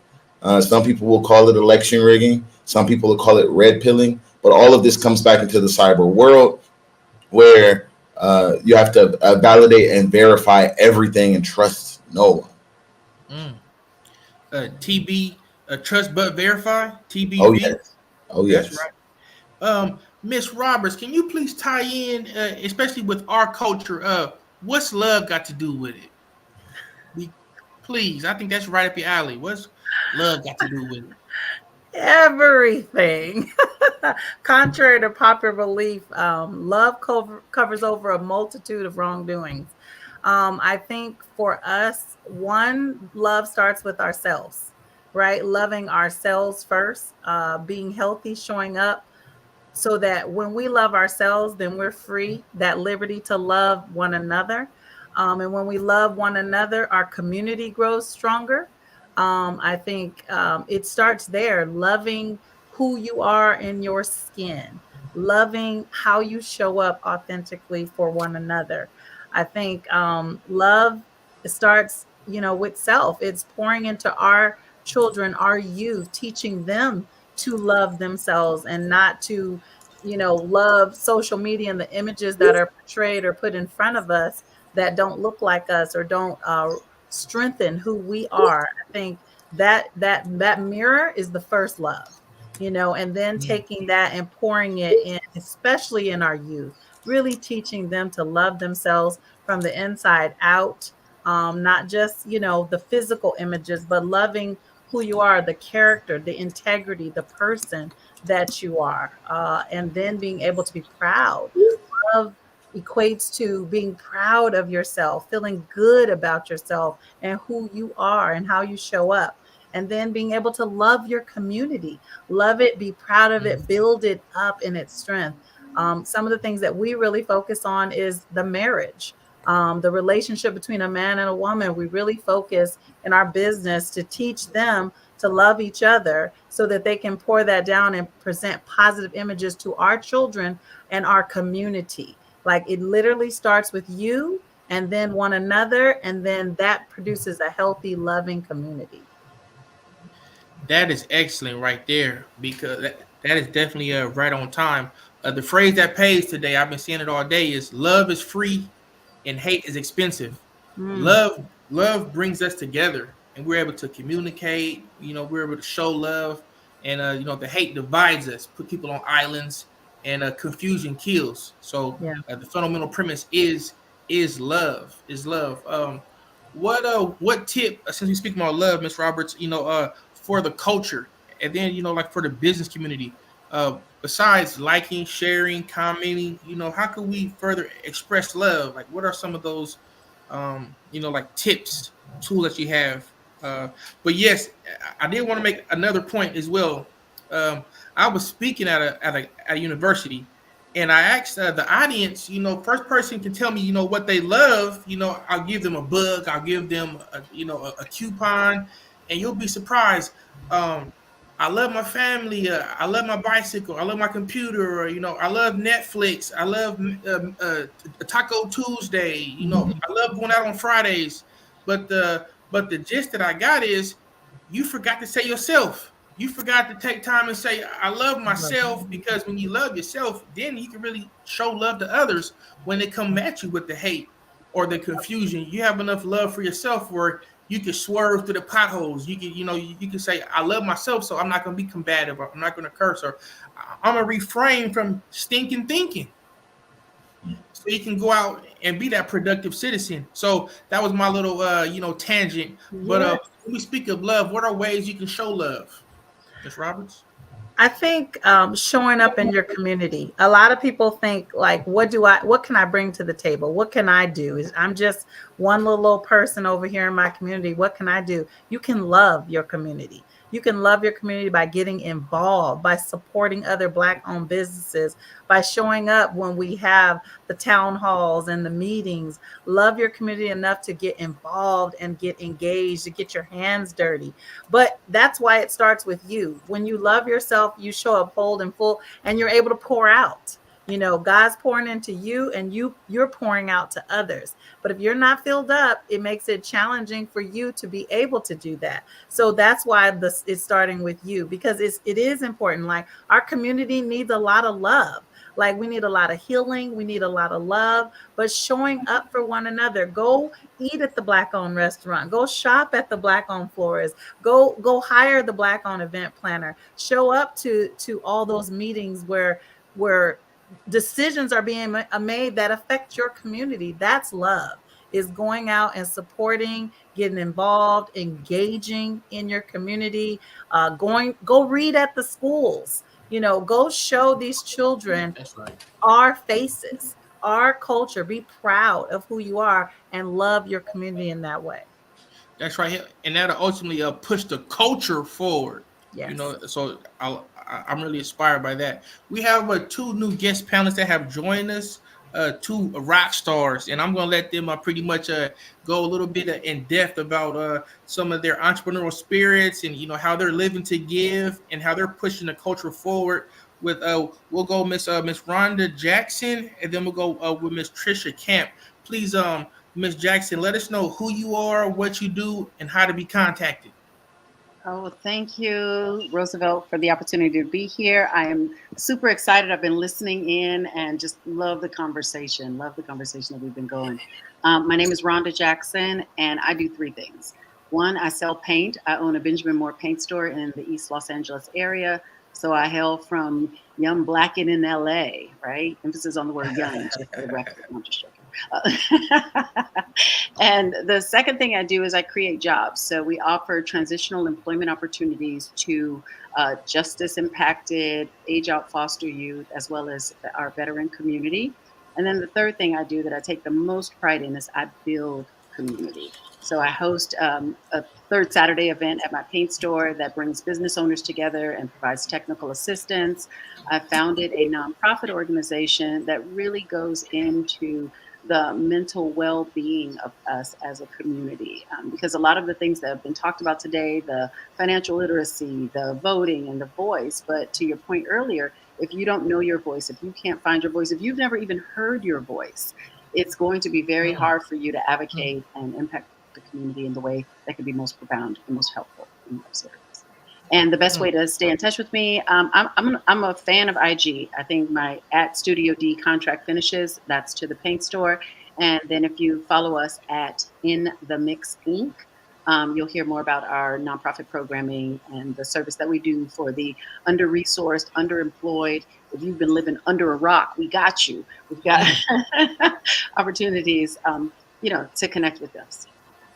And I would just a quick plug, reach out to Ms. Jackson as well, because she's looking to interview on her podcast 100 entrepreneurs before Christmas.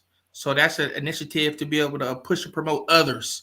Yes. Another way of live to give, and it's a great platform. So reach out to Ms. Jackson if you can hear me. Okay, yes.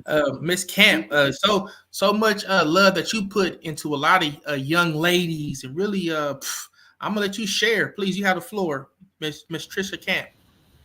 Well, hello everyone. I'm Trisha Camp. I'm the executive director for the Miss San Diego Scholarship Association.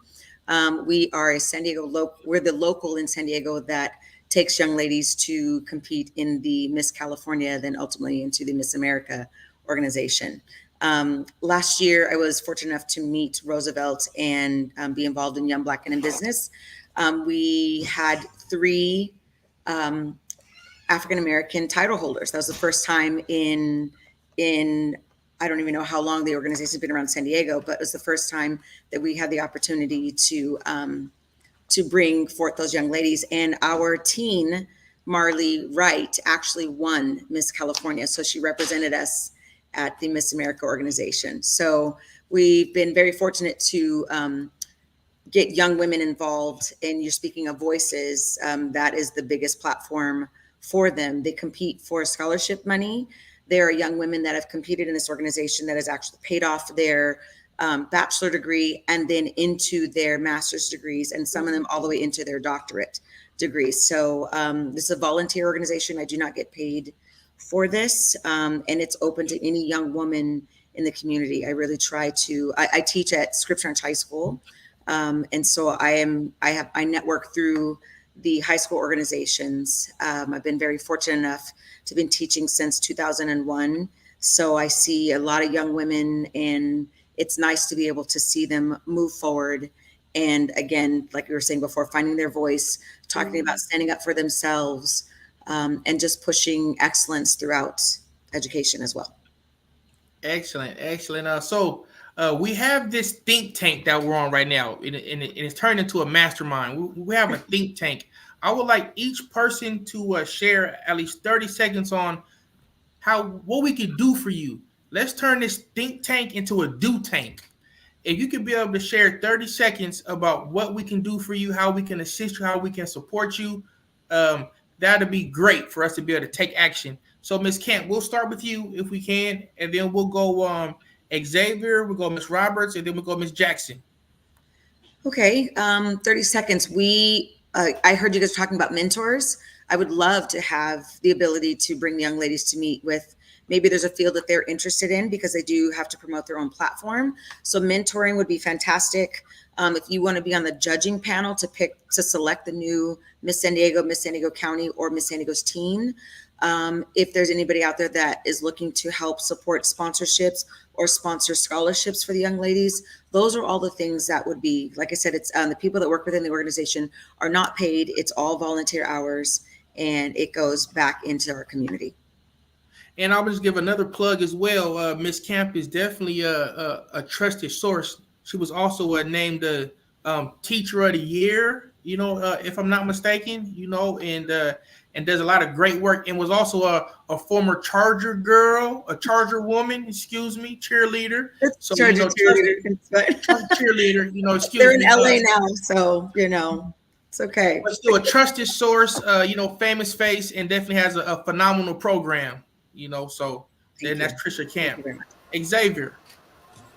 Man, I wasn't expecting this question because, as entrepreneurs, we often ask for help, but, it's not always available. So thank you for even asking, right? Because, hopefully someone else will hear this and won't be ashamed to ask. For me, on the nonprofit side, kind of following Ms. Camp, I run a nonprofit called Build Skill Foundation. It's very, very young. I've never been a part of a nonprofit before.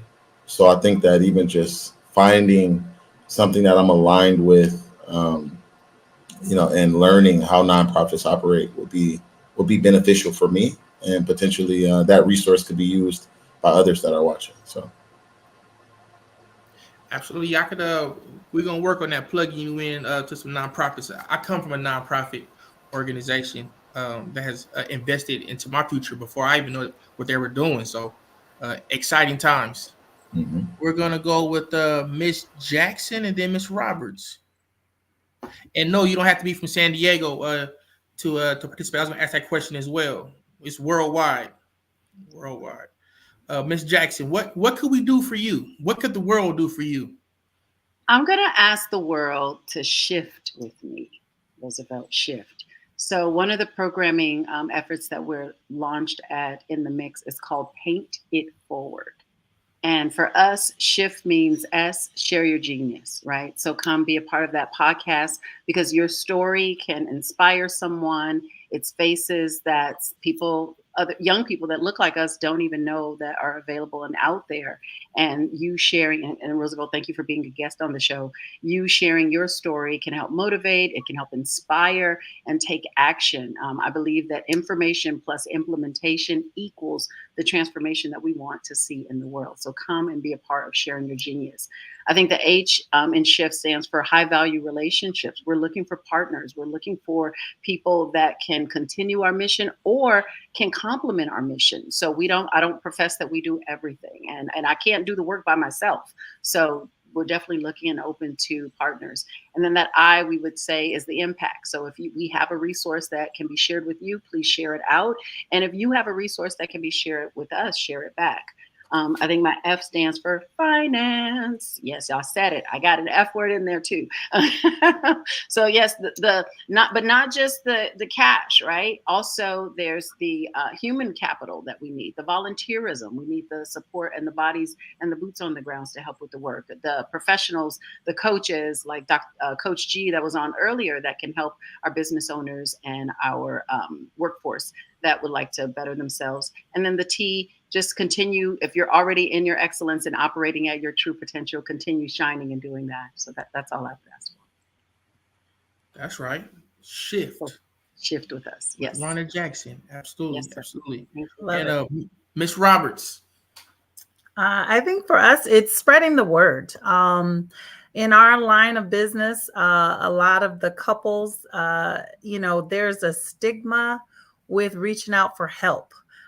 People wait often until they're in crisis to get coaching and mentoring and support.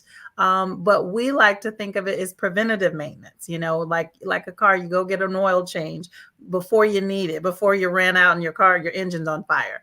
And so I think for us, it's really spreading the word to seek the help. Like when we do the events in the community, show up. When we go and put on the workshops, when we offer the resources to you in our community, show up, come out, spread the word, let our community know that marriage and family, it is important. We have a 30% higher divorce rate in our community than any other culture.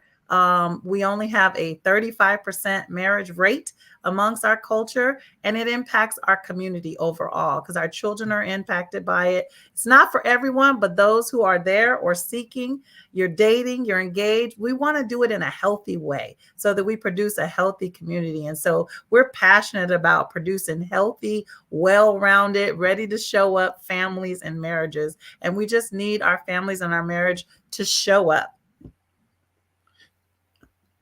Hey man, that's what's love got to do with it? Now you know. Everything. We all heard of this is how we do it, but don't forget about whoop, there it is. Yep. You know, so we got that one. So let's some closing remarks. How you want to be remembered? You know, as Xavier taught me, there's always should be a portion in the segment for writer downers. You know, so give us all like a tip or two on what legacy you want to leave to the world. And if we can go with Miss Roberts, we'll go Miss Jackson, we'll go Xavier, then we'll go Miss Camp. Give us, you know, a writer downer, something that's going to leave a stain in our brain. You have 30 seconds. Well, it's like our motto. Our motto usually leaves an impact. Our motto is to keep marriages hot and holy. Like, we believe in the power of marriage. We believe in the power of the Black family. We believe it is the answer to a lot of the challenges that we're facing as a community. If we show up as strong family front, we make a strong community. And if we show up in a healthy way, we can change the trajectory of our future so that our children see the future entrepreneurs, that our children look up and see healthy images first in the home, so that it affects our schools and it affects our community, so that we can raise families that care, that love, teaching loving thyself first, so that you can show up to love others and love your community, to build a stronger community that's not only economically viable, but mentally, physically, emotionally sound and healthy. Mm-hmm. That's right. We all heard an amen, but let's give an a woman to that one right there. All right. Next up, we have what is it, Miss Jackson? Yes, this has just been so powerful. I love what's happening here today. I think I would close with a scale up, switch up, speak up, writer downer, right? I like that one. I read somewhere that it would take 131 years if we keep doing just what we're doing. Like, you just get up like you normally do every day. 131 years for us to get economic parity. Do nothing. Do nothing. 130. That means my kids won't see it. Your kids won't see it. Their kids won't see it. 131 years. So scale up.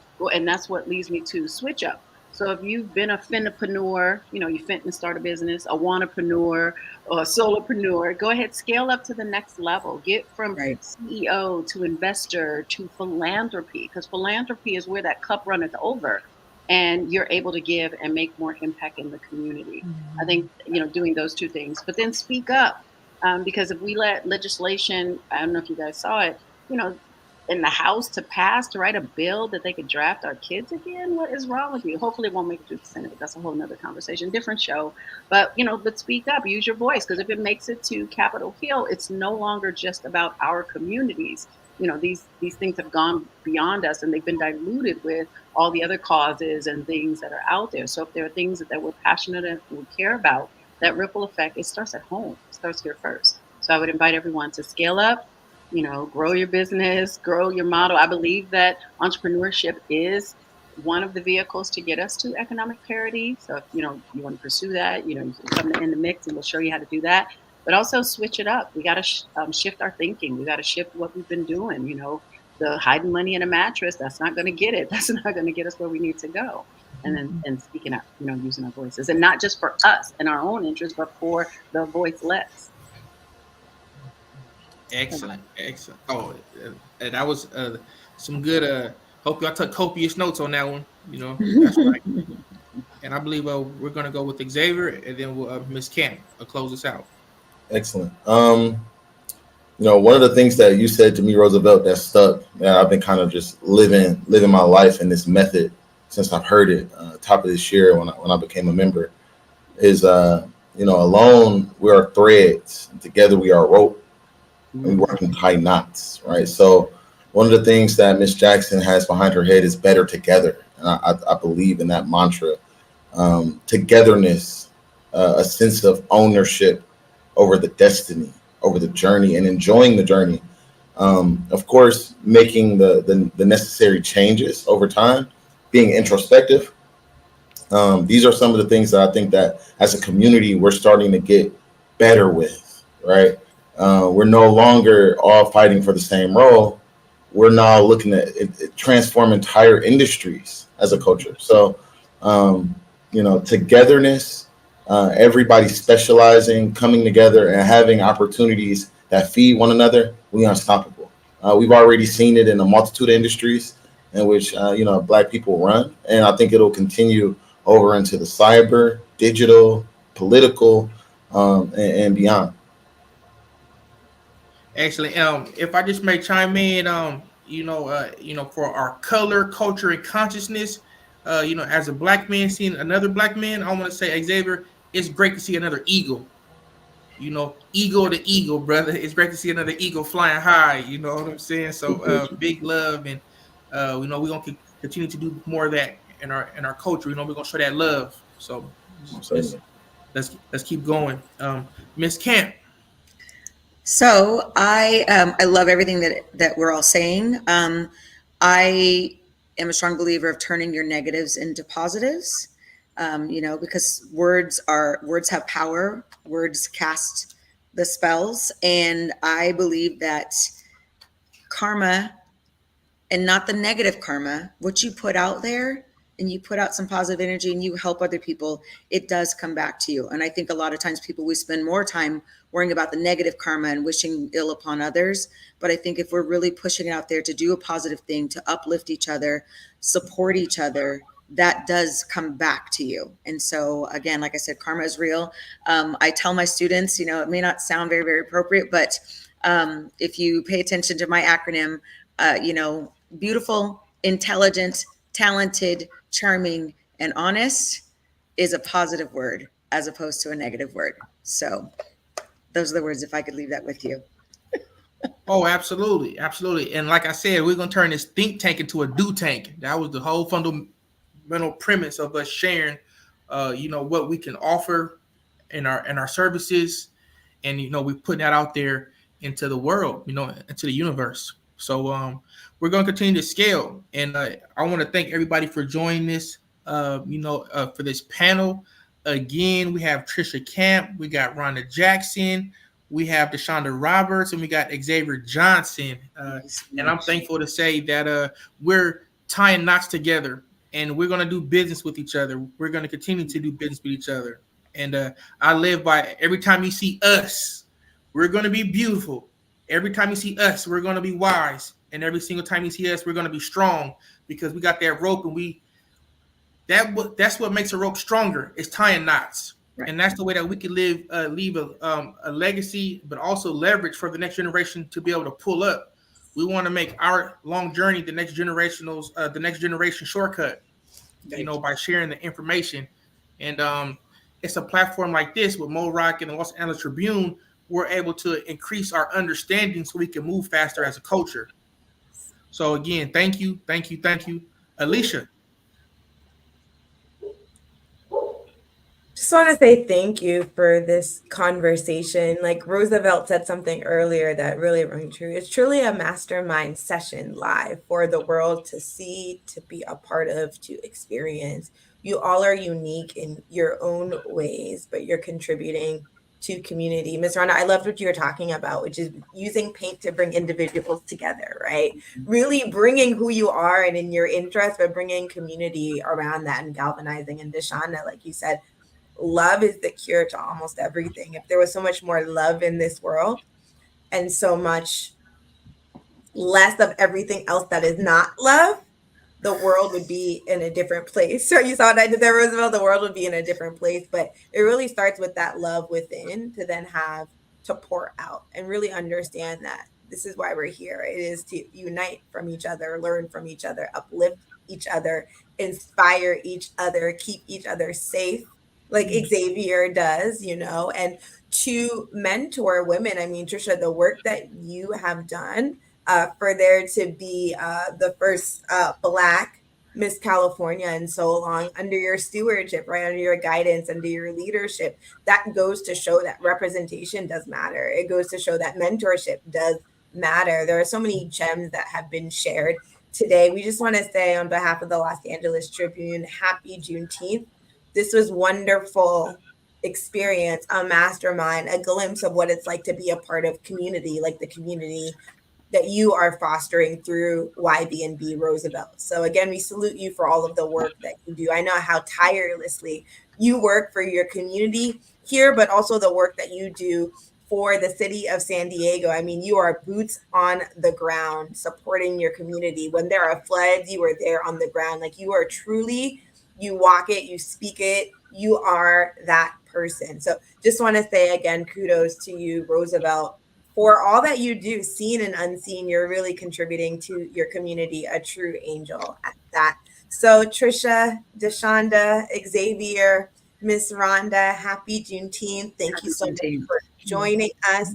We have another guest that will be joining in a moment, Mark Rodriguez, who is a part of the YBNB community as well. He is a fighter. He exudes and embodies resilience. We are about to bring him up to join us in another powerful conversation. But before we move forward, I mean, Roosevelt, talk about two impactful panels. How are you feeling? How are you feeling right now, bringing the YBNB community to the world to share their knowledge and their insights? How do you feel as someone that really took that step forward as a leader to say, we're going to do this, we're going to bring community together? Well, really, I really feel privileged because these individuals, as you can see, they're movers and shakers. You know, these individuals are on a course for greatness. So to even have a team that I can lean on when I get weak, to have a team that I can call for help and for services is great. Pretty much, I'm just putting my name on the dotted line. But, the team is the ones out there, servicing the community, jumping on the grenades, the face of the brand. So I really feel privileged. It's a true honor to work with scholars, community stakeholders. And now that our network is going, going global now, we have members in Kenya and, we have members, we have a member in Bermuda. It really is a privilege. So, my team is holding me accountable for just looking out for the speed bumps and the potholes and make sure that we could steer clear and we could expand and explode their brands. So it's an honor to have the members of the network on the Los Angeles Tribune on this global broadcast and to be able to just share. My mother told me at a very young age, you're going to be a leader. I guess my mom, she knew what she was carrying, but she said, you're going to either lead your people in a good way or a bad way. And, once I kind of bumped my head a couple times, I said, Mom, I'm going to lead my people in a good way now. So it's just a blessing to make my mother proud, so it goes back to that. My biggest accomplishment to today is being my mother's son. That's my biggest accomplishment. So it's an absolute privilege to have the trust in, our members. And I'm really just doing my job. Really, honestly, that's why when you were talking about, you're doing this and doing that, really, I'm kind of like, it's more work to do. I want to create more wealth, more homeowners. I really want to help a lot of our members boost their credit scores up. So we have a plan for that. And I really want to do more for the low, moderate income community. So here's a writer downer, Alicia. I want to decrease taxes and I want to increase take-home pay. So I'm on a mission. So I would say, get excited.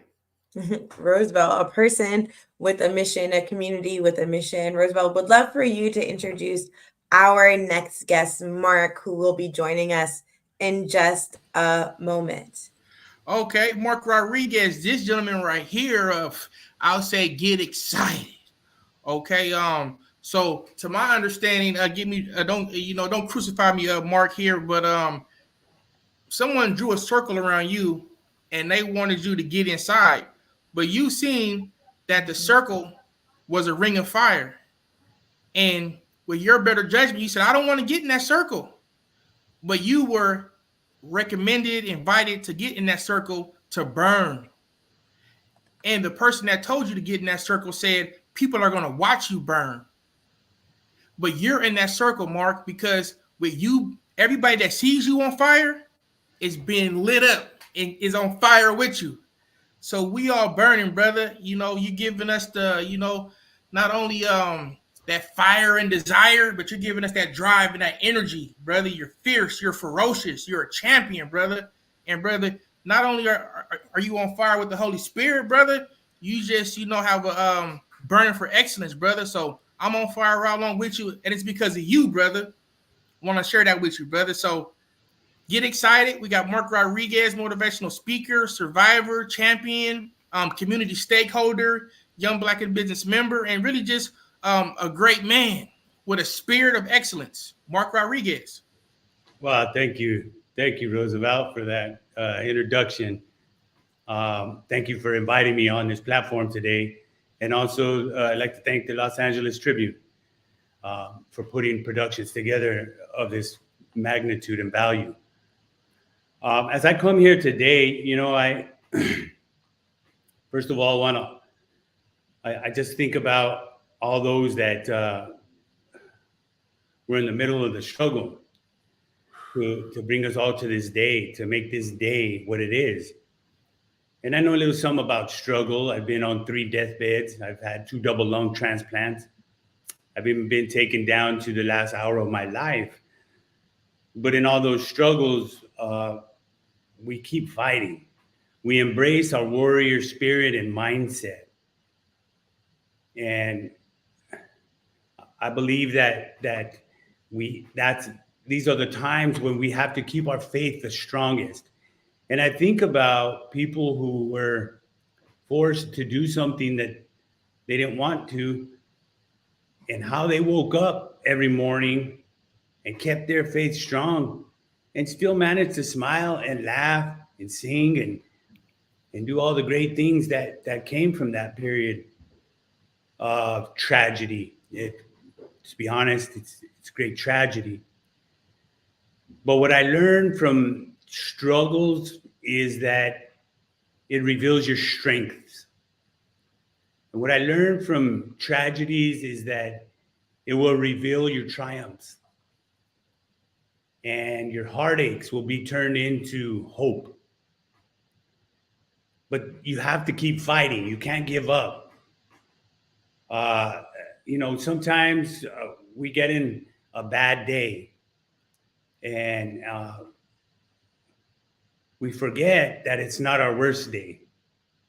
And so it's important for us to be grateful for our worst days because they serve many purposes. One is that it's a great way to check yourself. You start having a bad day, then you can think, well, it's not as bad as my worst day, so I'm going to be all right. Get it together. The next one is, those are the ones that really build you at your core and your soul. The easy days, they don't build. There's really not much to be that grateful for. It's your hardest days, and this is the most important one, is that God has gotten me through 100% of my worst days, and he made sure it wasn't my last day. And there's no better record than that. And so, I've heard a lot of great things today about love, about pouring into the youth, about support, taking action, all this great stuff, tremendous value that all the speakers brought today. Thank you very much. But I think that we need to remember it's important to be courageous and be brave in what it is that we're seeking and what it is that we're looking for. And it's important that as leaders, we make sure and listen. That's how we learn. Instead of listen to respond. If the leader is talking more than anybody, he's probably not that great of a leader. Leaders listen. We need to listen and care. And that's how we teach.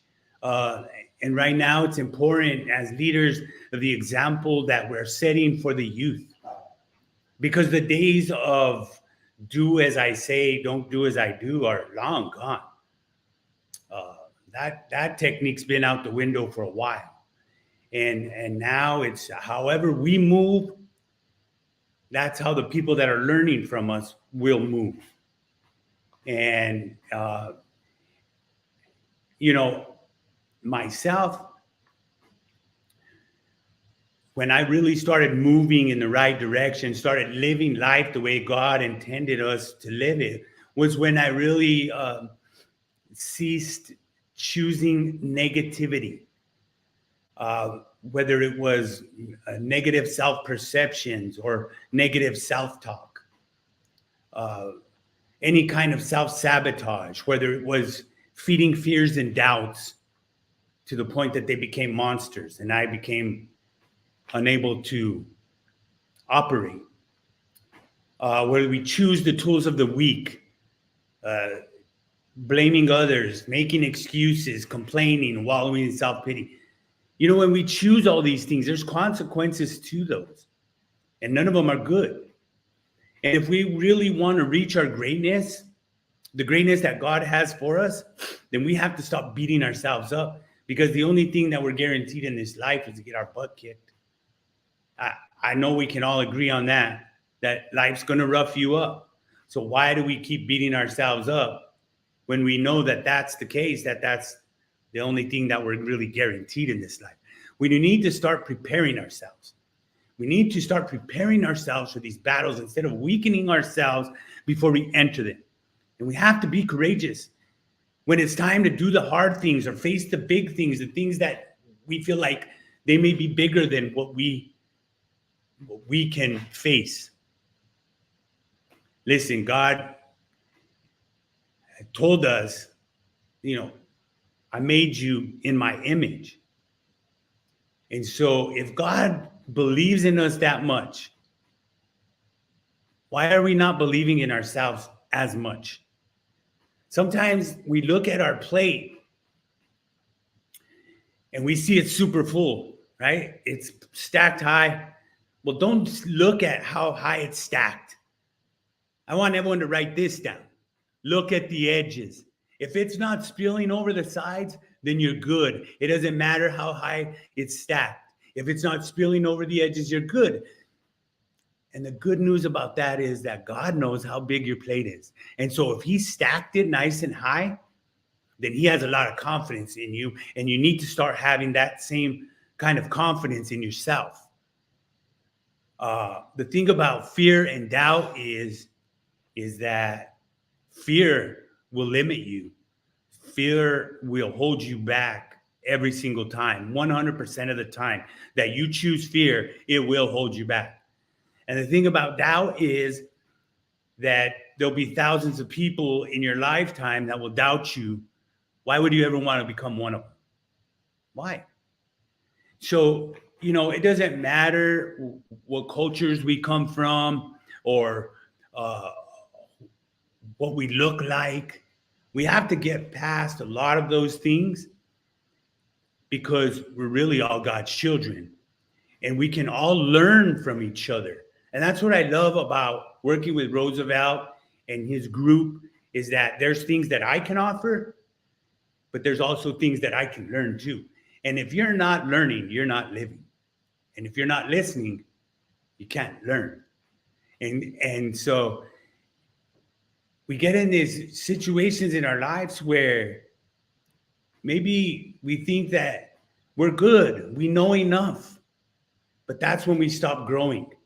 And one last thing that I want to add is that it's important when life hits you with something really hard, when life interrupted, it knocks you over the head, or your adversities are coming at you real hard, or something is going on, you're running from your demons or whatever it is. You have to fight. You have to fight because if you don't fight, you can't ever win. See, and then you choosing to be the coward and quit. But when you do fight, and I imagine that a lot of people that were in the midst of this struggle before emancipation happened, they decided that I am a warrior and maybe my fight will lead to my death, but I'm not fixated on that. I've accepted it and I will move on in my fight. And many times in life, that's the hurdle that we have to get past, is deciding that we'll fight no matter what. No excuses, no blame. We look in our own mirror and we challenge ourselves. If we can't do that, then we should never challenge anybody else. If we can't criticize ourselves, we should never criticize anybody else. And ultimately, when we challenge ourselves in this way, we become better. And isn't that what it's all about? Yes, that is exactly what it is all about. Mark, thank you so much for sharing your story with us, your journey, and so many inspirational words about not being held back by fear, about really standing for all that we are, and about really reclaiming and taking up space in this world. And people outside may have something to say about you, but always remember who you are and show up as your brightest light. Thank you so much for joining us today, Mark. Everyone's other people's opinion of me is really none of my business. Yes. As long as I'm good with the people in my circle and with my creator and Jesus, I'm good. And you have to be courageous in life. You know, do. me to join this thing today, and I'm the only one on here that's not African American. But I wasn't worried about that because we're all just brothers and sisters. Yes. And you have to have courage in life. And if you don't, you're going to miss out on some great opportunities. And if I would have said, hey, no, I don't think this is for me, I would have missed out on a great opportunity today. So thank you for having me. I sure do appreciate you. I'm very grateful for you all. And see you again, brother, man. Yes, and thank you for your inspirational words, Mark. Truly, truly. When heard your story, we really wanted you to be a part of today's celebration of Juneteenth because it's about community coming together. Thank you so much, Mark. Our next guest is a remarkable woman that walks and is the light, not thinking about what other people think, but knowing who she is from the inside out. Her beauty, her radiance, it shines so brightly. And we're going to have a really dynamic conversation here as part of Juneteenth Liberty's legacy on self-love, representation, and really showing the world all that we are about. Susan is the owner of Hair by Susie. She's a dynamic salon owner. She had Hair by Susie location in New York City, has since expanded in LA. She is taking over the hair care game with her hair products, her braiding products, and she has worked with a number of individuals, including Beyonce, Solange, Zoe Kravitz, Meg Thee Stallion, Chris Rock, so many individuals. Susie is a talented hairstylist and expert, and she has truly won widespread recognition. And Susie, it is such a pleasure to have you on today. And I think this conversation that we're going to have is so important for so many reasons. Today, we're at Liberty's legacy, and we're talking about liberty and freedom. And we're going to have a conversation about hair and expression.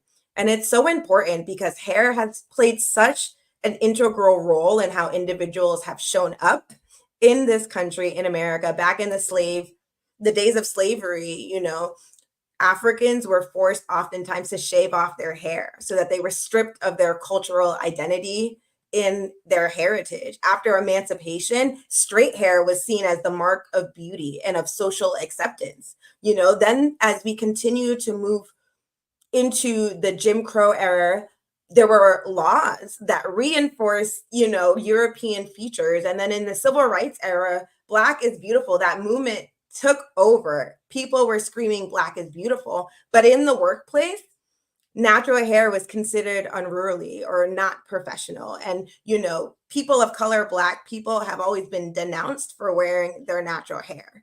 Denounced in the workplace, been fired in the workplace. And, as recently as 2019, the Crown Hair Act was passed in California first and then in other states, but to prohibit discrimination based on hair texture or protective styles. So hair is such an important conversation because of the way that people are portrayed in media and how it's really gone to the federal and state levels to really take a voice and an active stance on protecting people for wearing their natural hair. And Susie, you celebrate natural hair like none other. You're such a big advocate for people expressing all that they are. I would love for you to further introduce yourself, Susie, and then we're going to get into a really, I think, fun but important conversation on self-discovery awareness and that freedom to be liberated for yourself to show up in the world how you want to. So over to you, Susie. Oh, thank you so much for having me. I am so grateful. Happy Juneteenth. My name is Susie, also known as Hair by Susie. I own Hair by Susie. It's a hair brand and also a salon. I started Hair by Susie in the comfort of my home. About 16 years old, I started doing hair. It was something like a creative outlet. And, you know, as I was growing up, I'm Nigerian descent. You know, my family would tell me, hey, go to school to be a lawyer, be a doctor, you know, and a lot of those things didn't resonate with me. So I had to kind of create my own path, you know, and hair has brought me all over the world, you know, from working with like major celebrities to even working on a Broadway play, like so many amazing things. And I'm just so grateful to God because, you know, the journey hasn't been an easy one, you know, especially coming into the industry and, you know, everything is like very like one way and, you know, and then with my creativity and the color and incorporating all of that, you know, at the time that I started, it was like, pushing the norm, you know? So yeah, I'm just really grateful and I can't wait to like continue to share my story with you guys and questions you have. And yeah, I'm excited. Well, it's very exciting for you to be here, Susie. Would love to learn, you know, you are very open and expressive about what your journey has been like. Your journey braiding hair, but also your journey with yourself, right? Your journey, we were talking about love earlier and self-love in the panels before this, but your journey in understanding who you are, pouring into yourself, understanding what it means to really walk in self-care. Would love to learn more about what your journey has been like personally as you've navigated the hair industry. And then we're going to transition more to talk about the beautiful work that you have done and so many of the iconic cultural moments that you've truly been a part of. But Susie, would love for you to share more about your own journey, your journey really back to self. So it's so funny you said that. I feel like my journey with myself has been inspiring, also very challenging too, right? Because growing up, I was bullied, I was teased, you know, just for looking different, for having colorful hair, beads in my hair, and just standing out, having an accent, being Nigerian. And, you know, it took me having to go through all of that to say, you know what, like, I don't care what anybody thinks, you know, and I had to really go through depression. And depression wasn't easy because it was times where like I had no outlet, I had no one to talk to, you know, I was going through so much with my family, being in school, being labeled as an outcast, you know, doing different things that other people weren't used to. And then, you know, overcoming suicide, you know, overcoming depression, overcoming, you know, seeing myself as beautiful because I thought I was beautiful, and then everybody's like, oh, this is beautiful, this is not beautiful, there's a standard of beauty and I'm not it, you know. And I had to teach myself again that you are beautiful, I am beautiful, and give myself my flowers, you know, and stop waiting for a man to dictate what I think is beauty, and just pouring more into myself, even if it's doing my nails, getting my hair done, you know, going to the spa, you know, even creating hair sculptures on myself, because I said, if I want to pour into other people and create for other people, I want to be the first muse. I want to be the first example. So I use myself as an example to, you know, express my love of hair and beauty and creativity. So it's a journey, you know, and every day is day by day, you know. It takes just planning and just being happy and living in the moment, and God, to be honest, because if I didn't have God, I don't know where I would be, you know, like being a Black woman in America, being Nigerian, you know, just all of that, and even going through health crisis, you know, in America, being a Black woman, you tell the health system you're not feeling good, and they're like, "Oh, you're okay. You good. You good. You good. You can handle You're it." one of those patients. You know too much. Why are you asking all the questions? And it's Been so, there.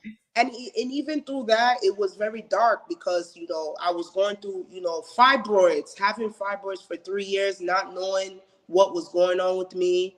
You know, that caused more depression because it was like no one's hearing me, but I'm in pain, you know. So I really had to try to be my own advocate and also invest in spirituality, you know, like invest in that spirituality, having that connection with God, having faith, you know, that there is going to be brighter days, that everything's going to be all right. You know, this is just a moment of your story to even speak to you guys right now, like to be able to tell everyone about my journey and like the things I've been through, and to be able to say it, and to be healthy, and to be alive, and to be able to create for a living. You know, I don't take that for granted because, you know, a lot of people are not doing what their purpose is, you know, and it's because it's like, you know, you haven't tapped into it yet, but I feel like this is the season where everyone is, you know, gonna start tapping into their purpose and just living on like their terms and what makes them happy, and then spreading that with the world, you know. So yeah, I'm grateful. I'm grateful to be here. I'm grateful to be able to speak to people and tell everybody about, you know, things I've been through and, you know, overcoming them too, you know.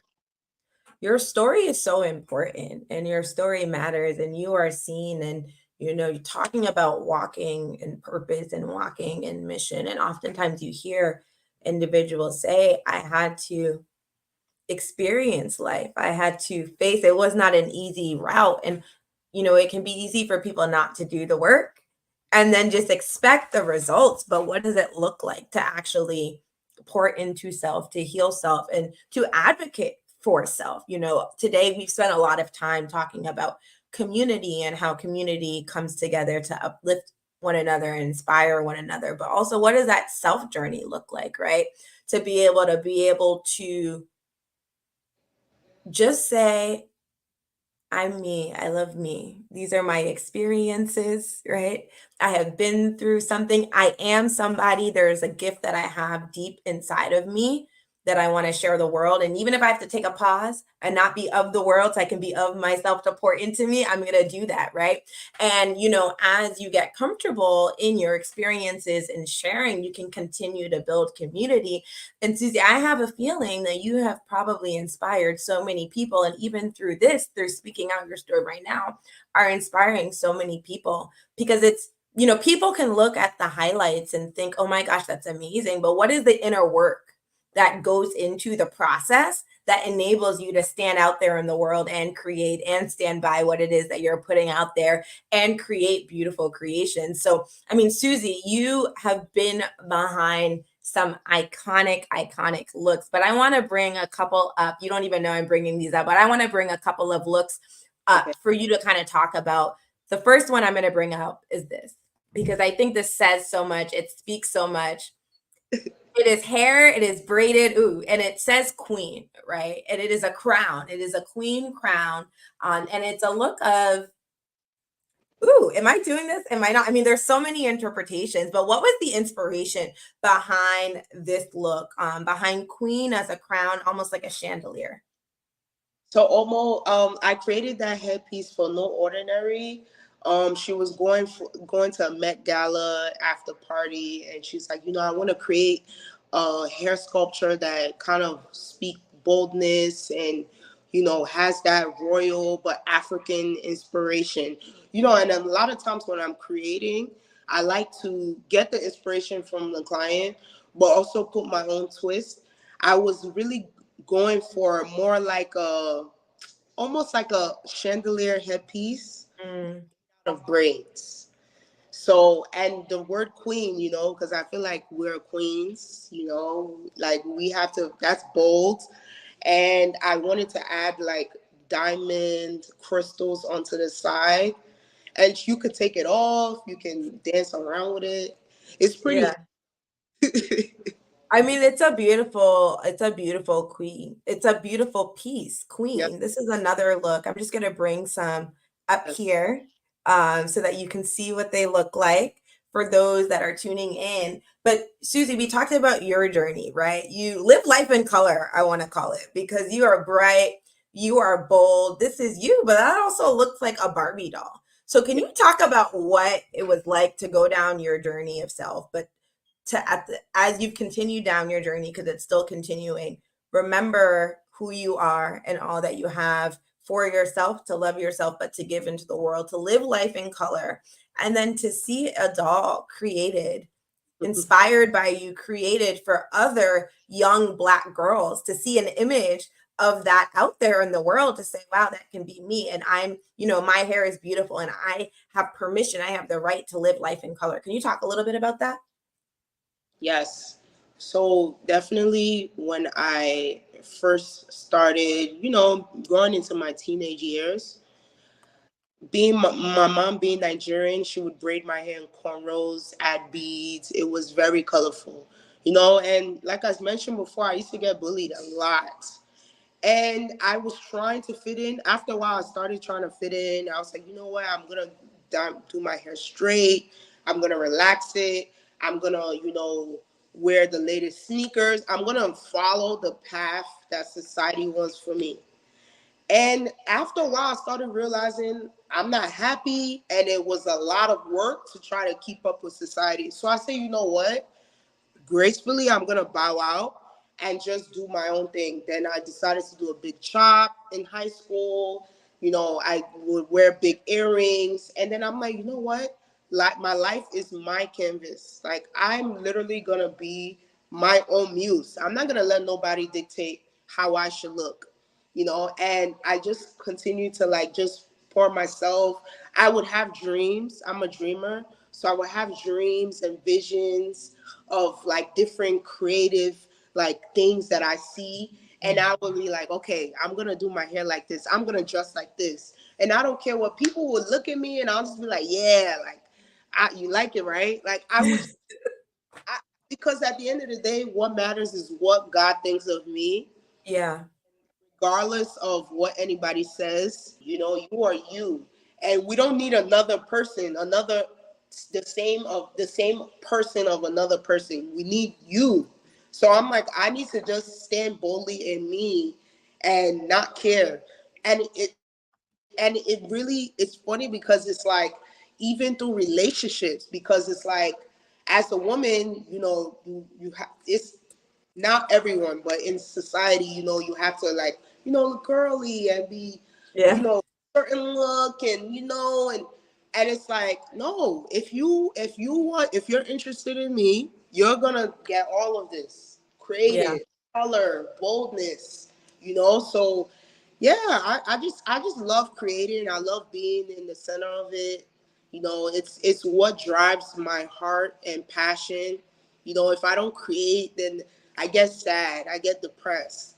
But if I'm in the element of always constantly creating and, building the vision, then, everything just it just feels like I'm living in a movie, or it just feels like, wow, I'm living my purpose. And that also inspires other people. I realized that. I was like, wow, people yeah, you inspire me to put color in my hair. I'm like, really? And oh, you inspire me to think outside the box, or, be different, or be a little more bolder, and a lot of times the workplace, they'll tell you hey, you gotta, look a certain way to get the job done. And it's no, you should be able to get the job done regardless of how you look, right? As long as you're presentable. But having color, I feel like color is it's everything, Yeah. It's true expression. And like you said, able to get the job done regardless of how you look. I remember I started my career in corporate, and I remember always having protective styles. I would wear extensions in my hair. I would wear braids in my hair. I was natural for so long, but nobody knew. And there are so many instances of men, of women, of children showing up in school and being thought less of because of their hair, because they might have dreads in their hair, working in spaces like the financial services and not feeling comfortable to be able to wear their hair, right? And feel like they had to straighten their hair and they had to adhere to a European style to say, this is what makes you beautiful. And there's something to be said about taking a stance, whether intentional or not, but saying that we're here, naturally proud. We're here to live life in color, brightly and boldly, and we're here to be the light, and we're not going to dim the light. And our hair doesn't take away from what we know, how we move, how we engage, how we contribute. If anything, it's an extension of who we are, our creativity, and how we're choosing to show up in the world. So the work that you do is truly phenomenal. You were just part of a play that was on Broadway. I believe it got nominated for a Tony Awards, and you were the hair consultant for the Yaya's braiding, African braiding. So I would love to learn more about that experience and what it's been like to go from your journey where you had a lot of questions, where you're trying to figure out yourself, where you felt like you were bullied, to now be the person that is providing consultative advice to a play, a show that is centered around hair and around hair braiding. Would love to learn more about that experience from you, Susie. So definitely, shout out to Jaja's hair braiding play. When I first started getting into hair, everyone would say, like, hair is not something that is a career. That's not something, you would want to do long term or build a business out of. It's just not a profession, And so living in the moment now and seeing like how much hair it's not just behind the chair, right? For example, this opportunity, being a hair consultant for a Broadway play that has been nominated for 5 Tony Awards. That alone is a blessing in itself, right? Because, when they brought the opportunity to me, I was like, what is a hair consultant? I don't really get it. And, and then when they explained it to me, I'm like, oh, okay. So basically I had to teach the actors and actresses how to do hair. So while they're like, doing the play, they look like braiders. They look like hair artists.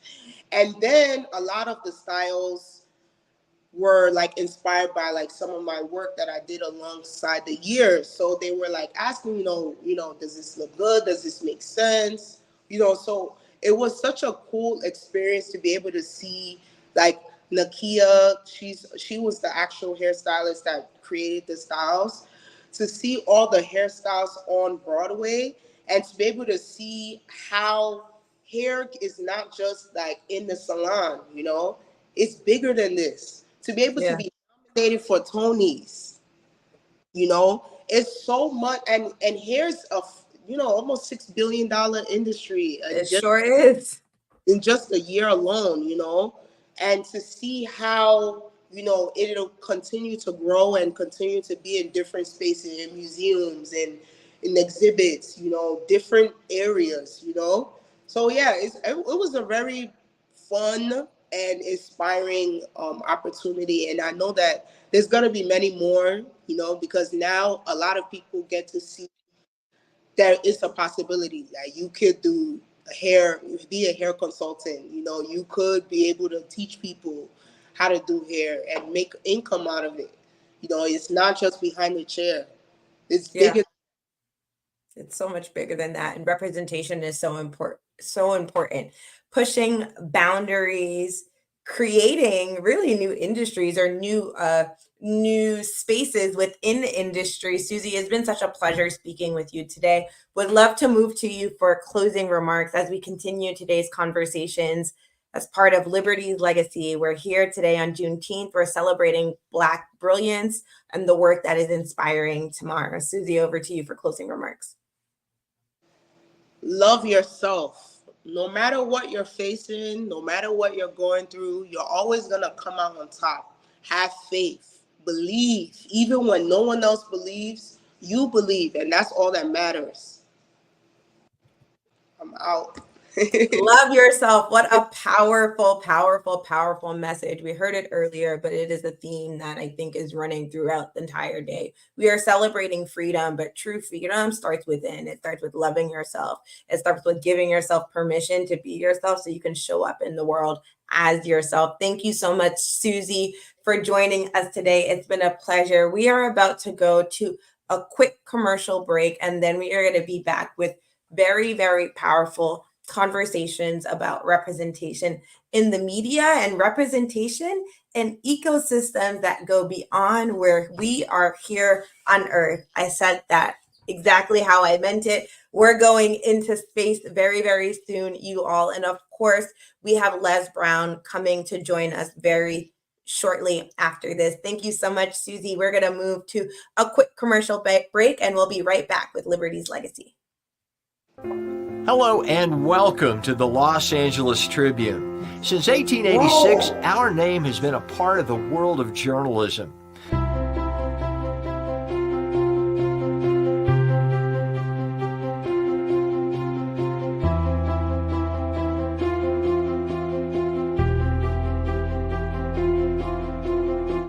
We've earned a reputation for being a publication that practices integrity, authenticity, and responsibility. For general inquiries, contact today. Thank you on behalf of the Los Angeles Tribune team.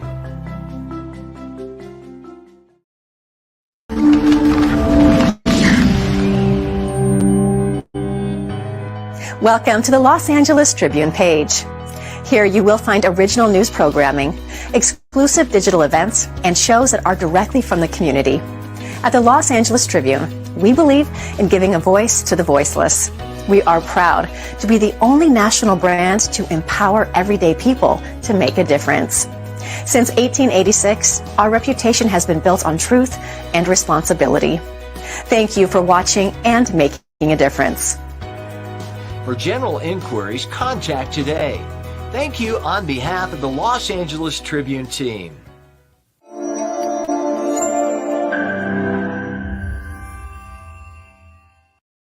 We are so delighted today that we have a visionary leader that is joining us. She is truly a trailblazer in what is she's trying to accomplish by curating content that empowers and uplifts young Black and brown children, providing them with experiences that celebrate and reflect their unique identities. There is so much I could share about our next guest, but I will just have to bring her on here so that she can tell you all more about who she is.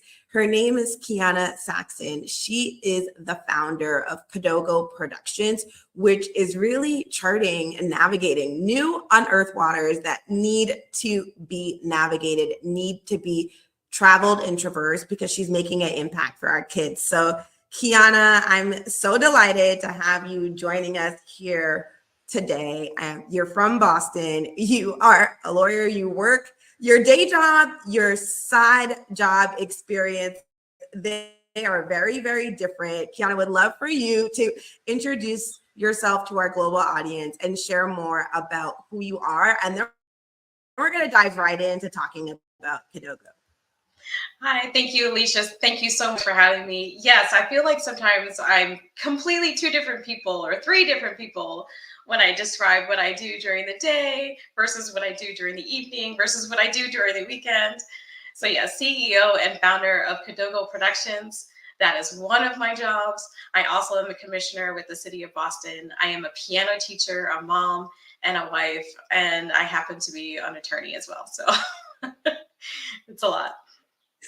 It's a lot, but it shows that we're all multifaceted. And in this world, we get to be all of those things, right? We get to show up as who we want in the world, and we get to choose what we want to do with our time, which for a long time we couldn't. So I think it's wonderful that there are so many aspects of you. How did you navigate from being an attorney during the day to really launching Kadogo Productions? Would love for you to share about your journey and then share with our audience more about what Kadogo Productions is all about, a sacred space for children. What is it all about for you? So the bridge between my work with the city of Boston as a commissioner and my entrepreneurial venture with Kadogo Productions, the bridge is being a mother. And so as I was watching what my child was watching, when I let her watch TV starting at around the age of 2, I very quickly noticed that there was anti-Black bias that was seeping through and literally blasting her in the face. And I didn't appreciate it. I actually got pretty upset. I was dismayed for a long while. I grumbled for a long while, and I just couldn't understand why there was still underrepresentation. I couldn't understand why we were still, when we do represent Black people, they are overly sassy, overly sexualized, overly violent, or they don't have any lines and they're not pushing the plot. Or when they are in the center of attention, you know, they're often not written by us. They're still written by the majority. So they're not getting our cultures and our voices authentically. And also when I noticed that even colors, as when preschoolers, that's what they first learn is colors. The color spectrum and the color psychology in children's media is still very biased. And so with the darker the color is of a character, of their clothes, their hair, you know, even just the ambiance, the more sinister and the more evil it is. And they're basically teaching children very obviously that Black is bad. Anything Black, the color Black, the person who's Black, the person who's darker skinned, you should be afraid of them and you should walk away, or it should be conquered. And so I just think that we can do a better job. And so I gathered a couple of people from my church. I go to Bethel AME in Jamaica Plain. And I said, I think we should just start off with some simple nursery rhymes. We can revamp them. And when I released the very first soulful rendition of a nursery rhyme, I think it was Wheels on the Bus, everyone was like, oh my gosh, this is what you need. You need to do this accelerator. You need to go in business. You need to like actually make this a real company. And I kept on responding to the need. And so here we are today. We are building an ed tech app. We are still a children's media company where we are not only curating the content that every child deserves, but we are also producing content that no one has seen. And this is the kind of Black-centered, we are centering Black joy and Black excellence in a way that is very high quality, in a way that honors the cultures and the voices that are all throughout the African diaspora. And the ed tech aspect of it is that we're actually saying it helps children to learn material better if that teaching is done in a culturally competent way. And so there is a whole curriculum that we're working with, and we're collaborating with different creators to say, you know, these are the holes that we can fill. It is such a journey. It is a labor of love. It is something that is completely necessary. And I am inviting everyone and literally their mama to come and help. I mean, Kiana, the work that you're doing is remarkable and it's important. You know, for those of you that are unaware, Kadogo is a platform that provides Black-centered content that's created for kids, you know. You've shared in the past, Kiana, that, you know, for animated content, Black characters are represented less than 6% of the time on screen. And so imagine what that can do to a young child when, like you said, they're learning, but they're not represented. So for those of you that are tuning in, Kadogo's goal truly is to offer diverse and culturally relevant content and activities for children, and also provide a space for parents where they can find all of this curated content. Because I think parents are looking, you know, I am not a parent, I am an auntie, and I babysit. I love to babysit, and I go to YouTube, and, you know, I've watched Gracie's Corner. In fact, that's one of my favorite, you know, that is one of my favorites to play when I'm babysitting, because when you look at it, a lot of the children nursery rhymes, they've been the same. The lyrics are the same, the languages is the same. And so you're really taking a fresh take on providing a curated space and community for other content creators to bring the content that they're creating to the forefront, but then also tying that into what you like to call edutainment with your tech education space. For you, what is the primary goal that you have as you think about children and their perceptions and their self-esteem when you are actually thinking about how you curate the content that you bring to the platform? Yeah, Alicia, just to echo your sentiments about Gracie's Corner. I love Gracie's Corner, and Gracie's Corner deserves to be on a platform where you can stay on Gracie's Corner. You can stay in a safe place. What happens with YouTube is that as soon as you start on YouTube, the algorithm takes you left and you don't end where you started. And sometimes those places are completely inappropriate. And so it really does make for it to be necessary to create a safe platform. So if you could just remind me of your questions, I wanted to make sure that I get it correctly. Yeah, for sure. What do you look at when you are actually going about curating content? Oh, yeah. So the thing about being able to speak to children, what I have said to my mind is kind of like a mantra. I want to be able to uplift and to honor their souls. I want to be able to have a child to grow up honestly believing that they can do anything that they want to. And that is what we have required our children to do thus far. Children of color, what we've required them to do is to play mental gymnastics. Yeah. They have to listen to their parents who say, you could do anything. But then we send them off to watch content that shows them that they can't. And so there needs to be a harmonic balance between what they are hearing from their family and the people who actually love them and the environment around them. And so what we are trying to do is not only to create a digital platform that constantly spreads this good message, but to create an entire community. And this is why I'm wearing this Kadogo is that we're expanding even what we started doing, which was just to create and curate content. We've, again, responding to the needs of parents, we're saying that there actually needs to be a village. And this is, we've said this, what is the adage? It takes the whole village to raise a child. And so we're creating this digital platform, but we also pair it with live events. And this is we just finished a live event on June 8th. And I have to tell you, Alicia, we have some of the most beautiful pictures and footage from this event because we call it a read and do. So we had collaborating with a children's book author. She came down from New York, she read her book, and then we magically brought it to life. So this was a children's book about children putting together a fashion show. And it was about, the entrepreneurial spirit, it was about the creative spirit. And we said, well, we're going to package that within the next couple of hours.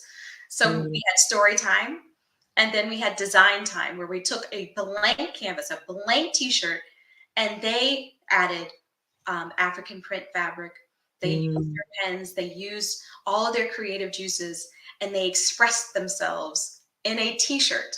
Then we told them to put it on, and they modeled it down the runway. And then a photo shoot.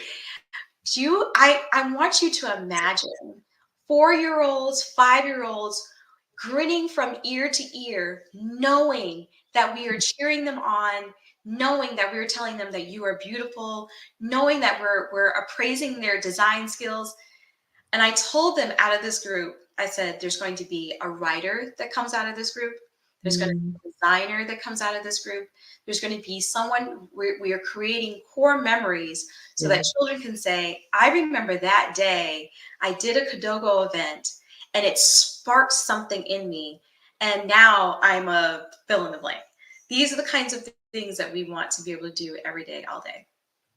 Wow, that's wonderful. I was smiling, like just imagining these young kids creating their shirt and then walking down and being proud of their creation. And you said Kadogoville, right? Because you're a platform, you create content. In addition to your in-person events and activities, you also have activities and puzzles directly on the platform. Can you talk about why it's important for you all to incorporate not just content, but actual activities, puzzles, and the approach that you take in designing some of these digital experiences for the kids that join Kadogoville? Yeah, so there's a whole structure behind what kids see on the platform. And right now the platform is kadogo.tv, but it will soon be kadogoville.com. But we call it loops. And so I want you to, again, put on your imagination. So we're opening up an app, and the app shows a urban landscape, and children can navigate and explore this urban landscape on their own. So the loops, the first letter of that acronym is L for look around and explore. We're asking the children to look around and explore this digital world called Kadogoville. Building by building, place by place, space by space, these children can navigate and learn at their own pace. And so each building, if you take the Move It and Groove and Wellness Center, this Move It and Groove and Wellness Center, they can click on that building and they can find the relevant videos. So these will be videos about, say, Pilates or yoga or a sport. Take a bookstore, for instance. You can imagine that there'll be books in there. And so look around and explore. And then O is open a door. You're going to open a door to a space or building. You'll find the relevant content. Occupy your time by looking at not only passive content like videos, but then the interactive content, which is what you're talking about. These interactive videos will also, these interactive activities will also pertain and relate to the videos and the building that they've clicked on. So everything is integrated, everything is to reinforce, everything is to understand that children learn in different ways. So some children do not learn just by hearing and seeing. They have to do, they have to interact, they have to apply, they have to be able to manipulate. And then we're asking them to play. That is the loop. We're asking them to play off their screens, to play outside. And that's why we put on these live events. We're not asking children to spend an inordinate amount of time on even our app alone, but definitely not just screens in general. But we really want them to play outside. And the last letter is S for loops. We're asking them to spend, save, or send their Kadogo bucks. So yes, we're giving them incentivizing them along the way of the loops process. We're incentivizing them with Kadogo bucks, but they can do anything that they would like with those Kadogo bucks. They can send it to an organization. Maybe we can partner with a nonprofit to as a charitable donation. Maybe we can have them to save it, and we can partner with some sort of institution so that maybe it translates to real dollars, or they can spend it on the app on clothes for their avatar or something like that. This is our vision. Yes. We understand that digital and technology product roadmaps can be very long. But we've already started to code it. We have a fantastic UX UI designer.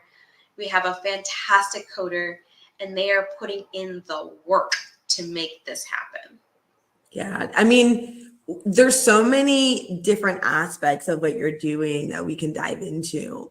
But something I really want to highlight right now is the fact that you're acknowledging the fact that there are more than 7 different kinds of learning styles. Like some individuals, it's visual. Some they learn in social environments. Some they learn better by themselves. Some it's verbal. Some they actually read. And you're acknowledging the fact that there are multiple different learning styles for individuals, for young children, and meeting them where they're at, so they feel included as part of the education and entertainment experience, which is really important because sometimes traditional modes of education only account for 1 or 2 of the learning styles, oral, kinesthetic, so interactive. There's so many, and you're acknowledging that. Yeah. For you, you're curating a community that's all about representation, that is all about not only being represented on screen, but really being cognizant of what is the type of content. You are also a Black tech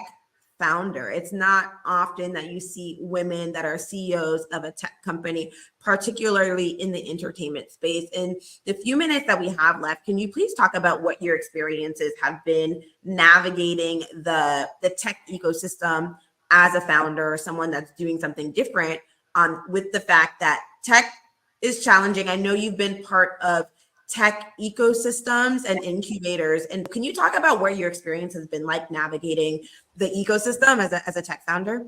Yeah, it's been tough, but I think not to toot my own horn, I probably have been able to surpass a lot of some of the data. The data has been speaking. Toot your own horn. We want you to celebrate all that you've done. You're doing so much. Please.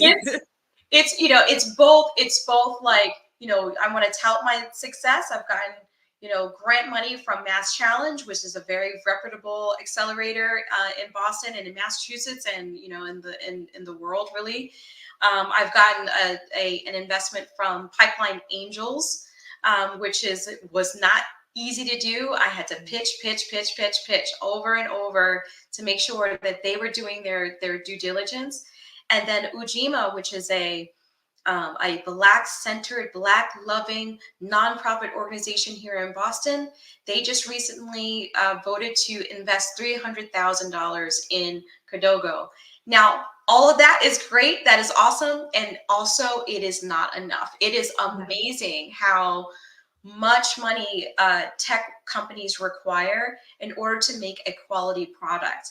We really need $1 million. And I have to say that with a straight face, because that is what is required in order to really make a go, in order to be competitive in the marketplace, in order for children to not have to forgive, an app that doesn't have all the whistles, the bells and whistles, in order for parents to really say, this is something that I want to offer my child.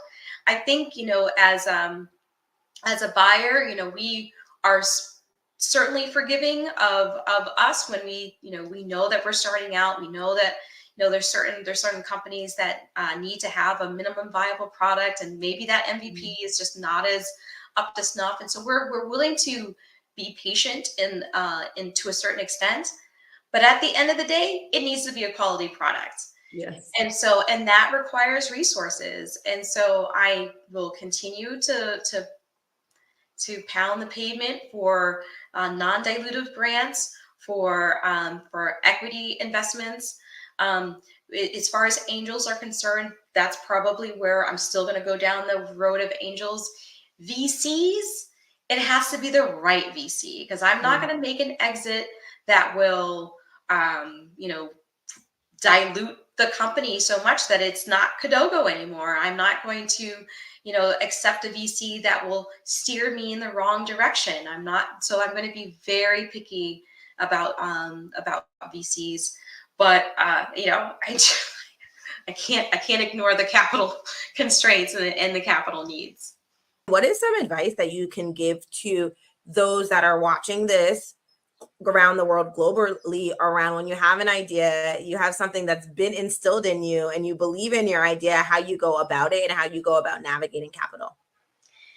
Yeah, it's been quite a journey. When I first started to say, I'm an entrepreneur and I've started a company, I did not say that I was a tech founder. That is something that I've had to evolve and really recognize.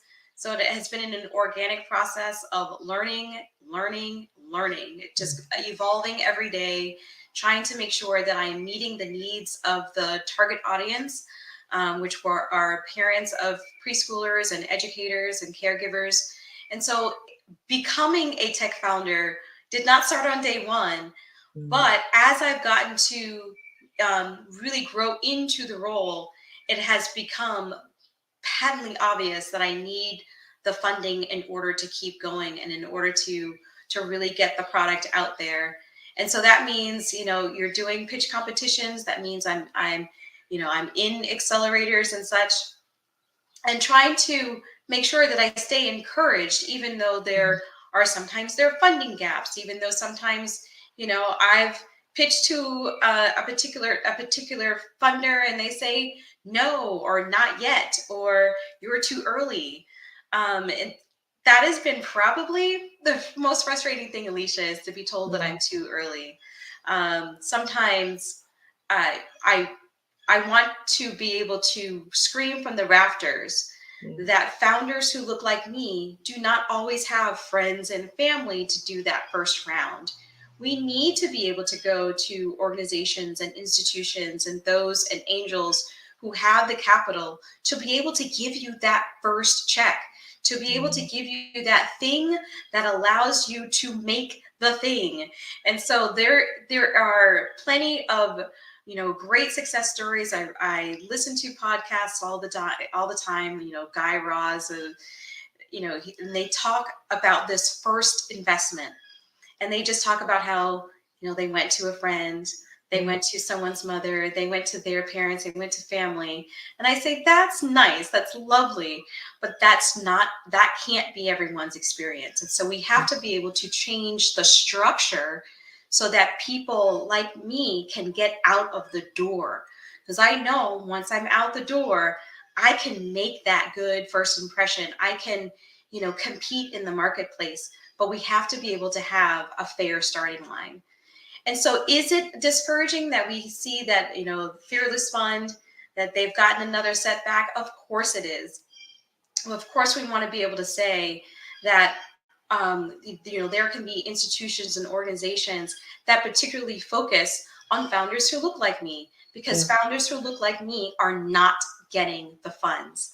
For those of you that are tuning in, we are currently speaking with Kiana Saxon. She is the founder of Kadogo Productions. Overall, Kadogo aims to empower and educate Black children through high quality Black-centered media and interactive experiences that are tailored to the interests and needs of children. So Kiana, would love to go to you for closing remarks.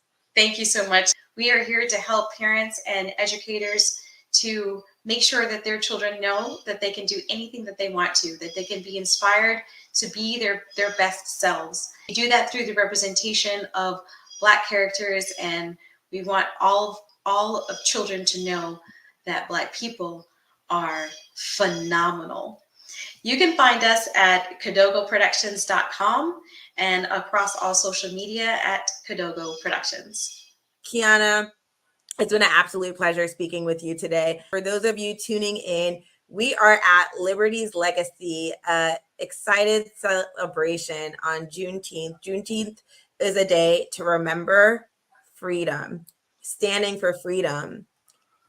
In today's world, freedom extends to emotional freedom, financial freedom, creative freedom, the freedom to be who you are, the freedom to show up in this world the way that you want, being cognizant of those around you, but also the freedom to believe in yourself, right? It starts within. All that we do out in the world starts within. You are tuning into Liberty's Legacy. We just had Kiana Saxon on. Stay tuned right after this commercial break. We will be back. This is a conversation that you will want to miss. Until we see you in a moment. Thank you, Kiana. Thank you so much, Alicia. Have a good one. Thank you so much. Hello and welcome to the Los Angeles Tribune. Since 1886, our name has been a part of the world of journalism.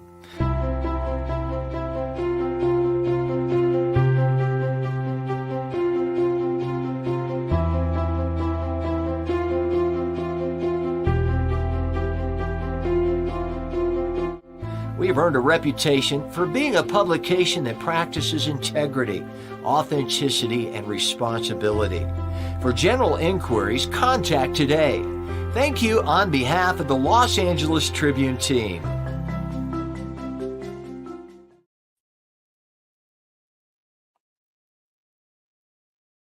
Hello, everyone. Hello, everyone, and thank you so much for continuing to tune in to Liberty's Legacy, a Juneteenth celebration where we're celebrating Black Brilliance, those that are doing the work today and are inspiring tomorrow.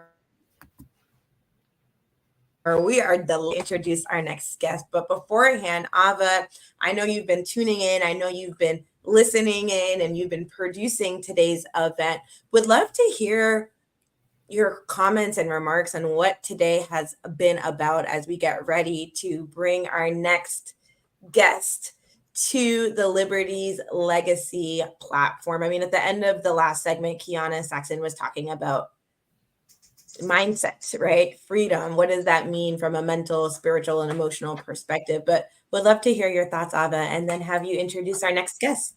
Absolutely.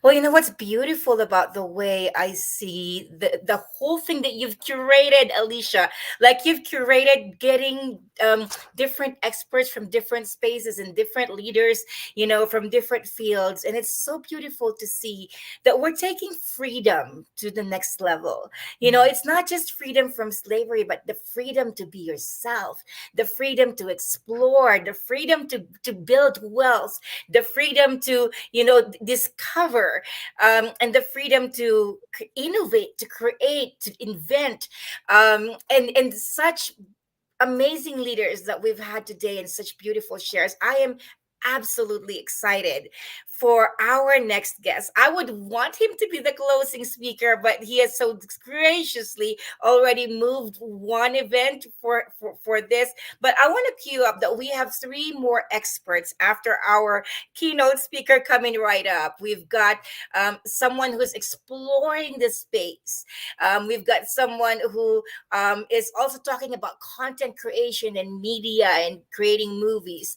And then, you know, we have someone in venture capital. So talk about taking liberty, taking freedom at the next level. And what is freedom about, right? Like, what is freedom? It is for us to be able to explore the greatest versions of ourselves in a way that we can contribute to the world, in a way that we can contribute to our families, our communities. And that's what I've been seeing today. So Alicia, thank you for curating this so beautifully, and really working in bringing these leaders. I am actually going to give you the mic to introduce our most special keynote speaker, who will also be partnering for an in-person event in LA coming right up. But Alicia, please take the mic on this. Thank you so much, Ava. I appreciate it. And I mean, I love what you were just sharing, Ava. What does freedom mean today? And how are we continuously pushing what freedom means and understanding that it starts within? You know, it is a delight, it is an honor to bring our next guest up. Our next guest is Les Brown. He is a renowned motivational speaker, an author, a civil servant. He's a powerful orator. I mean, when you hear his voice, the presence that his voice has, and has such an inspirational life story. Les Brown embodies resilience, the spirit of resilience, the spirit of really recognizing human potential and speaking life into individuals, motivating individuals, and highlighting his own experiences, his own struggles, and sharing what that means for him and how he shows up and contributes to the world, and then inspiring coaches, inspiring speaker. His speeches have been heard all around the world. He has a coy sense of humor, and really brings his full spirit and emotion to the presence that he brings to the stage. Les, your messages of resilience, of hope, and the power to believe, to dream, have truly inspired millions of people all around the world. And you're not done. In fact, you're just getting started. There's so much that you have in you to contribute to the world. It is our collective honor, Ava, myself, our CEO, Mo Rock, who is tuning in right now, to say thank you, Les, so much for joining us as part of this special Juneteenth celebration. Hello, Les Brown. Hello, how are you? It's a pleasure to be here with the two of you. And I'm excited about this period and this time that we're celebrating. It's so very, very important that we step into a place of reflection. And I'm thinking about the young lady that you interviewed, Kiana.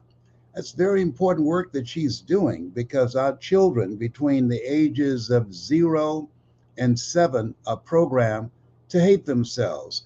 There's an experiment that was done by Jane Elliott. It's called Brown Eyes, Blue Eyes Survey and Concept, where she had these kids who had different color eyes.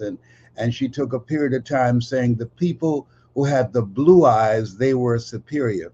And the scores and the grades of the ones with the brown eyes began to drop. And then she said, after a few weeks, she said, we made a mistake. It's the kids with the brown eyes that are superior, and the blue eyes are inferior. And then the reverse happened, that the ones who were told that they were superior, their grades went up. The ones who were told they were inferior, the grades went down. You think about that in the context of the education in this country. We're not educated, we are indoctrinated. They determine, the system determines how many prisons to build based upon the failure rate of African American males. Based upon the number of African American males that fail in school, they determine, extrapolate from those numbers how many prisons to build. Now, when I was in the 5th grade, I was labeled educable mentally retarded and put back from the 5th grade to the 4th grade, and failed again when I was in the 8th grade. 87% of the kids that are relegated to special education, like myself, are African American or brown people. And so the work that Kiana is doing, and just this period that the Los Angeles Tribune are engaged in a process, is calling on us to reflect on how we got here and the work that we are called to do, to work through the legacy that we've been handed from our ancestors, to build on that and to go even further. Alicia?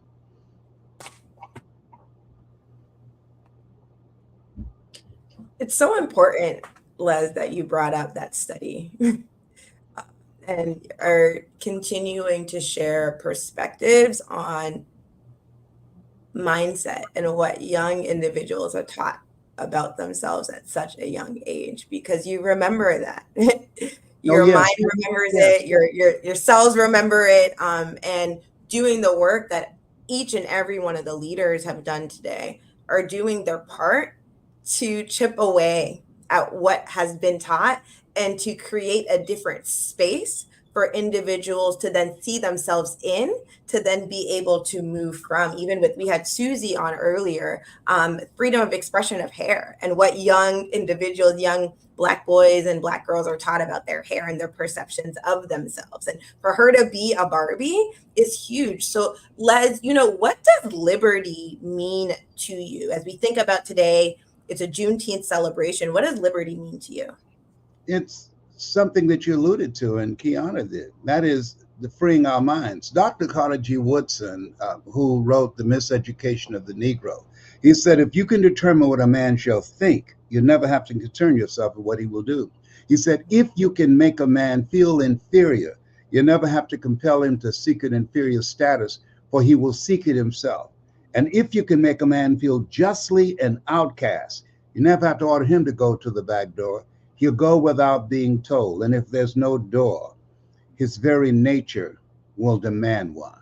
I spoke at a prison, and when I went in, they took me in early, and the young guys were led in. And the majority of them were sagging. They had their pants below their butts, as we see every day. So I said, hey, I'm an old man. What do you call how you wear your pants? And they all said in unison with energy, sagging. I said, sagging, wow. I said, if you can determine what a man shall think, you never have to concern yourself with what he will do. I said, How do you spell that? They said Saggin. I said, say it again. Saggin. If you can determine what a man shall think, you never have to concern yourself with what he will do. If you can make a man feel inferior, you never have to compel him to seek an inferior status, for he will seek it himself. I said, I want you to spell it backwards. And when I told them, you can hear a pin drop in the room. And so our goal in reflecting on this day, where slaves, 250,000 slaves were enslaved 2 years after we were emancipated by Lincoln. 2 years. And so it's the mindset that we have to really, really focus on. There's an African proverb that says, if there's no enemy within, the enemy outside can do us no harm. We have riots many times and marches about police brutality and police deadly use of force in our communities.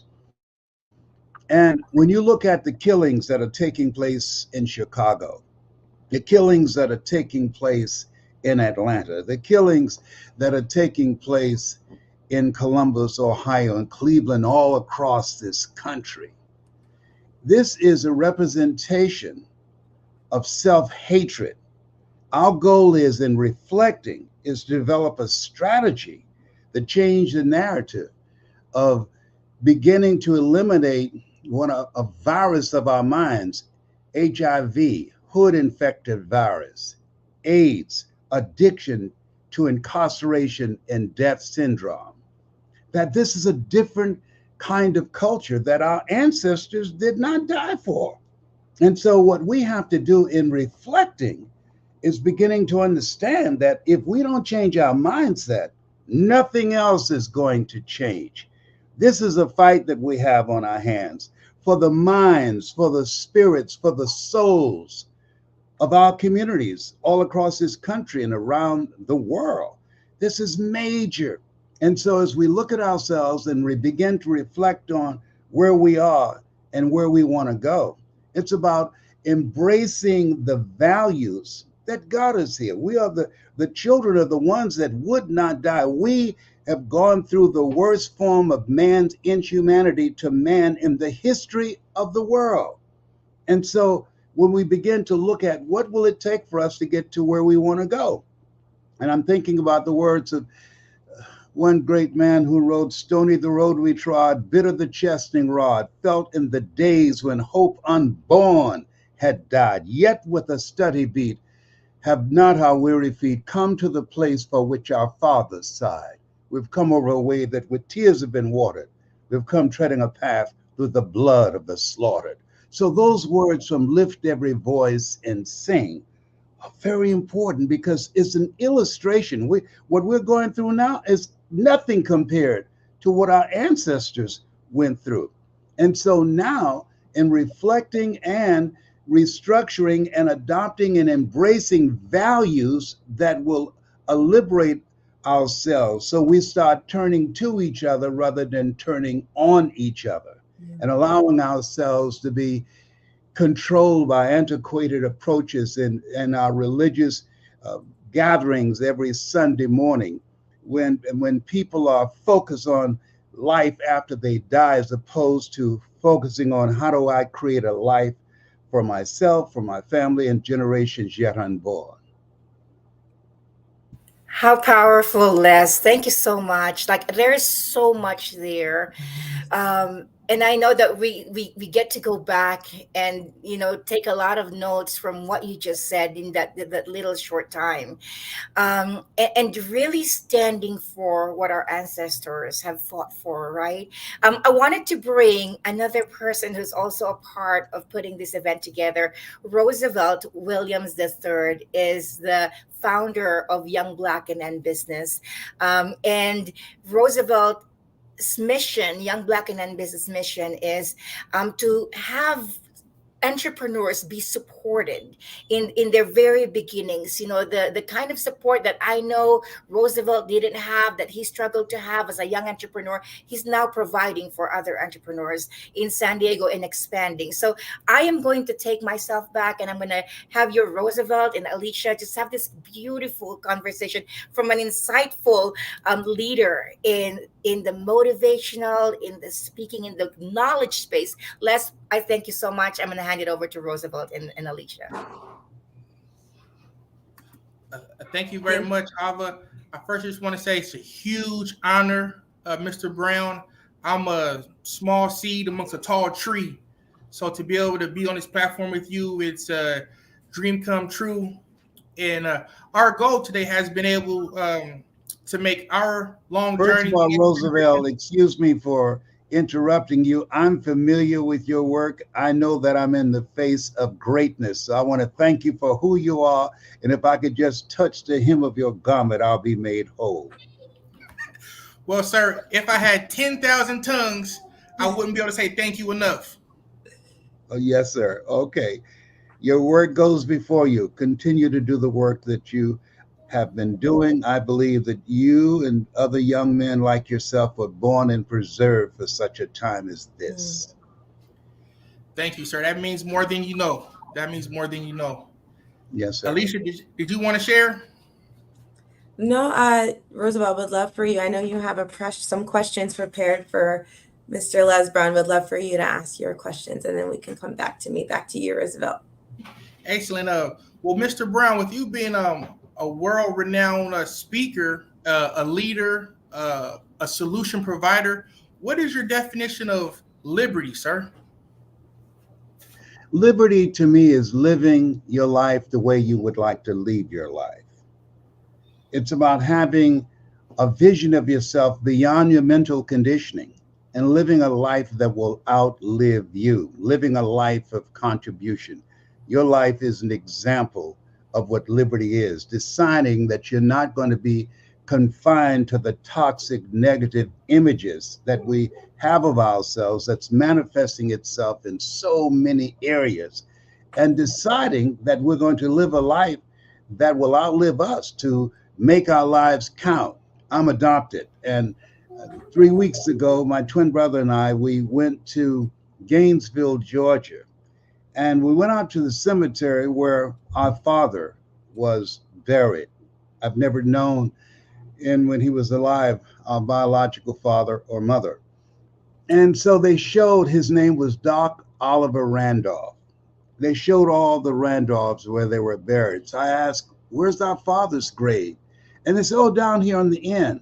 So we went down to the end of that place where we were walking, and the lady just pointed toward the ground. I said, I don't see anything there. And then she bent down and she picked up a little stick by the size of a popsicle. And on there written was Doc Oliver Randolph. I said, he doesn't have a tomb? And she said, no. And people were coming up saying, oh, Les Brown, your mother, your birth mother's Dorothy Bell Rucker. She trained me. Your mother, Dorothy Bell Rucker, she played the piano and she was a motivational speaker, and she spoke along with your grandmother, Beulah Rucker, of the Beulah Rucker Museum, Mary McLeod Bethune and Eleanor Roosevelt. All these stories about our mother. My brother broke down crying, but there's not one story about our father. He lived a life of no consequence. He had no mark on his grave because his life did not matter. And I think, in one of the biggest lies ever told, a woman can never raise a boy to be a man. That's 81% of our homes are raised, men who were boys raised by their mothers. At Father's Day, when Father's Day came around, we gave Mama a Father's Day card as well, because she was Mama and Daddy all wrapped in one. And so when we think about where we are and the strategies that we must implement that will help to restructure our vision on how we see ourselves and how we're showing up in life, particularly young men. And so that's why I hold you in high esteem for the work that you are doing, because cultures are created by people and they can be changed by people. And the secret is to maintain commitment through all the setbacks, through all the disappointments and frustrations that we're going to encounter, and changing the way that we're showing up as a people.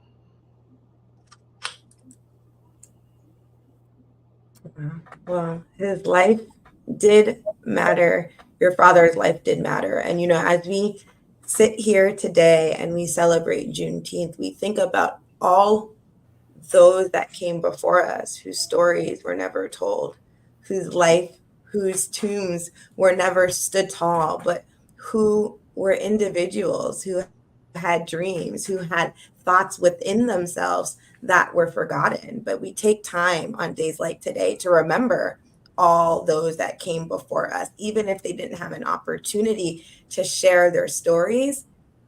We share them for them. We remember them for what they contributed to the world. Just like you've shared the story of your father, even if it's saying that his story didn't matter, you're making it a point to show each and every person listening to this right now that they are important. Their story matters. You know, that they have that belief within them to show up as they are, because that is critical. Les, as we think about mindset, as we think about how individuals can navigate, going back to what we started speaking about when we first started this segment, navigate who they are in the midst of what the world around them says about who they are. What are 2 or 3 strategies that individuals that are on their journey back to self can think about or remember as they go down that journey? Because it can be a difficult one. It is beautiful, but it can be very, very difficult to go down that journey back to self. Alicia, it's a good question. See, Alicia and Roosevelt, all of us are born the same way: dumb, naked, and speechless. As a former foster kid and adopted, I met 2 brothers that I did not know I had. And they saw me and said, "Whoa, you never saw our mother. We were raised by her, but we're not like her, but you are." Well, the difference, people say, well, it's in the genes. No, I remember spending a day with Maya Angelou, and I complimented her. I said, "You're such a gifted communicator." And she said, "I don't like being told that." And I said, "Why not?" She said, "Show me a gifted heart surgeon." I worked on this. When I wrote, "I Know Why the Caged Bird Sings," I developed myself. The people that we are the descendants of, and the people that are going to create a new legacy, are the people that will put in the time and effort to begin to develop themselves so that they can become, as Mother Teresa would say, a pencil in the hand of God, and turn the page and start writing new chapters in the future for our children and for our children's children. We've got to begin to step out of our mental conditioning where we've been programmed to be consumers of entertainment as opposed to consumers of information. And this era of what the late Peter Drucker calls the era of the 3 C's: accelerated change, overwhelming complexity, and tremendous competition. Projections are that by 2030, 60% of the African American community will be unemployed. Over 325 million jobs are being lost to artificial intelligence. And so just think about that. Staggering. In Columbus, in Atlanta, they're saying over 65% of African American females won't have a suitable man of education and mental stability to marry. How did that happen? Because you can't rap your way to success. Everybody can't play basketball or football. And we have to begin to do what Kiana is doing, expanding the vision of our children beyond the mental conditioning and their environment. Circumstances and environment. Matthew Portier, who wrote the book called The Measure of a Man, he said, when you go for a walk with someone, something happens without being spoken. He said, either you adjust to their pace or they adjust to your pace. Whose pace have you adjusted to? So we have to right now, in reflecting on Juneteenth, is create communities of collaborative, achievement-driven, supportive relationships so that we can create a new legacy for generations yet unborn.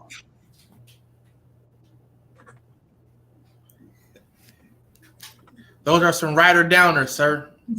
Beautiful. Want to let that sit for a second. They definitely are some writer downers, like Roosevelt always likes to say. That is a phrase I've definitely coined from you, Roosevelt. I mean, Les, those stats are staggering, right? As the world continues to develop, right? As we look and work to bridge wealth gaps, knowledge gaps, the point that we're trying to reach continues to get further and further away. And, you know, we're moving beyond Earth. You know, the world is moving literally into space, and we're going to have DJ joining us a little bit later to talk about that. But, you know, it's real, right? We fought for so much. There's so much work that's being done right now by leaders to close the gaps and to bridge the gaps. But technology is continuing to push forward. How can individuals that are going to be impacted by the ways that the world is continuously evolving kind of take a stance to say, I won't be left back, I will do the work? Like, what is it that they can actually do? That's a good question. Get ahead? What we have to face is, this is a new world, and you can't find a way to break through with old keys to fit into new locks. This is a place where Einstein said, the thinking that has brought me this far has created some problems that this thinking can't solve. So what we have to do is begin to put our heads together to elevate our thinking, to elevate our skills, so that we can stay ahead of artificial intelligence. You know, a lot of people are intimidated by it, but I came along during the time of Marvin Gaye and Tammy Terrell, and artificial intelligence is a scraper. It scrapes information that's already out there. We were created by the creator to create. And I say, ain't nothing like the real thing, baby. That we have always been creative. We always have been the trendsetters for the planet. And we can continue to do that, but that must become our focus and beginning to interrupt our thinking. And every time Roosevelt does work that he does with young people, and every time the Los Angeles Tribune or you, Alicia, and Arbor have a program of this nature, that how people live their lives is a result of the story they believe about themselves. And so when they listen to us, we distract, dispute, and inspire. We distract them from their current story. And as they continue to listen, we begin to dismantle their current belief system and inspire them and give them the courage to make new choices. We have to do this continuously. This is no time to be silent. Evil prevails when good men and women do nothing. That's why this moment of Juneteenth, this time that we're reflecting about what happened, and what is it that brought us here, and what do we do now? How do we, in this era that the late Peter Drucker said that we must unlearn, learn, and relearn, that this time where we are, that artificial intelligence is projected to dominate most of the jobs that now exist. I was in a hotel and room service was served by a robot. They got automated fast food places. They got automated restaurants. Come on. And so when we look at where we are now, this calls for us to step up and begin to look at what are the new skills that we need to develop. How is it that we need to begin to prepare our children, but ourselves as adults? I'm 79, and every day I read 30 to 40 pages of something positive. Every day I'm learning something today that I didn't know yesterday, because my goal is to have an anti-assisted living program, anti-nursing home program, because after the nursing home is the cemetery. And to be independent. You know, I have an who's going to wipe my behind strategy. I'm not looking to my children to take care of me. I want to be able to wipe my own behind. And I don't even know if they like me like that. I know one will write a rap song about it, and another one that will pray for me, and one other will pay somebody to come in and take care of daddy. But hey, this is a different generation. One of my very good friends, he's helping to take care of his sister, and he asked his niece, her daughter, are you going to help us? And she said, I'm not cut out for this. I don't do that. That's not how I roll. So this is a different place, different values that these young people have, not valuing life to the extent of preparing themselves and developing this new world that we're now in. Y'all quiet. I hear crickets. Woo! Soaking it all up. I mean, and I'm taking copious notes. You know, but it's, I mean, character and values, and the world is changing. Just yesterday too, I was watching a video on a robot that was serving food in a restaurant, and you mentioned that you read, that you learn every day, that you look into positive experiences and positive learning. There is so much negativity in this world, and as the world continues to evolve, there is a lot of negativity here at the Los Angeles Tribune. I'm glad you brought that up. What we have to do is police our minds, and what I mean by that, nothing can get in except through the eyes or the ears. And so what we have to do is step away from this concept, garbage in, garbage out. No, garbage in, garbage stays. And it shows up in the attitudes of us and our children. When you watch the news, if you're not consciously feeding your mind positive things. I'm a 39-year fourth stage cancer conqueror because of God's grace and mercy. And what happened for me is when my doctor told me, he said, Mr. Brown, yeah, fourth stage cancer. And I asked, is there anything else? He said, metastasized to 7 areas of your body. I said, wow. He said, why are you smiling? I said, man, 7 is my lucky number. I was born February the 17th. I'm one of 7 children. Joshua marched around the walls of Jericho 7 times. Naaman dipped himself in River Jordan 7 times. I said, is there anything else? He said, yes. I said, what? He said, and you're ugly too. Woo! I said, man, Dr. Golson, this ain't funny if this is serious. He said, but you got this. He said, I never tell my patients that they're terminally ill. What I say is that my knowledge and my skills have terminated. I determine the diagnosis. You and God determines the prognosis. And whoa, I left there not with a heart full of fear, false evidence appearing real, but a heart full of faith finding answers in the heart. And the voice in my heart said, you got this. And so we have to consciously program ourselves, or otherwise our minds will be programmed. Yeah.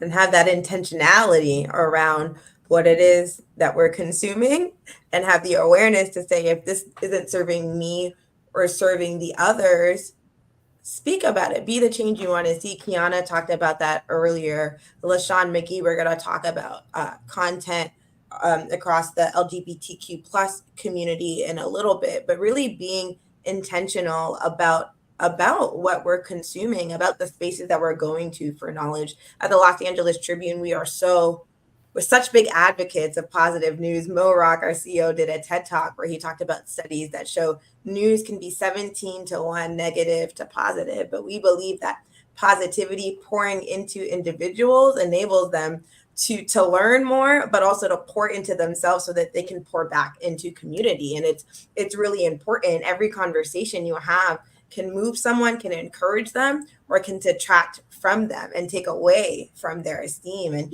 where are we along that? When I went to a friend of mine who was a high-ranking executive with Ohio Bell, I hired him as my coach and mentor to help me to learn the language, the communication style for corporate America. I wanted to find a way in which I could be able to penetrate that market, because I was going to all these seminars and workshops, and I was the only African American there. I was like a fly in a glass of buttermilk.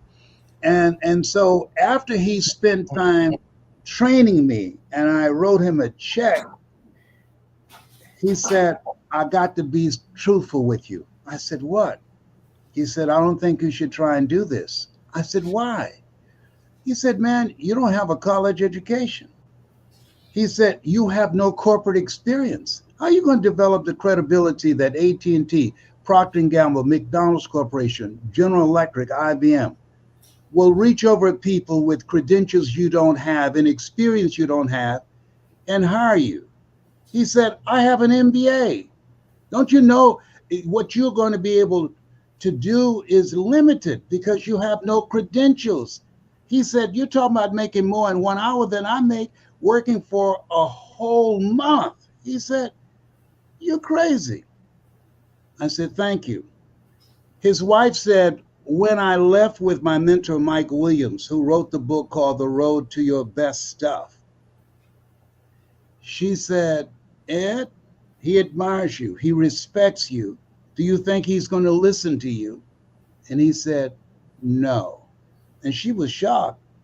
She asked, why not? Why won't he listen to you? And he said, he doesn't know enough to know he can't do it. See, sometimes you have to be intelligently ignorant. According to the laws of aerodynamics, a bumblebee is not supposed to fly. That its little puny wings are not supposed to be able to hold his body up. But the bumblebee doesn't know it. There are people listening now that they had friends and family members saying, you can't do that, but they were intelligently ignorant. They decided, I'm betting on me. Simba, you're more than that which you have become. I'm going for it anyhow. This God said, if you're not willing to risk, you cannot grow. And if you cannot grow, you can't become your best. And if you can't become your best, you can't be happy. And if you can't be happy, then what else is there? I like what Helen Keller said. She said, life is short and unpredictable. Eat the dessert first. I like to eat the dessert first. I don't know about you, Rose. But I mean, so it's so important, right? Like, it's interesting that you shared that perspective too, Les, that sometimes not knowing not knowing your limitations, not know that the space wasn't creating for you, not knowing that you don't have the resources, just that not being a part of your psyche will just enable you to move forward. We've talked today about fear and eradicating fear and putting yourself out there and believing in yourself and pouring into yourself when others don't believe in you. But it's so important, especially when you're looking to ignite change, right? When you're looking to do something different, when you're looking to just be who you want to be. So that's very, very powerful. Ava, you've joined us. I know that you've been listening in with us. Would love for you to add and contribute to the conversation. Over to you. You're on mute. Hold on. Let's get you off mute. I'm on the edge of my seat to find out how someone told you you won't be qualified and you don't have the credentials, and you didn't listen to it, and you became one of the biggest speakers that filled stadiums. And I have to say, Les, your best days are still ahead of you. We're excited for your second leash in life, right? That we still get to be in your presence and in your greatness, and really the greatness and the legacy that you're leaving and you're creating for all of us. We're so excited. So I would love to hear the rest of that story. And also, I know there's a part of there that's about hunger. I one of the things that I love about what you say is you gotta be hungry. So would love to hear that part. You love that story. I had this man who was like a father to me. because I never knew my biological father. And he was an instructor at Booker T. Washington High School. And Leroy Washington, I went in his class one day looking for a friend named MacArthur Stevens. He said, young man, I want you to go to the front of the room and work this problem out for us. And I said, sir, I can't do that. He said, why not? I said, I'm not one of your students. I'm just here to see MacArthur Stevens. He said, do what I'm asking you to do anyhow. I said, I can't, sir. And the other students started laughing, saying, he's Leslie. He's got a twin brother, Wesley. Wesley's smart. He's DT. And he asked, what's DT? And they said, he's the dumb twin, and started laughing. And he looked at me for my response. And I said, I am, sir. And he came from behind his desk, as Roosevelt would look at me and said, don't you ever say that again. Someone's opinion of you does not have to become your reality. Do you hear me? I said, yes, sir. On one hand, I was humiliated. But on the other hand, I was liberated, because he looked at me with the eyes of Goethe, who said, look at a man the way that he is, he only becomes worse. But look at him as if he were what he could be, then he becomes what he should be. Mama said, sticks and stones can break your bones, but words can never hurt you. Words can hurt, and very deeply. And he asked me, what do you want to do with your life? I said, sir, I want to be a kind of person that can buy my mother a home. I'm adopted. And whenever I speak, I said that God took me out of my biological mother's womb and placed me in the heart of my adopted mother. And he said, Mr. Brown, so what is it you want to do? How are you going to do that? I said, I'd like to be a disc jockey, sir. And he said, you don't get in life what you want. You get in life what you are. He said, here's 3 things I want you to do. He says, number 1, I want you to read something positive, at least 20 to 30 pages of something positive every day. And he gave me a book by Dr. Norman Vincent Peale that he wrote, and I shared the stage with him on many occasions, The Power of Positive Thinking. And he says, here's something else. I want you to change your relationships. Practice OQP, only quality people. If you run around with 9 broke people, I guarantee you, young man, you become number 10. And then the next thing he said, this was major. He said, develop your communication skills, because once you open your mouth, you tell the world who you are. And he was absolutely right. I became a disc jockey. I became a state legislator. I was a community activist. I've spoken to over 2 billion people around the world. And so he said, I want you to listen to this guy named Paul Harvey. Gave him his car keys. Paul Harvey was a radio personality that came on at 12 noon called The Rest of the Story. He said, if you want to become successful in radio, follow people who are doing what you want to do and follow their example. Now, at this stage of my life, at 79, I'm training other speakers. One of my mentees, Dr. Miles Monroe, who passed, he said, Les Brown, there's no success without successors. You've got to train some other people. And this is this season in my life. And so he said, I want you to go to the radio station. Milton Butterball Smith, I trained him. Tell him I recommended you. I went to the radio station, WVKO radio station, the great Montague, who used to be a radio personality in LA. He was there.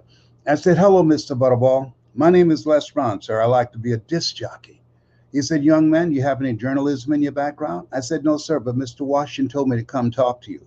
He said, I'm sorry, we don't have any job for you. I was devastated. I went back and I said, Mr. Washington. He said, no. He said, go back again. If you want to become successful, he said, you got to be hungry.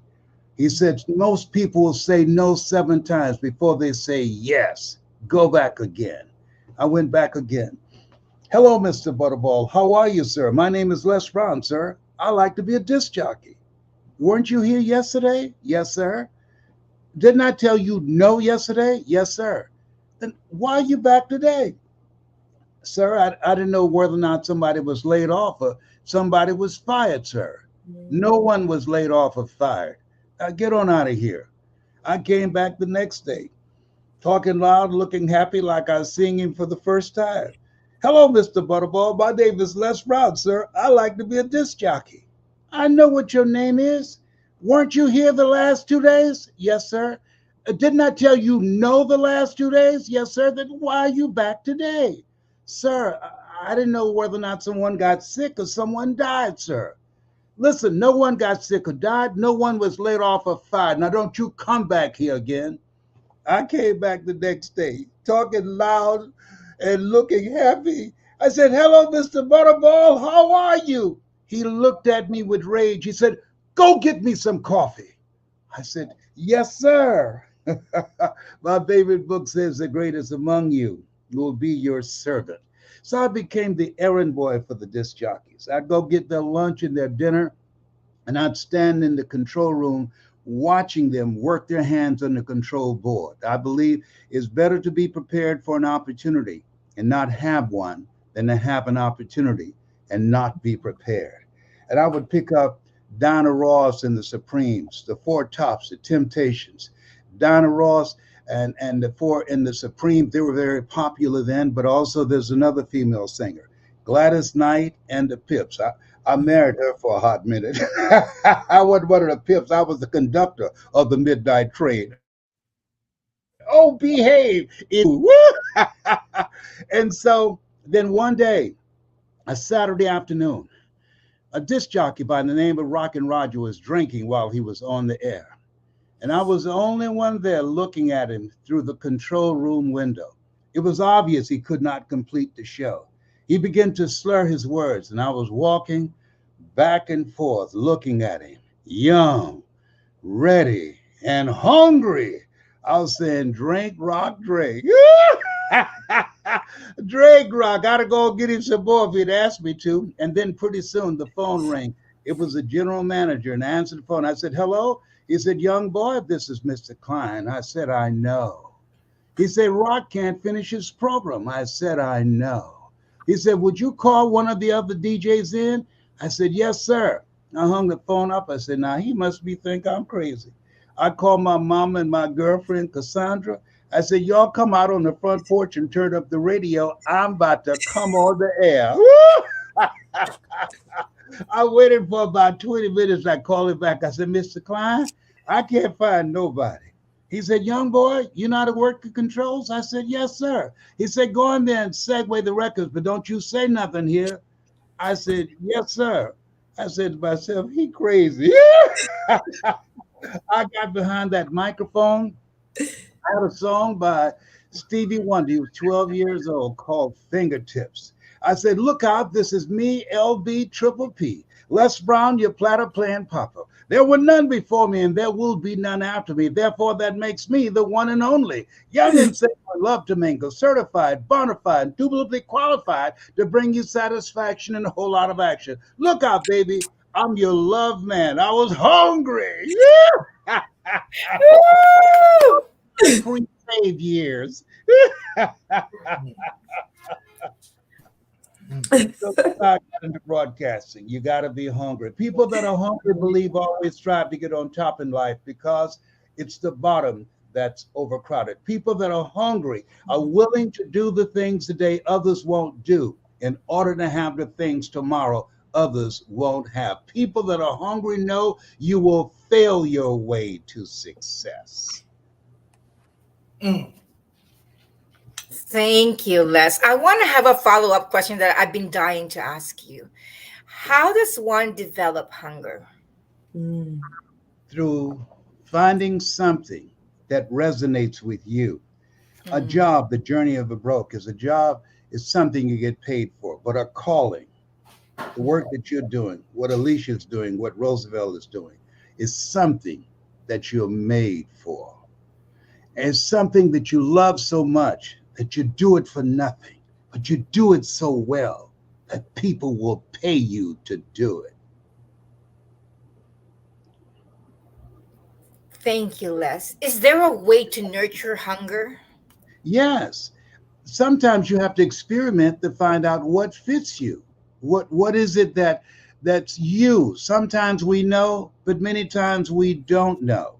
And so life is about experiencing a variety of things to find out What resonates with you? What's in your heart? Where your heart is, there your treasure is also. My brother, today we were talking. He's my hero. He did 2 tours in Vietnam and the Persian Gulf, and he's a veteran, Purple Heart, and he jumped out of airplanes 176 times. And I said, Wesley, did you tell me that y'all used to jump out of the airplanes for fun? He said, yes, it's called Fun Night, and they would jump just for fun. I said, man, I don't know how y'all did that. I'm afraid of heights.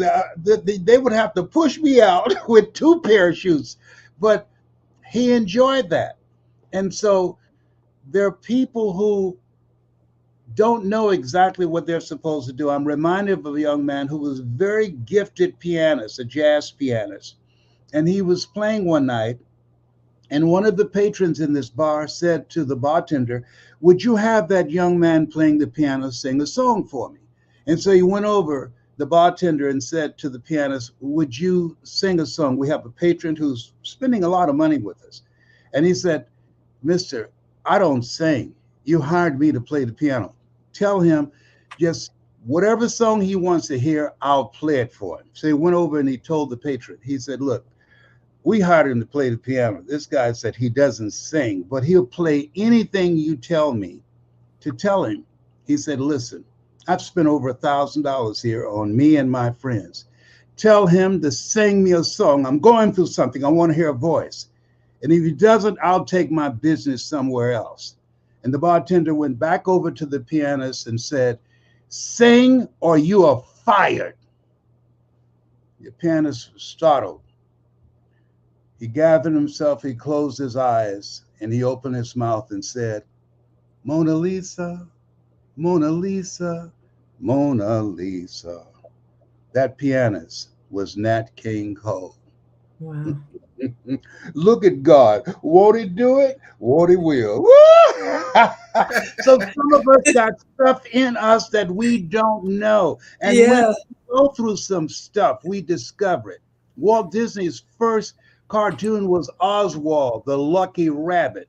And Universal Studios took it from him. And he lost a lawsuit trying to get it back. But had they not taken Oswald, the Lucky Rabbit, we would not have Mickey Mouse. M-I-C, see you real soon. K-E-Y-Y, because we like you. M-O-U-S-E.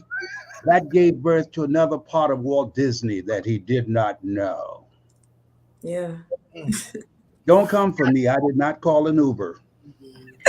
I loved everything you said. Alicia, take over. Don't come for me. I didn't call it Uber. That's good. That the Walt Disney stories that you just shared at the end just goes to show when a door closed, you never know what. Yeah, God, Helen Keller universe, said when spirit one door has. closes, another door opens. But many people spend so much time looking at the closed door, they don't see the many other open doors that's waiting for them to walk through. Yeah. Well, Les, it's been so phenomenal to be here with you as we celebrate Juneteenth, honor those that came before us, honor and remember our history, but pour into each and every single person that is tuning in and watching this to remember who they are, to pour into them, to see all that will happen and the ripple effects of impact that we don't even know yet, right? You know, we don't know what's going to happen next, but what we can do is pour into individuals. Les, would love to go back to you for closing remarks as we get ready in just a little bit later today. We have a couple more segments for those tuning in, but as we spend these last few moments with you, Les, would want to just say thank you so much for pouring into all of us and into our community. People are saying very inspiring words. They can feel the energy. We can feel your energy. Les Brown, over to you for closing remarks. Dr. Howard Thurman, who was a mentor of Dr. Martin Luther King Jr., he wrote, "Deep is the hunger, the centering moment." He said, and I want everybody to listen to this. I wish I knew it years ago at this stage of my life at 79. He said, the two primary questions that one must ask oneself in life is, number one, where am I going? Number two, who's going with me? And he said, if you ever ask those questions in the wrong order, you'll be in serious trouble. 50% of marriages of people who decided who was going with them as opposed to where they were going end up in divorce because they grew apart. Where am I going? And who's going with me? And if you aim at nothing in life, you'll hit nothing dead on the head. That's my story, and I'm sticking to it. Bye for now. Bye-bye.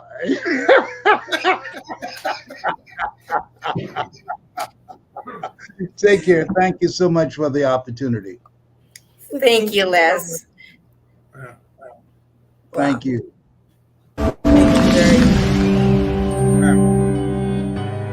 Welcome to the Los Angeles Tribune page. Here you will find original news programming, exclusive digital events, and shows that are directly from the community. At the Los Angeles Tribune, we believe in giving a voice to the voiceless. We are proud to be the only national brand to empower everyday people to make a difference. Since 1886, our reputation has been built on truth and responsibility. Thank you for watching and making a difference. For general inquiries, contact today. Thank you on behalf of the Los Angeles Tribune team.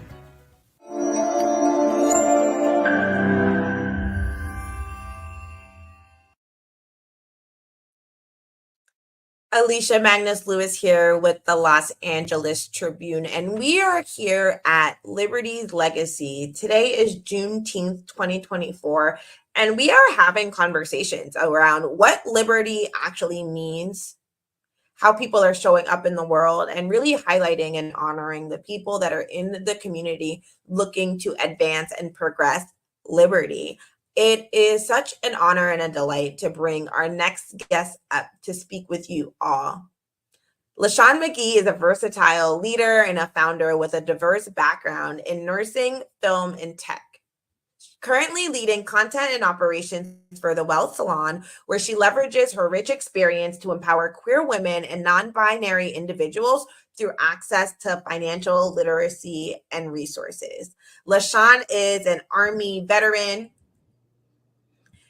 where she was a nurse and she transitioned to filmmaking and built a successful career in the entertainment industry, contributing to projects like Ava DuVernay's Array. As co-founder of Reverie, though, it's a global LGBTQ streaming network, LaShawn continues to champion marginalized voices, which is really, really big for LaShawn.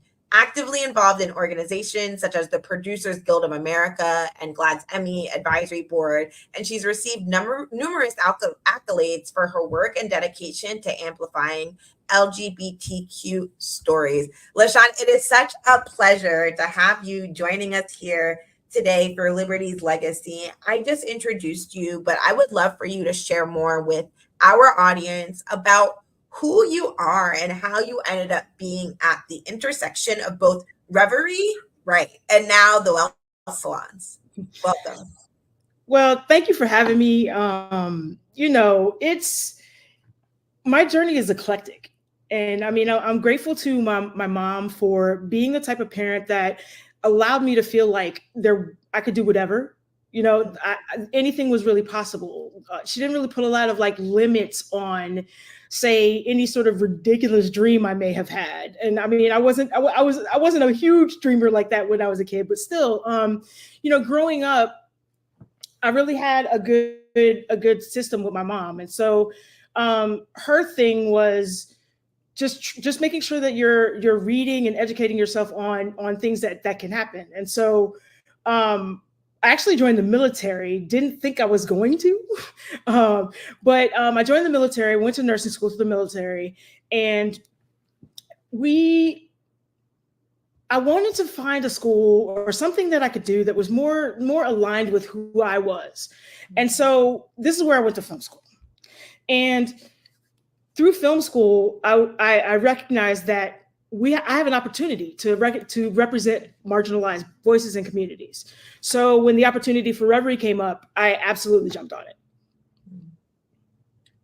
Wow. I mean, you had an opportunity to create and to get stories out there for marginalized voices. For you, you were in the military, you were a nurse, you are very, very multifaceted. How have you navigated your own identity as you have navigated this world that always wants to put someone into a box? I mean, you're so multifaceted. You are the opposite of put me in a box, but how have you navigated that throughout your life? And what is something that you can share for individuals that are tuning in, that are really trying to understand who they are as they navigate their own identity? Absolutely. One of the things that's interesting is I don't actually have a traditional coming out story. So basically one of my coworkers told my mom and, brought her out back to the car and was like, hey, I told your mom everything. And I was like, everything? So my mom accepted me, and I've always just kind of moved through the world as who I am. And so I don't have a lot of stories that are like, hi, I'm LaShawn and I'm a lesbian, or hi, I'm LaShawn, I'm queer. Hi, I don't usually do that. I move through spaces freely as myself, and I've kind of always done that.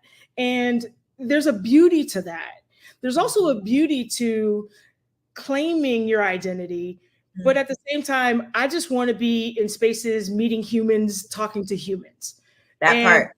That is the thing for me. It's about that connection. It's about community. It's about uplifting one another. So those are the things that I really kind of always gravitated towards. So, nursing is obviously helping people. And when I had the opportunity for Reverie, it was also about helping people at a time when a lot of my friends were saying, well, oh, well, I don't like this show, or I don't like that movie. And I'm like, well, we're in a digital age. Where's your book? Where's your vlog? Where are you going to tell your story? Because your story is relevant. Everybody's life has nuanced differences, even if they're doing something similar. So it's really important to kind of follow your truth and speak that truth to people.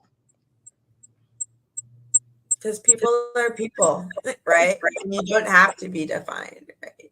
People are people, and love your share of how you just are you, and you show up as you. And it's a beautiful and an important reminder to individuals that you are enough. So everyone that's tuning in right now, you are enough. It doesn't matter what people think of you and what they think you should be. You just showing up, you just waking up with the beautiful breath that we are all granted with today makes you enough. And never feel like you have to find yourself outside of anyone but yourself, because you are enough. And if you didn't hear it today, you're hearing it from myself. You are hearing it from LaShawn. You are enough. So LaShawn, you are part of the team that founded Reverie, that is really advocate for producing content for people that before were like, I don't like how that was portrayed. It could have been different. You're being the change that you want to see from a content perspective. What has your journey and experience been like navigating, managing Reverie?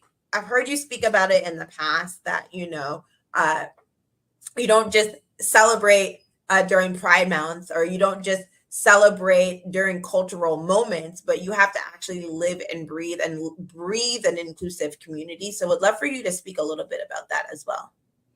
Absolutely. The thing with Reverie is that we always, step one was start something where queer people can be visible, and start something inclusive, that all of the letters are represented, and that everyone that is a part of our family is going to be able to be seen. That was step one. Step two was this notion of Pride 365. I don't know that we intentionally, set out to tackle it, but I really feel like what we've been able to do with working with brands is really, really important work. And I feel like that's one of the biggest things that we've actually done. So we've been able to go to a brand and say, hey, there's more happening in our community than just Pride. And here's a slate of things that you can partner with us on and be a part of Valentine's Day celebrations or Black History Month celebrations, because we are the diaspora. Like our communities are vast, and we are multifaceted. We're multi-race and multi-ethnic.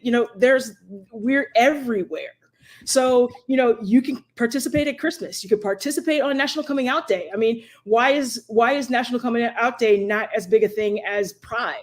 So it's like, these are the ways that and it takes time for people to understand. And people also have to understand that, a lot of brands are afraid of getting it wrong. So because they're afraid of getting it wrong, they don't always want to jump out there and say, yeah, here's what I'm going to do. But we've been able to go in and kind of level that playing field and say, hey, listen, communities are communities. We're humans. Everybody needs insurance. Everybody needs, healthcare. Everybody needs their basic needs. And if that's what your company does, you don't have to reinvent the wheel when you talk to a specific community. You just have to speak. That part. I'm going to say that part again. I feel like that's the second time I've said that, but you just have to speak, right? Like you just have to not try to put us in a box, but just speak to us like we're people. Yes. Absolutely. And that knowledge awareness is critical, because you guys are bringing the right conversations to the table in terms of, when you think about it from a marketing perspective, it's, what is our client target market persona? But people are people, right? So what does it look like when you're speaking to people and just remembering that people are people every single day of the year, right? Think about it from a more open lens. And when you bring people in the fold, remember that they're multifaceted and they have depth. So don't always portray someone in a certain way or think you have to position something in a certain way, but look at it from a multi-layered, faceted perspective. What are some of the biggest initiatives that you all do at Reverie from a partnership, collaboration, awareness perspective that you all are really, really adamant about continuing to move forward? That's a fantastic question. What we've done as far as launches and as far as partnerships is concerned, we have a fantastic partnership, and Lexus was actually one of our first partners, major brand partners. And they've been with us, since almost 2017. So, they have been a champion. They've been in our corner. They've supported what we've done. We've been able to then network and work with McDonald's after that, because, in addition to that, because they're with the same agency, and, their brands were starting to see that we had some value to the things that we were making and to the things that we were providing for people. This led us to other, different we've had a lot of different collaborations. iHeartRadio and Procter & Gamble. We just recently we're playing Can't Cancel Pride, which is their annual Pride concert celebration that they have, and we are having our annual Pride Ball, and that this year is going to be sponsored by BET. That's phenomenal. So really having the conversations with big brands that are a complete part of culture, right? Like every single one of those brands that you named, I'm sure people tuning in have heard of. So it's really important to have conversations with the brands that are really shifting or impacting rather culture. Whether what the impact looks like, it's to be said, but they have a role to play. For you all do curate content as well. I mean, you are a platform where people can find content, curate content. What are some of the conversations that you have with creators? And then what are some of the conversations like that you have with the individuals that are a part of your community in ways that maybe they felt seen or heard? Please share with us a little bit more about what those experiences are like. As far as when we connect with the community, we also in the beginning had a film festival as well that we should do as our an IRL sort of event. And people are just so thirsty and hungry to see themselves represented. So the fact that we were starting something and doing something and participating and growing something that is going to benefit the visibility of the community and therefore awareness, people are behind that, and people want to see that and they want to support that. And we're grateful to the community for those things. So it's really centered around when you all curate and you create content, right? So what are the conversations like with the creators that you have that are a part of your community? Right, because I knew I was going to go back to. So the one thing that we don't always get to talk about it kind of is contracts. One of the things that we do is we license content non-exclusively. So when we talk to filmmakers, you have the opportunity to either, and we're not necessarily buying your content from you, and you retain ownership of all of your IP. So it's not that we license the content. You can put it on any platform you want, because if you're signing a non-exclusive license. So we do those things. And then if you want to do something that's original, like considered a Revry original, then that's a different contract negotiation. You still retain the ownership of your IP, but you also then get to be exclusive and promoted in a way that some of the other content may or may not be promoted. So these are just some good things to understand about about distribution, because there are nuances to how the contracts are written and how people, are made to feel safe or not when they're signing something. Yeah, and I mean, I would love to get into that more, right? Because today is liberty's legacy and freedom, right? And historically, there are so many artists, entertainers, creators that have been written out of the rights to the art that they have created, right? Yes. They do not have that ownership capacity. They put their heart and soul into the art that they're creating for the world, and they might get a minute portion of that, or for some nothing, right?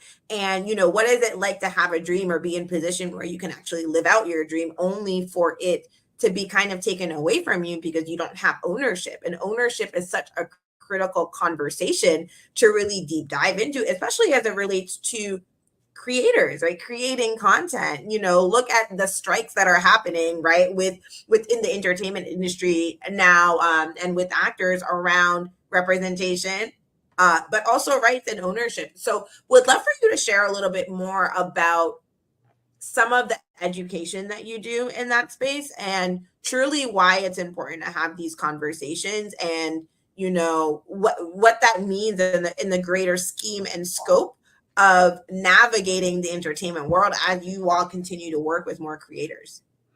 Absolutely. I mean, people need to be credited for their work. They need to be recognized for their work and celebrated for their work. And that's something that we absolutely do.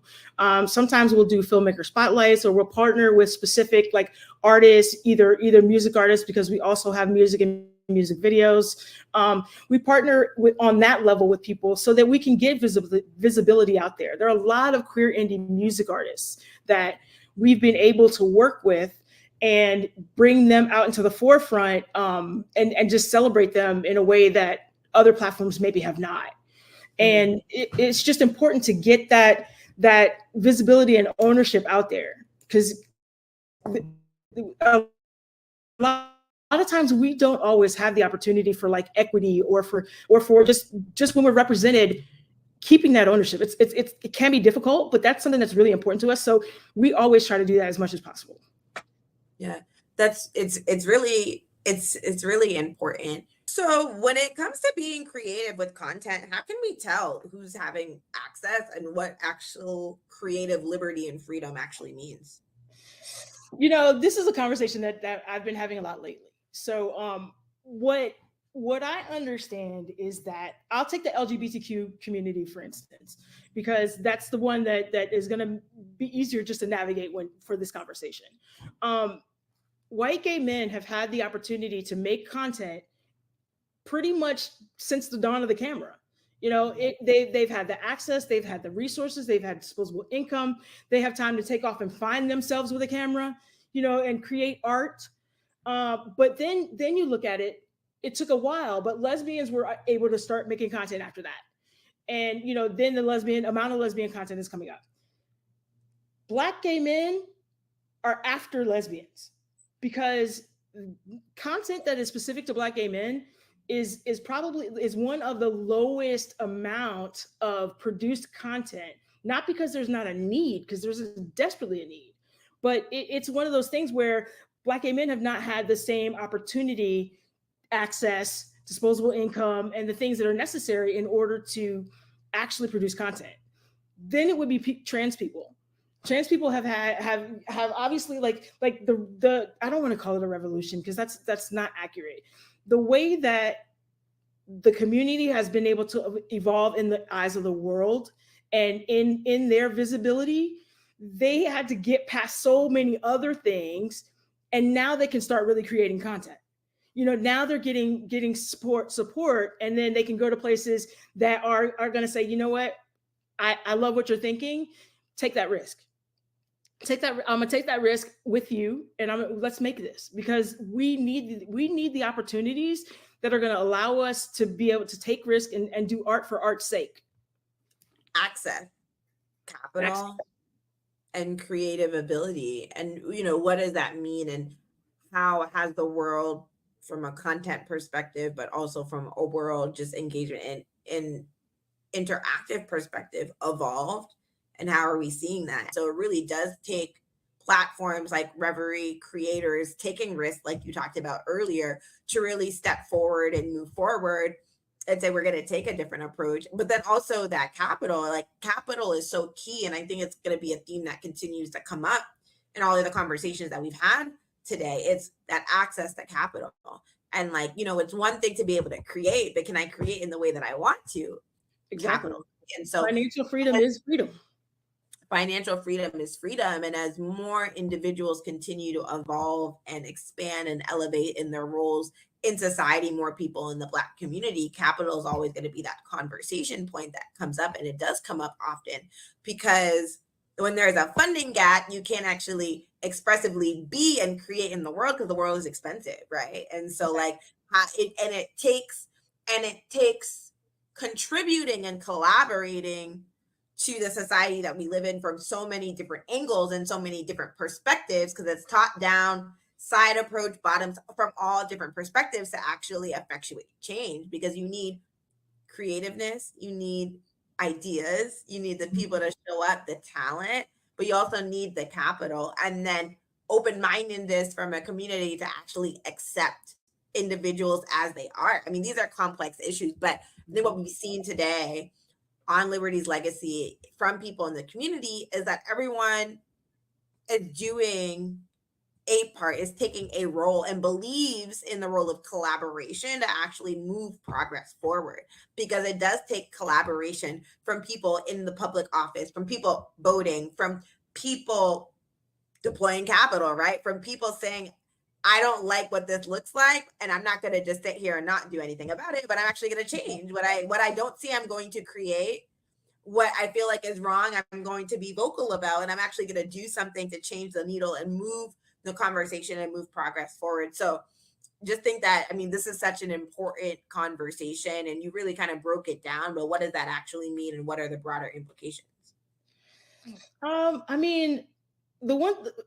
address that by this. In Los Angeles, there is kind of like this queer renaissance that's happening, especially like queer Black renaissance.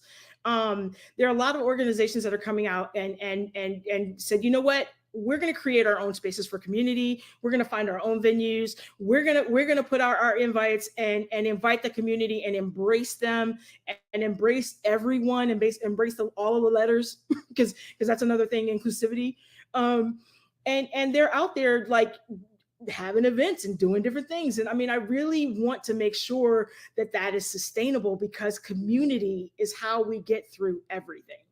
Yeah, it really is. Community is how we get through everything. So important. Yeah, I love what Queer Aunties is doing. I love what Deshaun Usher, although it's not actually an event per se. But Deshaun and GLAAD have been able to put together a Black queer initiative in order to give the access that we're talking about. And the first cohort was filmmakers. The current cohort is music, and that is a fantastic program. A lot of lives have been changed through it. A lot of collaborations and communities been built through it. And I really think that there's momentum. And so I always want to see these kinds of things continue.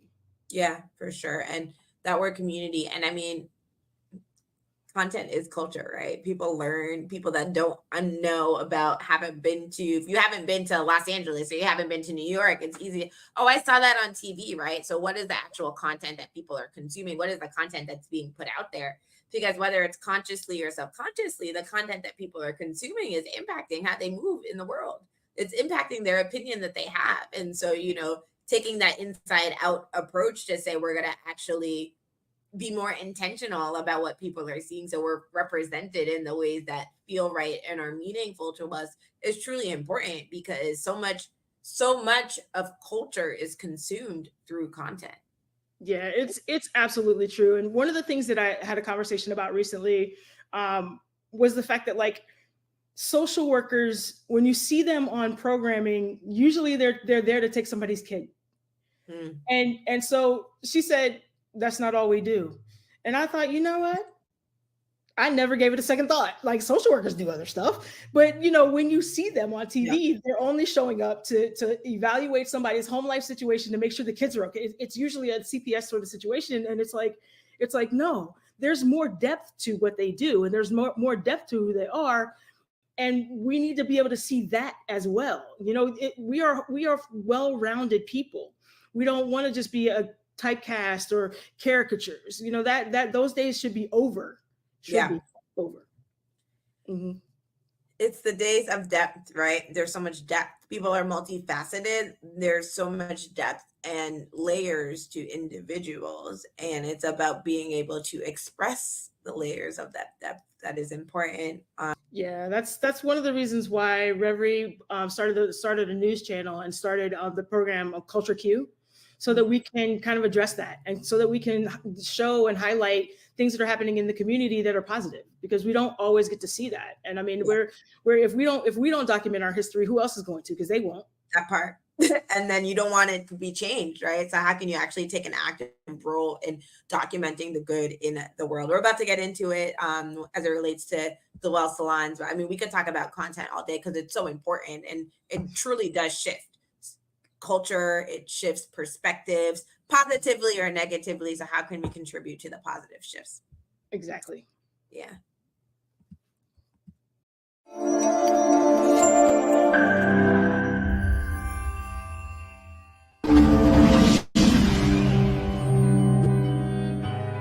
Welcome to the Los Angeles Tribune page.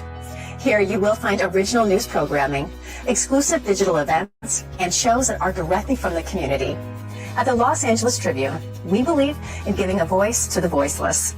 We are proud to be the only national brand to empower everyday people to make a difference. Since 1886, our reputation has been built on truth and responsibility. Thank you for watching and making a difference. For general inquiries, contact today. Thank you on behalf of the Los Angeles Tribune team.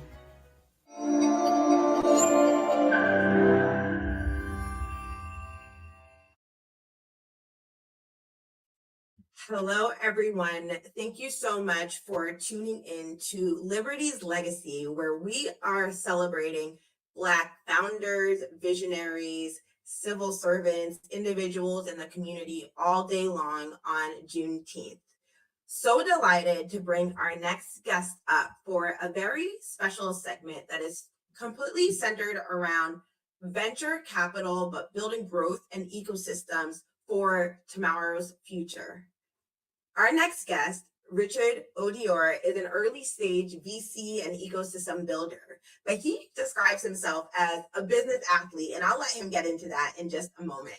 He has over 14 years of professional experience across global and product strategy. He's worked at major tech organizations and scaled strategic services at places like Meta, where he helped launch products like Instagram shopping. He's executed initiatives all around small businesses, grant programs for small businesses, and now directly investing in the companies that are really moving and shaping culture. All of Richard's experiences have really been around empowering builders and leaders to execute on their vision and create impact in their community. I won't say too much because I'd love to invite Richard onto the stage with us today to share a little bit more about himself. How are you today? It is so nice to see you. So nice to see you too, Alicia. Thank you so much. And never heard myself described so wonderfully, so I appreciate it. Thank you so much. Listen, we have to give you your flowers. You do so much. You are someone that has been working to support entrepreneurs, but from so many different perspectives. Would love for you to share with our audience a little bit more about your background and your experiences. I know you work in venture capital right now, and we're going to get to that, but you have such a strong background at the intersection of technology, strategy, development, and actually building infrastructure. So would love for you to share a little bit more about who you are for our audience today. Yeah, appreciate it. I would always say, like, I've always chased curiosity, and curiosity has always led me to continuously different paths. Started off as a small business owner with some friends, was one of the paths after my career in finance. We launched a chain of small business across Texas. Realized I wanted tech enabled to scale a bit more, so went into venture for quite a bit of time. Realized I had a builder's itch, tried to launch another startup, failed. And you learn a lot from failures. Kind of stepped into an innovation cycle and was working strategic consulting for large scale corporations, trying to build out new companies and incubate them out of their corporations, and spent a lot of time learning how to take big to small and what that looked like from building ground up internally. Took some of that learnings and built communities around that. And so a good colleague of mine, we launched an organization years ago called the Seneca Network, named after the Seneca Village. And the concept was Black and Latinx founders didn't have support at the early stages as others do sometimes. We don't have oftentimes a robust network of friends and family. So what if we created an ecosystem around them that could support them and help them scale in the ways that they're willing and capable and able to do?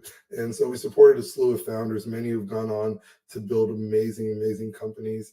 Some of that building capability really allowed me to take what I did with those startups and apply it in a large scale organization like Facebook at the time, and helping launch strategic initiatives across what is commerce, Instagram shopping, some of their small business grant programs. And it was really exciting. A little bit over a year plus now, a great colleague of mine reached out about a wonderful initiative they were launching and a new fund that was being built out of a firm called Zeal Capital Partners. And I couldn't have been more excited about the opportunity. It was the best opportunity to support diverse management teams, scaling at the earliest stages. And so I returned back to venture, and it's been a wild ride since, but I love it. Wouldn't change it for the world. Amazing team, but what we're building is even more amazing. What we've been able to do is even significantly more amazing. And so very much excited about what's ahead.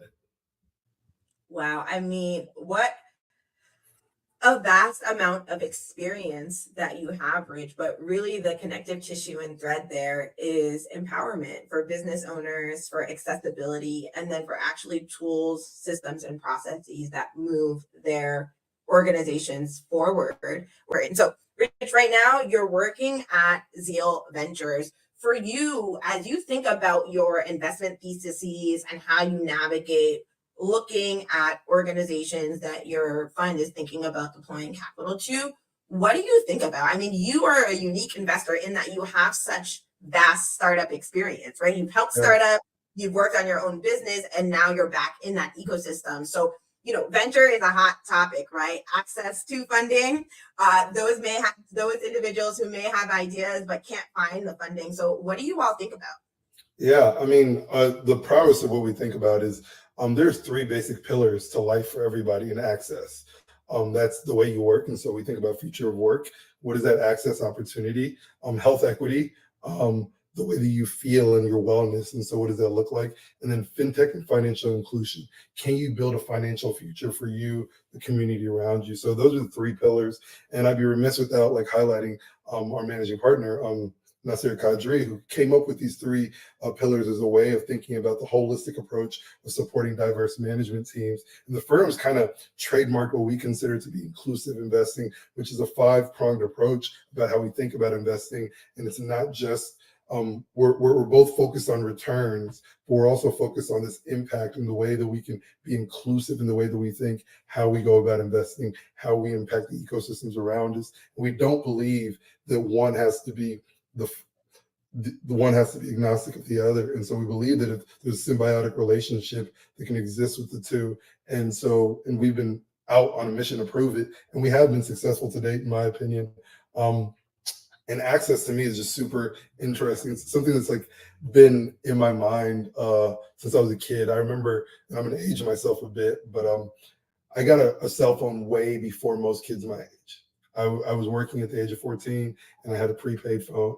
And I remember walking around school and I had this amazing phone and it was on my hip and I felt so crazy and cool. There was no games on the phones at this time. They were huge. There was a huge holster on my waist. And I remembered it was great that I had a phone, but my phone felt so limited because I was the only one who had a phone. And I remember I got one of my best friends, his name is Rico. I got Rico a phone. Well, I got Rico to work with me. He got a phone. And now the value of my phone increased sizably because someone else also had a phone. And what I realized in that very young moment at 14 is access was important. Like we can't move along if everyone doesn't have access to the basic things or scalable things. And so that phone experience really let me know like the value I had was actually even more valuable if more people had access. And that's been something I've kind of built my life and my career around. How can I create more access? How can we build more access? I think that's what Zeal is constantly thinking about is, are the investments we're making unlocking access and opportunities for a wider scale of diverse communities within the areas of fintech, future work, and health equity, which we believe are core components of the way that everyday people live and how they build.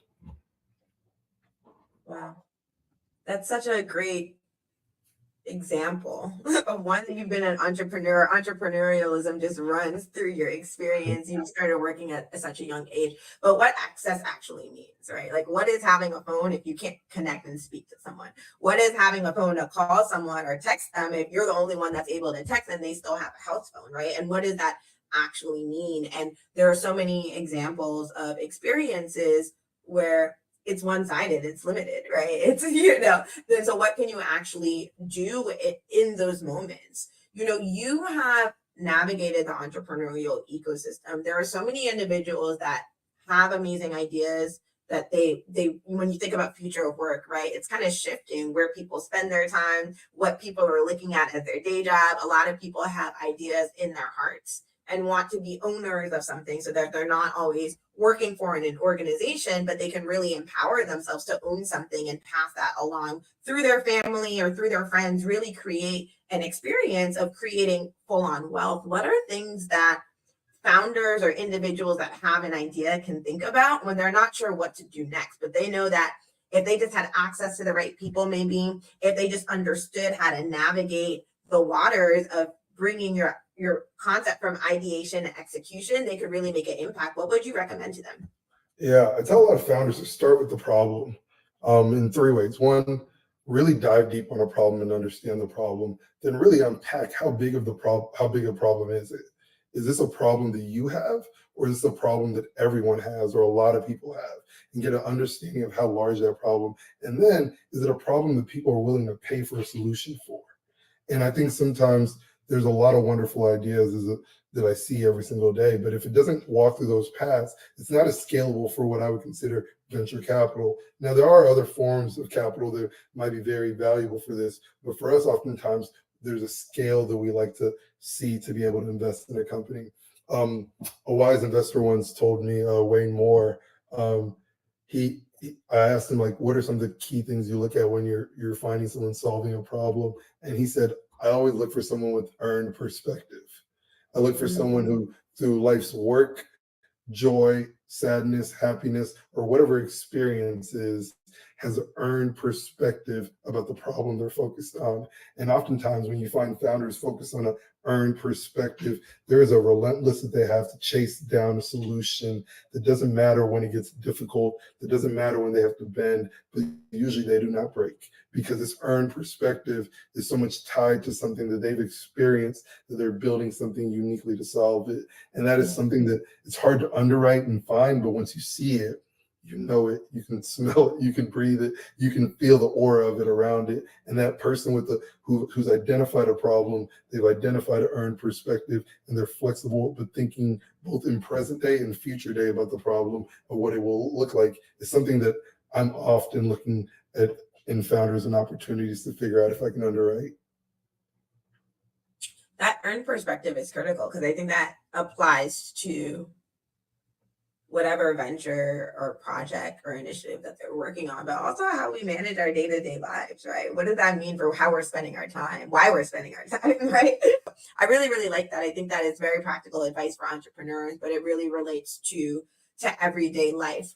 For you, you are a venture capitalist, right? You work in the venture ecosystem, and there are so many people founding businesses, and yes, some of them will get to the stage where they're ready to get venture capital funding, but some of them don't. Sometimes companies aren't ready, and they haven't gotten the pre-seed money from their friends and family around to actually get them to be able to grow to scale to a space where they can actually get venture capital funding. What are some pieces of advice that you can give individuals that have been doubling down? They have that own perspective. They're really pushing forward with their product that they're bringing to life, but they have that funding gap, and they're trying to figure out, like, what can I do because I want to put a quality product out there. And quality is always something that comes up, especially with businesses that are minority owned businesses. What is the quality? And sometimes if there is a funding gap because you don't have that friends and family around, it can impact the quality. But a lot of founders, they don't want it to impact the quality, right? They want to put an amazing product out there. So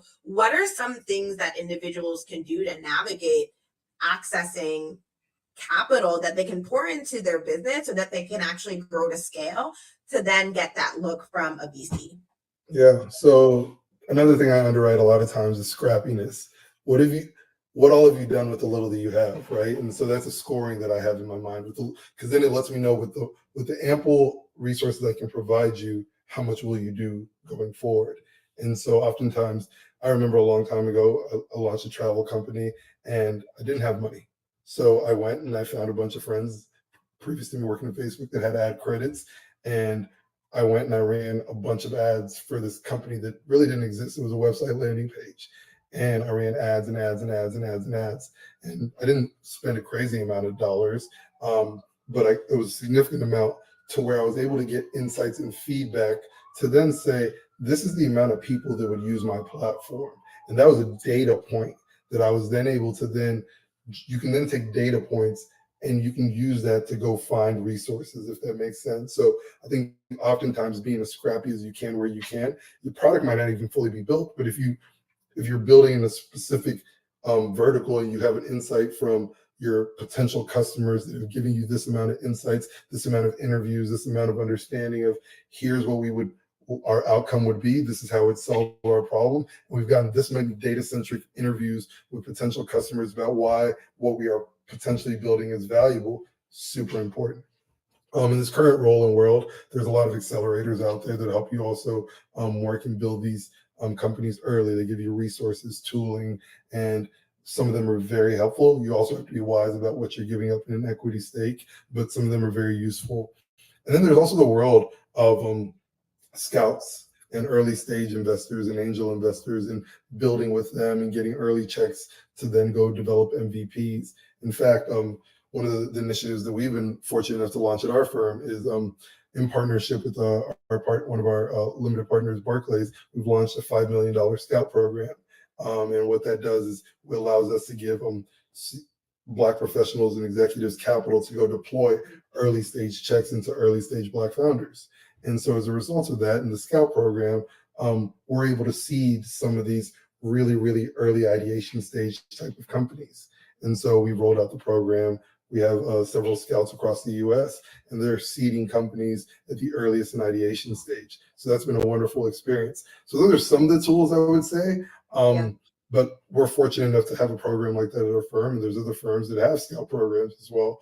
But we've been blessed, and we see it as an opportunity for us to actually help seed at the earliest stages, providing support to diverse management teams, specifically Black founders too. That's really great insight. It's great to actually be in a place where you can actually have a voice in deploying capital, but how do you actually get there? And there have been so many barriers to entry in the VC space. I know VC Unleashed just had their annual conference this weekend.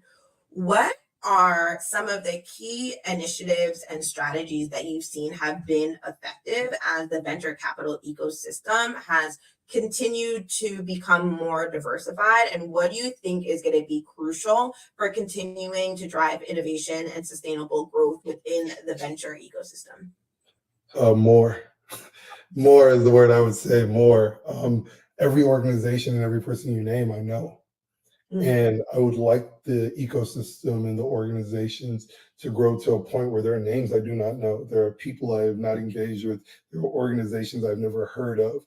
And that is where I'd like the ecosystem to get to.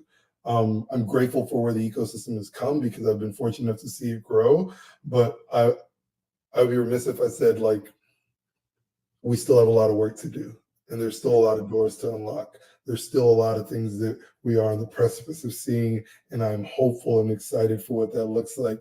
I'm hopeful to walk into a room and it's a sea of diverse VCs and not just the same ones that I see all the time. And so I think there's work to be done. And I think there's an opportunity to unlock more access for both Black organizations, Black fund managers, emerging fund managers across the scale. And I'm excited about where we've come, but I'm very excited about what we're on the precipice of doing. I hope that the work that we do, the work that some of these other firms that you've highlighted, continues to champion more doors to be unlocked, more doors to be open, more liberty as we're pursuing in today's segment. I think I would really hope that in 10 years, what we're seeing today is only a drop in the bucket. And that this is just an early view of what it can be. And so what that looks like is support from the ecosystem. That looks like collaboration. That looks like unlocking doors for each other and that collaboration. When I think about liberty, a lot of that looks like collaboration. Collaboration as a way to move forward, recognizing where we've been, but also recognizing that there's so much more work to do. And it takes individuals like yourself, Rich, individuals at Seal, individuals at VC Unleashed, Black VC, Harlem Capital. There are so many individuals that you said are involved, but it does take more. I know it's not going to be the last time we hear from you. The work that you're doing is so critical. And I mean, you just live and breathe entrepreneurialism, and entrepreneurs change the world. Because like you said, they identify a problem that can be personal, but if they're feeling it, others out there are experiencing it. And that's how we actually contribute to move society forward, by continuously solving problems. So Rich, over to you for your closing remarks. When I'd say like remarks I'd love to leave you all with, there's more work to be done. There's definitely more work to be done. But I think everyone that's spoken today, everyone that will hear after me as well, we're doing the work and we're excited about the work. We're excited about what's ahead. We're excited about liberty. We're excited about what freedom really is and building access for more individuals. And the goal is that we continue to do work that surpasses us. And the value of what we do is only seen when more people have access. So back to that story I said earlier, I pray that more people have. When you pick up the phone, there's more people on the other line. There's more people that have access. You're not the only one with the phone on your hip, but everyone else around you has one. And so that is when value is really unlocked. Not just when you have it, but when the ecosystem and everyone broader has it. I appreciate you guys so much for having me. Thank you so much for the time. And I really, really appreciate it. Wow. Thank you so much for joining us, Rich. You've been in it. You've worked in tech. You've worked in venture. You've worked with entrepreneurs. How can people connect with you on LinkedIn, connect with you at Zeal if they have a venture and they're trying to understand how to navigate the ecosystem? If you'd like for people to connect with you, please share how people can. On LinkedIn, feel free to reach out to me, Richard Odior, last name Odior. Feel free to reach out to me. My email is a simple one, richard@zealvc.co. I'm happy to connect anytime with any founders that are interested, that fall within the categories of future of work, fintech and financial inclusion, and health equity. And then at the earliest stages, we love collaboration with Black founders. So at the pre-seed stage, in partnership with our fund and with our $50 million fund with Barclays, we are excited to work with any team that has a Black-led founder and support them at the early stage in our pre-seed vehicle, as well as engage them with any of our early stage scouts that could be really suitable for their project and their investment. That's amazing. Thank you so much, Richard. For those of you that are tuning in, we are continuing with today's experience, Liberty's Legacy, where we are diving into liberty, where we're looking at what individuals are doing across industries to increase access, increase impact for the Black community, for Black leaders, for Black founders, for Black people in general, and that impacts the world. So thank you so much, Rich. It's been a delight. Stay tuned. We will be back with our next speaker after the commercial break.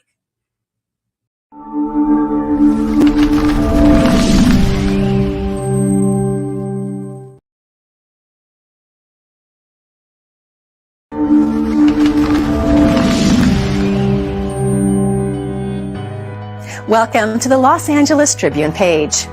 Here you will find original news programming, exclusive digital events, and shows that are directly from the community. At the Los Angeles Tribune, we believe in giving a voice to the voiceless. We are proud to be the only national brand to empower everyday people to make a difference. Since 1886, our reputation has been built on truth and responsibility. Thank you for watching and making a difference. For general inquiries, contact today. Thank you on behalf of the Los Angeles Tribune team.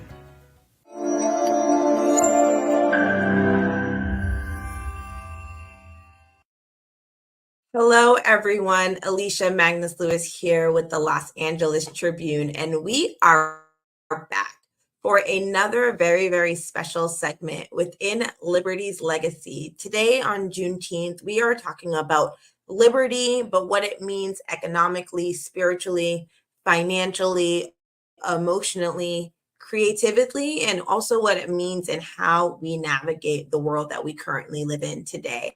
I am so excited to bring on our next guest. You are all in for a treat. Shortly, Dejanelle Catlin is going to be joining us.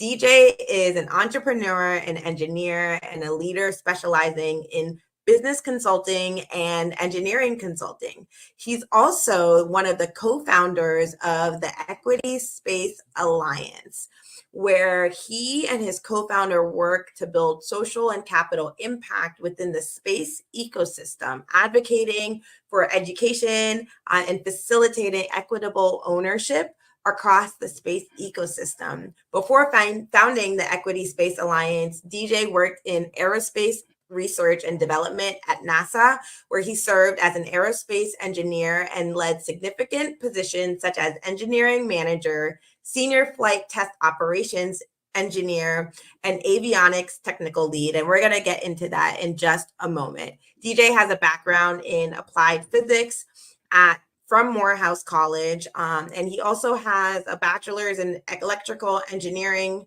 from University of Antelope Valley. He also has a master's in global management, specializing in space leadership, business, and policy from ASU's Thunderbird School of Global Management. DJ, there is so much that we can say and unpack. I just read your bio, but I always say I would love for you as our guest today to introduce yourself in your own words. Who were you this morning, DJ, when you woke up, and how does it feel to be here today? Yeah, thank you, Alicia. It's always good to see you. Good to talk to you again. It's a pleasure being here. So I think first and foremost, when I wake up every morning, I'm a father. I'm a husband and father. So that's what drives me every day. And then when I step out the door of my home, I'm a patron of the community. I'm a man of the community. So that's what leads me. That's what drives me every day when I get up to figure out or do things that create impact for our community. As you mentioned, I'm the co-founder and CEO of the Equity Space Alliance. My journey starts in San Diego, California, where I was born to a teenage mother and father. I was actually, that teenage mother went on to raise me as a single mother when my father was incarcerated. My father was incarcerated my whole life. My background, in my neighborhood, there wasn't a whole lot of inspiring individuals here in our community. So yeah, there's not a whole lot to look up to. And I was actually inspired one day while sitting in the classroom and hearing a plane flying over, actually a fighter jet. And it was that sound that actually gave me what drives me today in life. It was then that I aspired to get into aerospace, to design planes and to fly planes and to just do everything that I could with planes, and to one day work at NASA. And as a child, that is actually what helped me overcome a lot of my life's obstacles. And that's one thing that I always tell children when I talk to them today is that you need to find your North Star, find something that drives you. Because when life kicks you in the butt, and when you fall down, that's what's going to motivate you to get back up.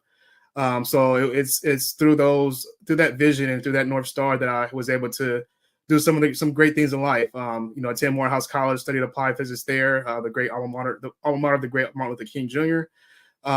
Go on to serve in the Air Force for 6 years before achieving my childhood dream while working at NASA. While working at NASA, I did amazing things, worked with a lot of amazing people. We did great things like discovered water on the sunlit side of the moon, designed NASA's first X-plane or manned X-plane, I should say, since the late 90s. And just a lot of great things, helped kick off the Artemis mission.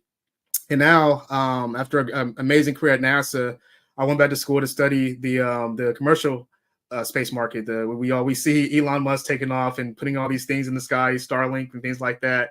A lot of people really don't know what's going on, and what's actually happening is there's a whole new ecosystem opening up with the reduced price to actually gain access to space. Now, space is a new marketplace. There's all types of products going up there, and learning about that, one of the things that I quickly realized is that while these new ecosystems being created, this new economy is being created, there's not a lot of representation. We are basically doing the same things, creating the same disparities we have here on Earth, but just in another world. So my co-founder, Janaea Griffin, and I decided to come together and create an organization called the Equity Space Alliance to address that issue, to ensure that that as we create new worlds, that we create socioeconomic empowerment for all people. So that's our mission today, and that's kind of what I work or spend my life doing, is finding ways to create frameworks that produces socioeconomic empowerment for our people. When you think about diversity and you think about inclusivity, you don't really think about what that means from being literally on another planet. You said ISS earlier, so for those of you that don't know what that is, that's the International Space Station, and we're having a conversation right now on what it looks like for entrepreneurs to continue to evolve and push the boundaries of where their products can be accessed from, and how they can be created for environments that they may not be in now, but environments where we're already moving into, where the future of how we engage and interact is evolving towards. I want to get back into the work that you and Janaea do with the Equity Space Alliance, but I want to go back to a point that you made earlier first. And it was that when you were a young kid, you had a dream about working for NASA, working for space. Can you talk about what that experience has been like for you, to be a young child, to have a dream? Oftentimes when kids are young, it's oh, what do you want to be when you're younger? Astronaut can come up, but it's almost said as like it's a dream for a child, but it's fleeting. Like you can't actually get there, but you actually were able to dream big, and you're here and you've accomplished part of your dream, but you're bringing so many other individuals along the journey with you. Can you kind of talk about what that experience was like for you? Yeah. So I think I was fortunate enough to have this dream as a child. And you're right, a lot of children that we see today, I speak a lot at schools, and they're not dreaming as we did when we were coming up. So we try to encourage that, because for myself, I can attest that having a dream and a vision really gives you direction. And as long as you can persevere, it is achievable. It's likely to be achieved. I mean, when I think about some of the amazing things that we've been able to do as a country, putting people on the moon in the 1960s, right? This is something that was very hard to do, very far-fetched, took a lot of failures. Life is the same. As long as you have a goal, have a North Star, as I keep saying, you're going to go through failures. But as long as you have the strength to persevere and the determination to learn from those failures, you'll get there. So that's one of the main things I try to encourage people and children to embrace. First off, start with that dream, start with that vision. And even if it's okay to change as you learn more, it's okay to pivot. and change direction, but have direction and understand it as if it's a big dream, it's not going to be easy to get there. But as long as you keep going and you persevere through it, you will accomplish it. For me, just a bit more about my story. So I went to Morehouse College, dream college of mine. Went there actually only 3 years. I finished my junior year, but it's because I had my daughter at a young age. So I kind of was continuing some of the mistakes of my parents before me. But I mean, she's a blessing, of course, not a mistake. However, it did take me on a different path that I initially envisioned. Right, it was a setback. I had to come back home to take care of my child, and it was discouraging seeing my friends graduate and me feeling like a failure. But it was only because I still had that dream and that determination to achieve what I wanted that I was able to get back up and keep going. Joined the Air Force after that, made sure that, you know, I was in an adjacent field to where I wanted to go, or a parallel field, I should say, into where I wanted to go. And let that dream pull me through. And now, I mean, I was able to experience that dream with my daughter.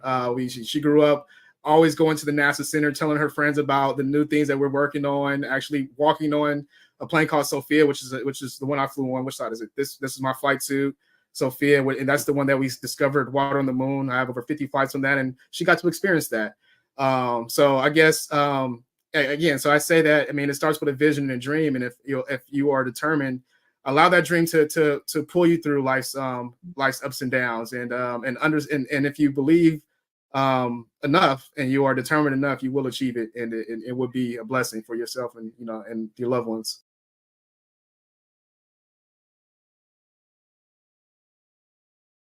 The child for me was fulfilled the child inside me was fulfilled every single day.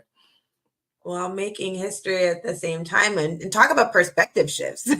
You know, what is it like to have an aerial view of a hurricane, right? And then be able to come back and recount what is going on, but also share your story, right? It's important to share your story of navigating the space world, literally, right? Working in NASA, and you do so much. So you have been working on a program with HBCUs around engineering and space. Would love for you to share more about the education aspects of what you're doing, because you are literally a part of history. You're sharing your history with the world, which is so important for people to understand who is involved in some of these projects that may seem beyond, right? But what are some of the kind of partnerships and programs that you have going on with the communities and with schools from an education perspective? Would love for you to talk about some of the work that you're doing with HBCUs as well as the White House.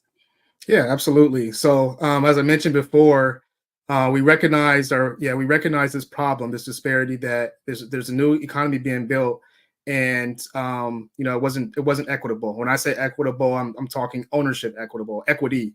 We weren't involved in the development and the ownership of this new economy. So we started looking at ways that we can change that. And in order to really to change anything, you had to create a kind of like a framework around that can actually facilitate that change, facilitate others to come on board and to help create that change. So we were actually introduced to a problem. HBCUs, historically Black colleges and universities, they're not achieving or capturing federal contracts. And when I say federal contracts, I'm talking about for space development. I think that this is actually a problem that they have in the federal contracting business in its entirety.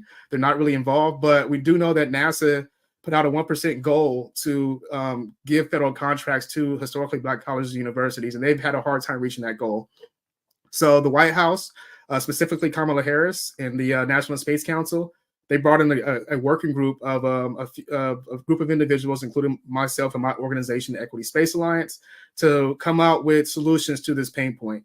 And our solution, so Equity Space Alliance, myself, we led the HBCU path to create the solution called Space Tech Connect. And Space Tech Connect is actually a platform that will facilitate teaming to allow HBCUs, or to facilitate HBCUs to more strategically go after federal contracts. One of the things that we found in the working group is that although the government and different large companies want to give contracts to HBCUs, they don't know who to give it to. They don't know where the capabilities are. And then when they do give it to them, when they do identify a organization to fulfill a contract, the contract, because these HBCUs aren't appropriately staffed to do federal contract work, they have a hard time meeting the requirements or staying compliant. So we put together a platform that helps these HBCUs team together so that they can pool resources and compete with your PWIs who are better funded and better resourced.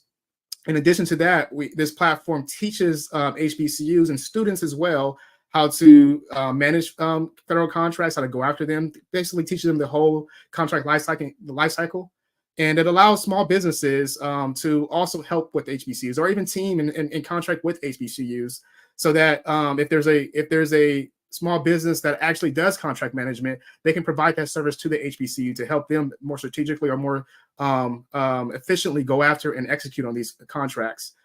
So yes, that's what we've been doing. Kamala Harris, I've also worked with her on a few other different initiatives. One is her economic development plan. She's really serious about finding ways to create a more equitable society for entrepreneurs in organizations. So that is one of the amazing things that the Biden-Harris administration has been doing, and we have been happy to help them solve some of their problems and address those pain points. There's so much there that you hit, but there's something in particular that you said, is that resources and the individual that are looking for the resources, and there being a disconnect, right?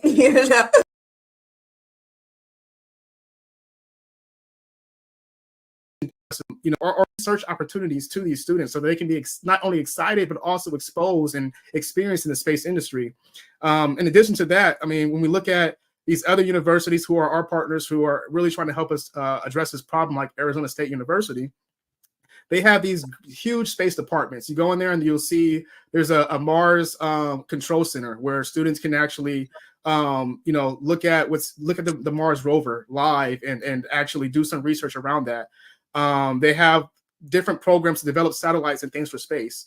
We need these same resources at HBCUs. So our organization is partnering with them as well as others to bring these resources to HBCUs so our students can be involved and participate and help us create this equitable tomorrow. If you could shed some light on what that actually looks like for people that may not really understand what the ecosystem is all about, and then move into closing remarks. It's been such an intriguing conversation, I have to say, DJ. Yeah, that's a great point. When having these conversations, I always forget that a lot of people don't really understand or know or are aware of, everything that's happening in space. So I'll just give you some quick data points before talking about what this means to the industry. So during the shuttle days, the shuttle era, when I say the shuttle, I'm talking about Columbia, Endeavour, the things that used to transport our astronauts to the International Space Station about 30 years ago now, or actually 20 years ago. It cost us $51,600 to ship 1 kilogram to the International Space Station, or one piece of about 2.2 pounds to put one piece of product into space. Today with SpaceX, that price is now $1,600 per kilogram. So the price has been extremely reduced. In addition to that, we're on course to reduce that price to $200 per kilogram. Now, what that means is that space has opened up to the world now. Now, before only governments can afford that. Now businesses can afford that, and businesses are taking advantage of the opportunity. So, as I mentioned before, the ISS will be retired soon, actually in 2031, and then we will have 5 commercial companies putting up space stations. Organizations like Hilton are looking at ways to put up hotels in space. We're looking at ways to live on the moon. In order to do this, there's a lot of technology that needs to be developed. There's and to me, and when I, as an entrepreneur, hear that these things need to be developed, there's all these problems need to be solved for us to do this. That means there's a lot of opportunity to create businesses around this. So basically, I guess to keep it short and simple, Star Trek is happening now. We are there now. We are working towards living in space, right? Or not working towards, we're actually marching towards it. And the government is not going to let us fail. It's going to happen. So everyone just, mark the 2030s on your calendar and be prepared to take that trip to the moon, because that opportunity will be present. And I challenge those who are innovative and have entrepreneurial spirits to think about ways that they could they can add value to the industry, solve problems, and actually take away some of the equity in the industry and have ownership. What I want to see is I want to see Black people owning things in space. I want to see brown people owning things in space. I want to be able to go up to a hotel in space and say, hey, this is Black owned. This, they got some Uncle Nearest with the ball. You feel me? So so that's what I'm really looking forward to. And I can't wait to see us involved. It's no longer an idea in movies, right? It's actually happening. Right. 2030 is not that far away. Imagine what it looks like to say Black owned in space, right? Literally in space. And the world is big and vast. We know parts of it. And so as we think about ownership, as we think about access, as we think about equity, as we think about being at the proverbial table, it's awareness, right? And then how can we actually work together to collaborate? You're doing so much, right? And from so many different perspectives, working with the government, working with students, working with entrepreneurs. You are such a contribution to the world, the work that you do, DJ, to society, the missions that you've been on and the impact that they've had that we down here will not even know. We'll just know that you were doing, you were adding value onto the world with all that you do. DJ, we're about to go into closing remarks, but we just want to say thank you for this impactful conversation, this call to action, but also creating more awareness around the space ecosystem, because it can be easy to think that it's something that is not accessible to everyday people, right? It's a figurative, it's for the government, it's for people that are engineers, but there are so many, it's so layered and nuanced, and there's so much depth, and there's also so much opportunity within the ecosystem. So for those of you tuning in, we are here with DJ, who is one of the co-founders of the Equity Space Alliance, engineer, used to work for NASA, has been on many, many missions. And DJ, we're about to go to you for closing remarks. Yeah. So again, thank you, Alicia, and the Los Angeles Tribune for inviting me here. It's been an amazing conversation, and I really feel privileged to be a guest on this this Juneteenth. If you're looking, please, I encourage those that are looking to be, that are looking to be involved. I encourage those that are looking to be involved to reach out to us. You can find us at the equityspacealliance.com. We also have a nonprofit called the Equity Space Alliance Association, who are actually putting on a TEDx with TEDx Inglewood for space this October. So if you're in the Los Angeles area, please come out and support us. And you can also email me personally, dj@theequityspacealliance.com. I'm sorry, dj@equityspacealliance.com. Again, thank you, Alicia. Thank you to the Los Angeles Tribune, and it's been a pleasure. Thank you, DJ. We'll be keeping our ears open, our eyes open on all of the projects that you work on. I do believe that one day we will see Black owned in space, right? The collaboration spirit that you have is unmatched. So DJ, thank you. Everyone that is tuning in, stay on. Today is packed with insightful conversations. You are tuning into Liberty's Legacy. We're here at the Los Angeles Tribune. We are celebrating Juneteenth. We are celebrating liberty. We are celebrating freedom. But what does that mean from an economic, social, spiritual, emotional, creative perspective, and also what it means to live your life and be authentically you, the way that you want, engaging in the world the way that you want to. Thank you again, DJ. I know we'll hear from you soon. We'll be right back after this.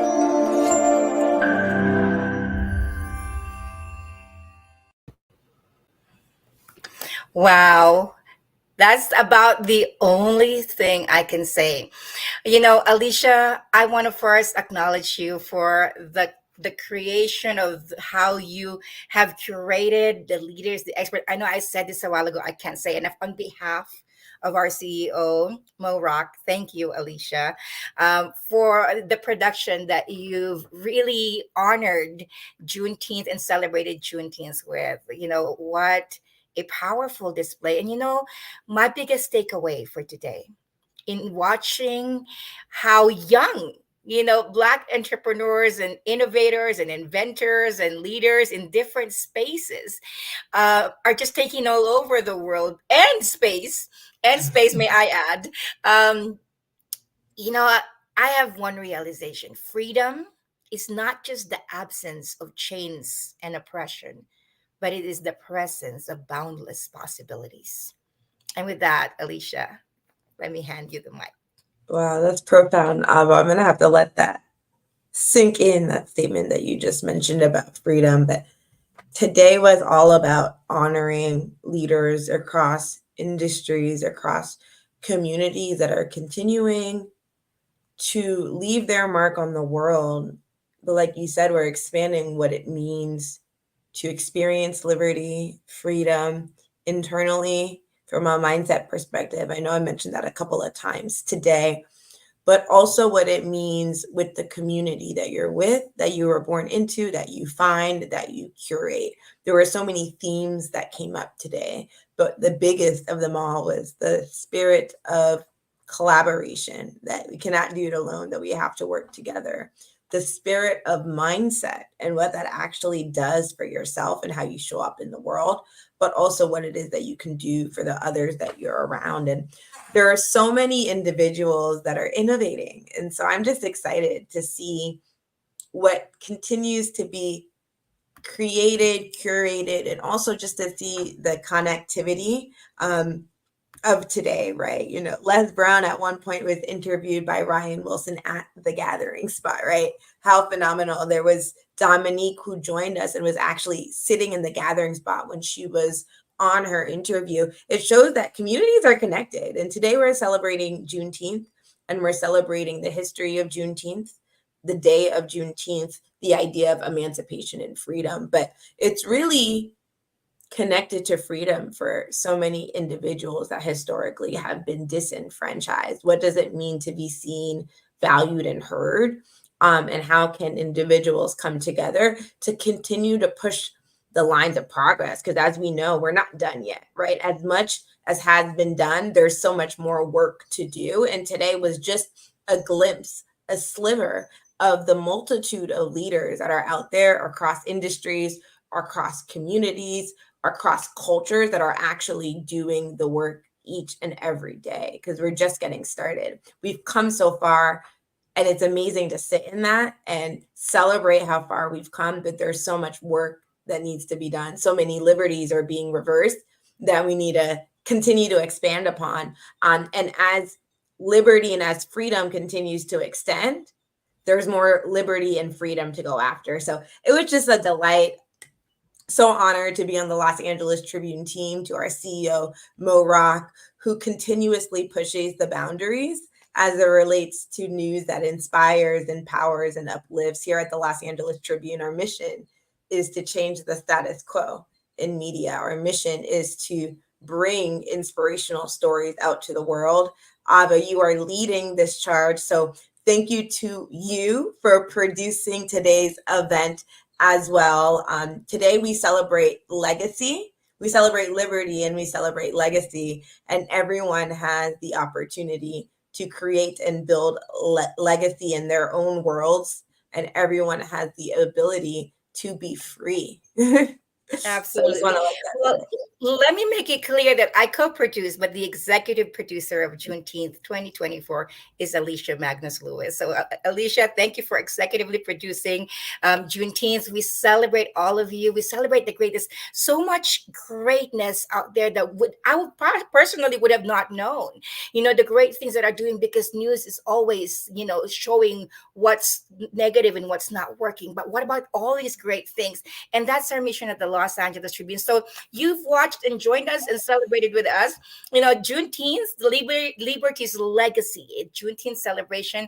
We are so grateful for each one of you. And in closing, I want to thank all of you who have been with us, who celebrated, who shared, who commented, Nola Magnus, Mon in the Philippines, and your whole tribe who are continuously supporting. Thank you so much. You know, our team in, you know, the podcasters, the LA Tribune podcasters, and Michael Silvers, thank you. Roosevelt YBNB, thank you so much. Les Brown, Shirley Weber. And we are grateful for every speaker that came today. In closing, I would like to close with our CEO, Mo Rock's TEDx talk. It's very powerful. It's our mission. And that's what I wanted to share with you at the close of Thank our you all for today. tuning in. Until next time, thank you again. Thank you.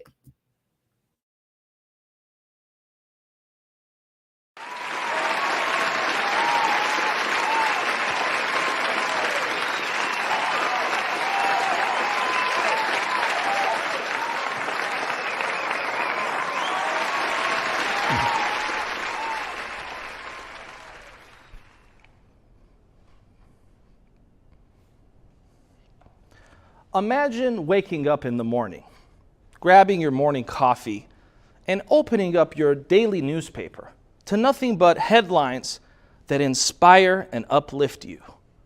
Headlines like the Apollo 11 moon landing and how it inspired people in the 60s, or headlines like the Berlin Wall has collapsed, or even more recently, headlines like the miracle on the Hudson.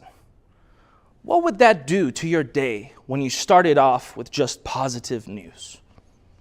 My name is Mo Rock. I'm the CEO of a national newspaper brand, and today, together, we are reimagining journalism. You see, studies reveal that there is a stark contrast between positive news and negative news. In fact, for every piece of news that is solutions-based, that can uplift and inspire you, there are at least 17 that don't. That's 17 to 1. So today, we are actually faced with an epidemic of negative news. We've all heard the phrase, if it bleeds, it leads. But why does this have to be the centerpiece of a lot of news production, journalism, and content creation of the world today? There are a lot of incredible journalists that are solutions orientated, and I give a lot of credit to them for doing a great job. And here's the truth that you may not realize, is that everyone in this room is impacting our news. You see, every single time you like a post, every single time you leave a comment on a news article, and every single time you share something, you're not just liking, commenting, and resharing. You're actually casting a vote. You're not only casting a vote for the kind of news you want to consume, but believe it or not, you're casting a vote for the kind of world you want to live in. You see, I believe that news has the power to not just inform you, but it has the power to mold you. Our world views are largely shaped based on the news and content that we consume. And so I want to encourage folks to remember that the next time that they like, comment, and share. Our organization has one question that it always has to ask before we share anything, print anything, or publish anything. Our editorial team asks this one very simple question. Does the following piece of news empower our audience, or does it disempower our audience?